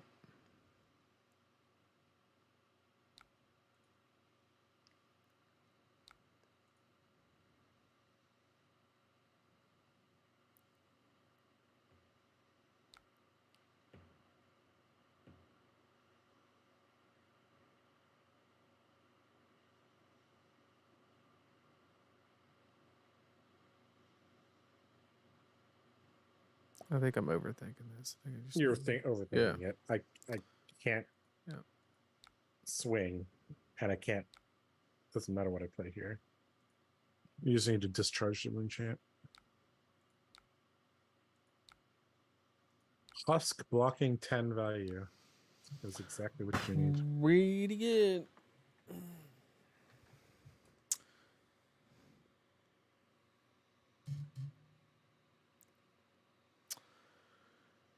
Well, we've been going for 4 hours, so Mm-hmm.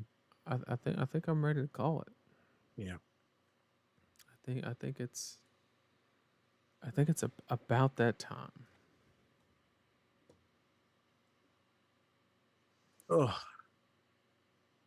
Well, chat. Does anybody have any questions for me or Josh? Be more than happy to answer them.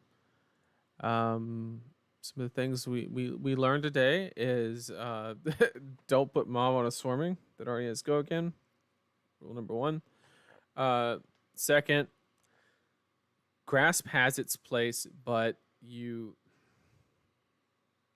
it's like vexing just this deck. If you play it this way, okay, if you play the very slow version, then I understand. Grasp is probably the best, right? But vexing in the aggressive one just bails you out. I mean, that first turn, the first turn of the game when I went second, I was able to literally deal 14, whereas if I didn't have vexing, I literally would have been able to deal like 7, and it would have cost every card in my hand.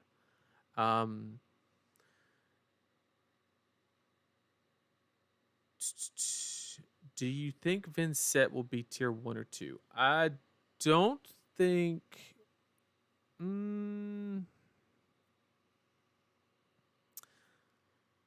I think tier 2 currently, because I'm anticipating a bunch of Icelanders to come out of the woodwork, and I don't think it's going to be a particularly great match. So if someone can solve Ice Lexi and Icelander, I think the deck could do very well, because the combination of arcane damage as much as it produces and the beefy numbers on the attacks really make it difficult for a deck and the fact that it goes wide with a decent number of on-hit effects makes it very difficult for decks to fatigue it unless the deck's sole purpose was to set out and fatigue the deck. So I think it does very good there. Let's see.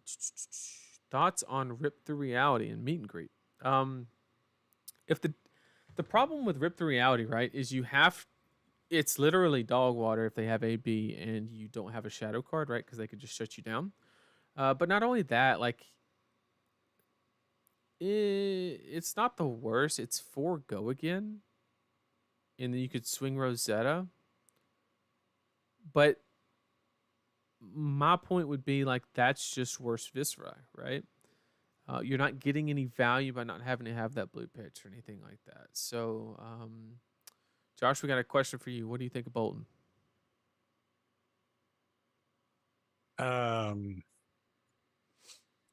That's a very, very complicated question. Well, And that's if you one that watch the video tomorrow, you can. yeah, we spent about 2 hours talking about it. In short, let's see. There are many, many new styles of Bolton that have been unlocked with all these new cards. Mhm. Whether or not any of them are good enough remains to be unseen. Bolton is still fundamentally one of those heroes that plays fairly fair. You know, plays with a hand value of 12 to 15 generally.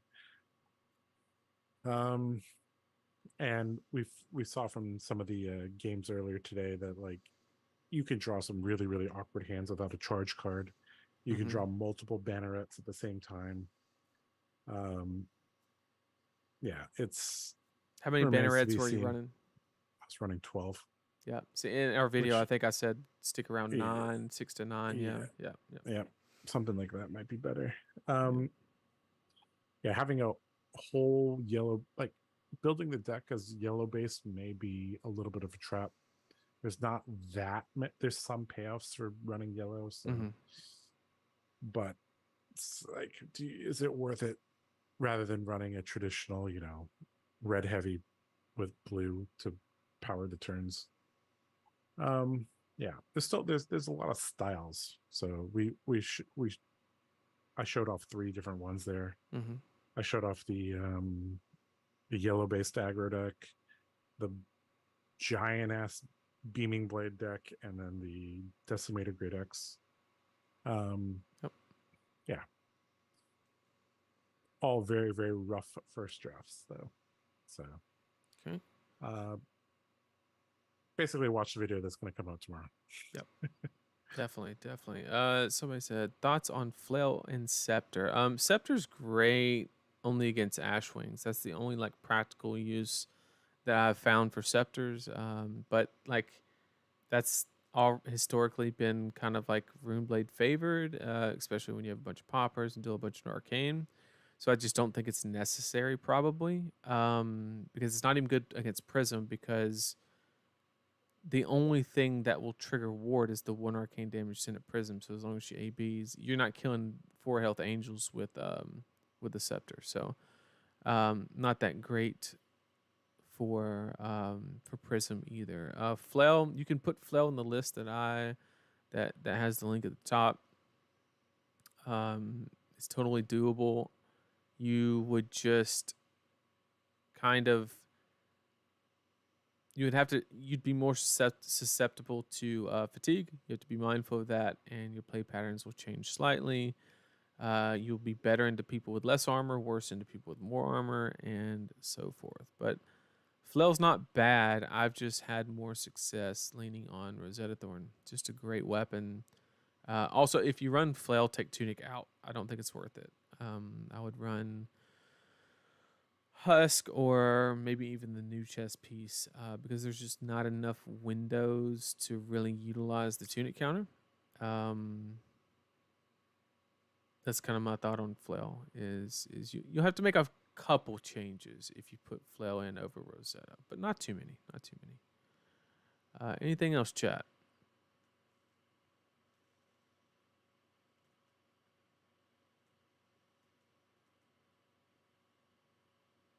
You also mentioned meet and greet in the Rip the Reality comment.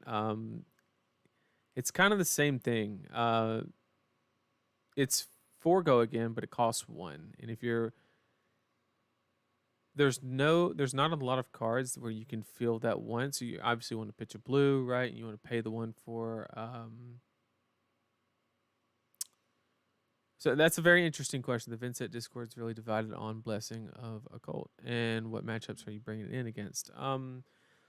Basically, the slower it is, the more incentivized I am to play it. And what it acts as is basically, if I'm being honest, it's just copy 6 through 9 of Read the Runes, or 7 through 9 of Read the Runes. Is really the way that I treat it. I don't like that it's a 1 cost, but it sometimes it's a necessary evil. If the match goes long, you need more rune change. If there's ever a match where you want to run more than 60 cards because you're worried about fatigue or something like that, you need more cards with rune chant generation on them, and that's where blessing is. It is definitely the worst rune chant generator, no debate, but I do think it's necessary. Axe Story going to see more play with new Axe? No. I think, well, when you say Axe Dory, I mean, I'm assuming you're talking about Hatch's Dory that I used to play. And that is all about go again, whereas the big axe is two handed. So your blade runners and stuff don't convert. And it's just There's not very viable. if you're running the Decimator Great Axe, you need to. It is an off-meta choice, right? So you need to look at how the heroes are perceived in terms of sideboarding. If you flip Dory, they're more likely to bring in 65, 70 cards. Right. And they're more likely to bring in cards that are very efficient in terms of blocking, like one card blocks for 6 with a D react, right? Whereas Bolton, if you bring in D reacts against Bolton combo, you just don't have the speed to kill him. And if you bring in D reacts against aggro Bolton, that's okay, but you're kind of again diluting your deck, right? So the axe is much better in Bolton because the way that they will sideboard against you is favorable, right? And you get zero value out of Dory's hero ability if you run the Decimator Red X, except possibly turn 1, maybe. Right. Whereas Bolton has access to Soul Shield and a bunch of other like you can run the so I was running the Tunic, but you can also run the other one as well. So the Decimator Grid X is just better in Bolton. Yep. And when Rosetta leaves, will it be the next? What will be next to go? Will it be Flail? I would say when Briar LLs, if she ever does, because she sure is taking her time. I would say my next go-to in deck building process would be Nebula Blade and Reaping Blade. I would try those. You don't have as much closing power with Reaping Blade, but it is relatively close on the amount, like as far as rate, It's just one less, but it's all clumped up and easy to block is the problem, so you don't have the closing power. But the Nebula Blade actually has some validity, but you're going to have to change the cost curve, and this style deck will not work with Nebula Blade. It'll have to be something completely different. It'll have to be like heavy Oath of the Arknight kind of deal, and you'll have to, figure that out. Or I'll figure that out when the time comes.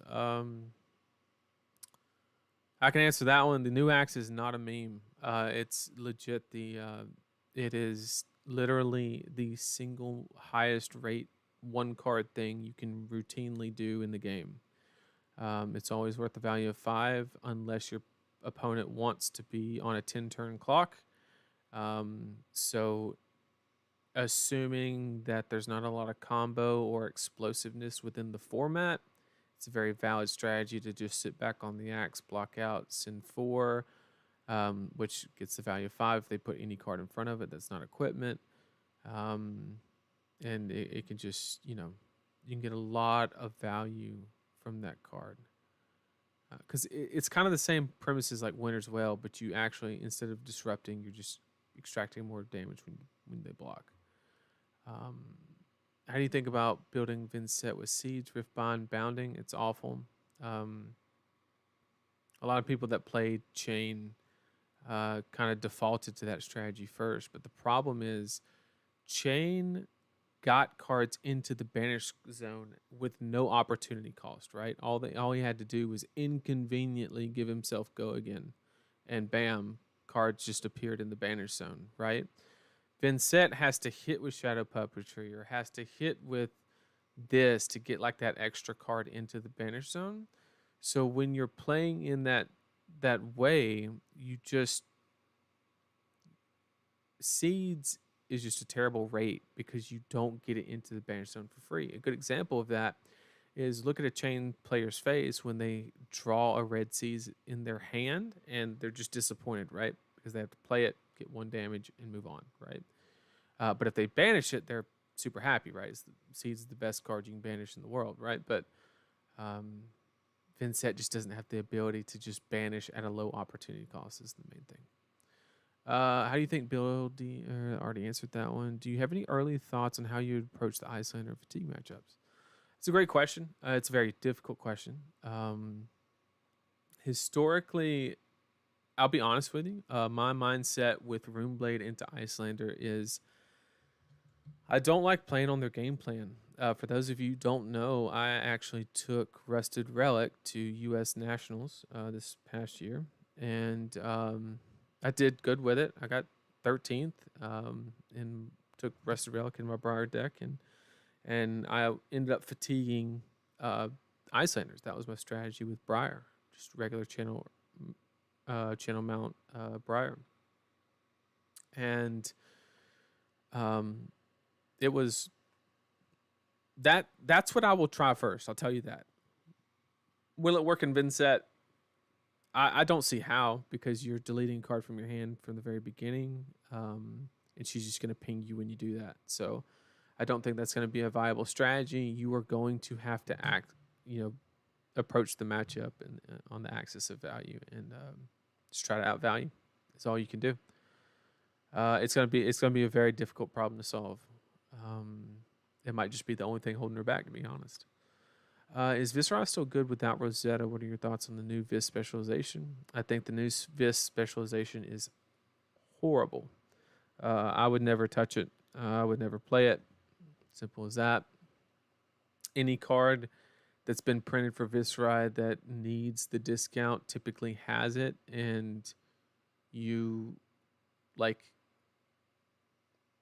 the 10-second summary of that card is you are basically hoping that you can get value from it by it not being a blue and added damage, right? Because you get an extra Viscera trigger. But why discount something when you just run a blue card and just pay for it, right? Just doesn't make a whole lot of sense. Let's see. What do you think of Mordred and Dread Triptych in Viscera? Mordred, no, you don't make rune chants that much during the action phase. You make them at the beginning of your turn, which you do not have a priority window within. So not a lot of ways to extract value from Mordred Tide. In fact, I think it's so bad that I didn't even try it. I don't think it's even worth the time. Dread Triptych was in the list at one point. It is a solid card. It is a solid contender because it's a very easy way to transition into the next rune gate for the next turn. In a beefy build that had a strong blue base, I would run Dread Triptych. I would not run it in my list where I'm more redline and the whole value premise is to not pitch. Looming Doom, no go. Once again, Vynnset rarely builds enough stacks of rune chant to really extract enough value from that. And you're not going to be able to play that card and play the card you banished and pay for creeper. There's just so much going on in that equation. You need to get everything out of the banish. If you're taking a lot of blood debt with Vynnset, you're playing it wrong, I believe. That's my opinion, of course, but it's not chain where you can just sit on 2 or 3 and just know that you're going to do a 30 damage turn and be just fine. I don't think she's going to operate that way. But chat, if there are no more questions, I think we'll call it here. We got one more. With the new Prism and Vinny out, what do you think will be the top 3 heroes shown this meta? Well, I believe that Defensive Ninja will make a comeback. I think there's a lot of. I think Lexi took just enough hit that if with a couple flick flacks from a ninja, a deck that goes Kadachi, 1 cost 5 attack, threaten mash trigger, is going to be very strong in this meta. It's a very good rate, has consistent on hit effects. You have things like I said earlier, flick flack, things like that. I think there's with Oldham gone, which was its greatest weakness, right? Because you can't outgrind somebody that can just prevent the damage all the time. With Oldham gone, that just opens up that entire playstyle again. If you are not familiar with the defensive ninja and you've never heard of that concept, just search Turtle Katsu. That would be the old school. It used to be a deck that ran around way back, kind of like when Monarch came out. Well, it was way before that, but like that's the last time we saw it was in the Monarch meta. Other than that, the other two, Alexi's still very strong. She's not bad. The Bullseye Bracers did not hit her that bad, just like they intended. She's still a very good deck. Other than that, I'm looking at Ninjas, Lexi, and Icelander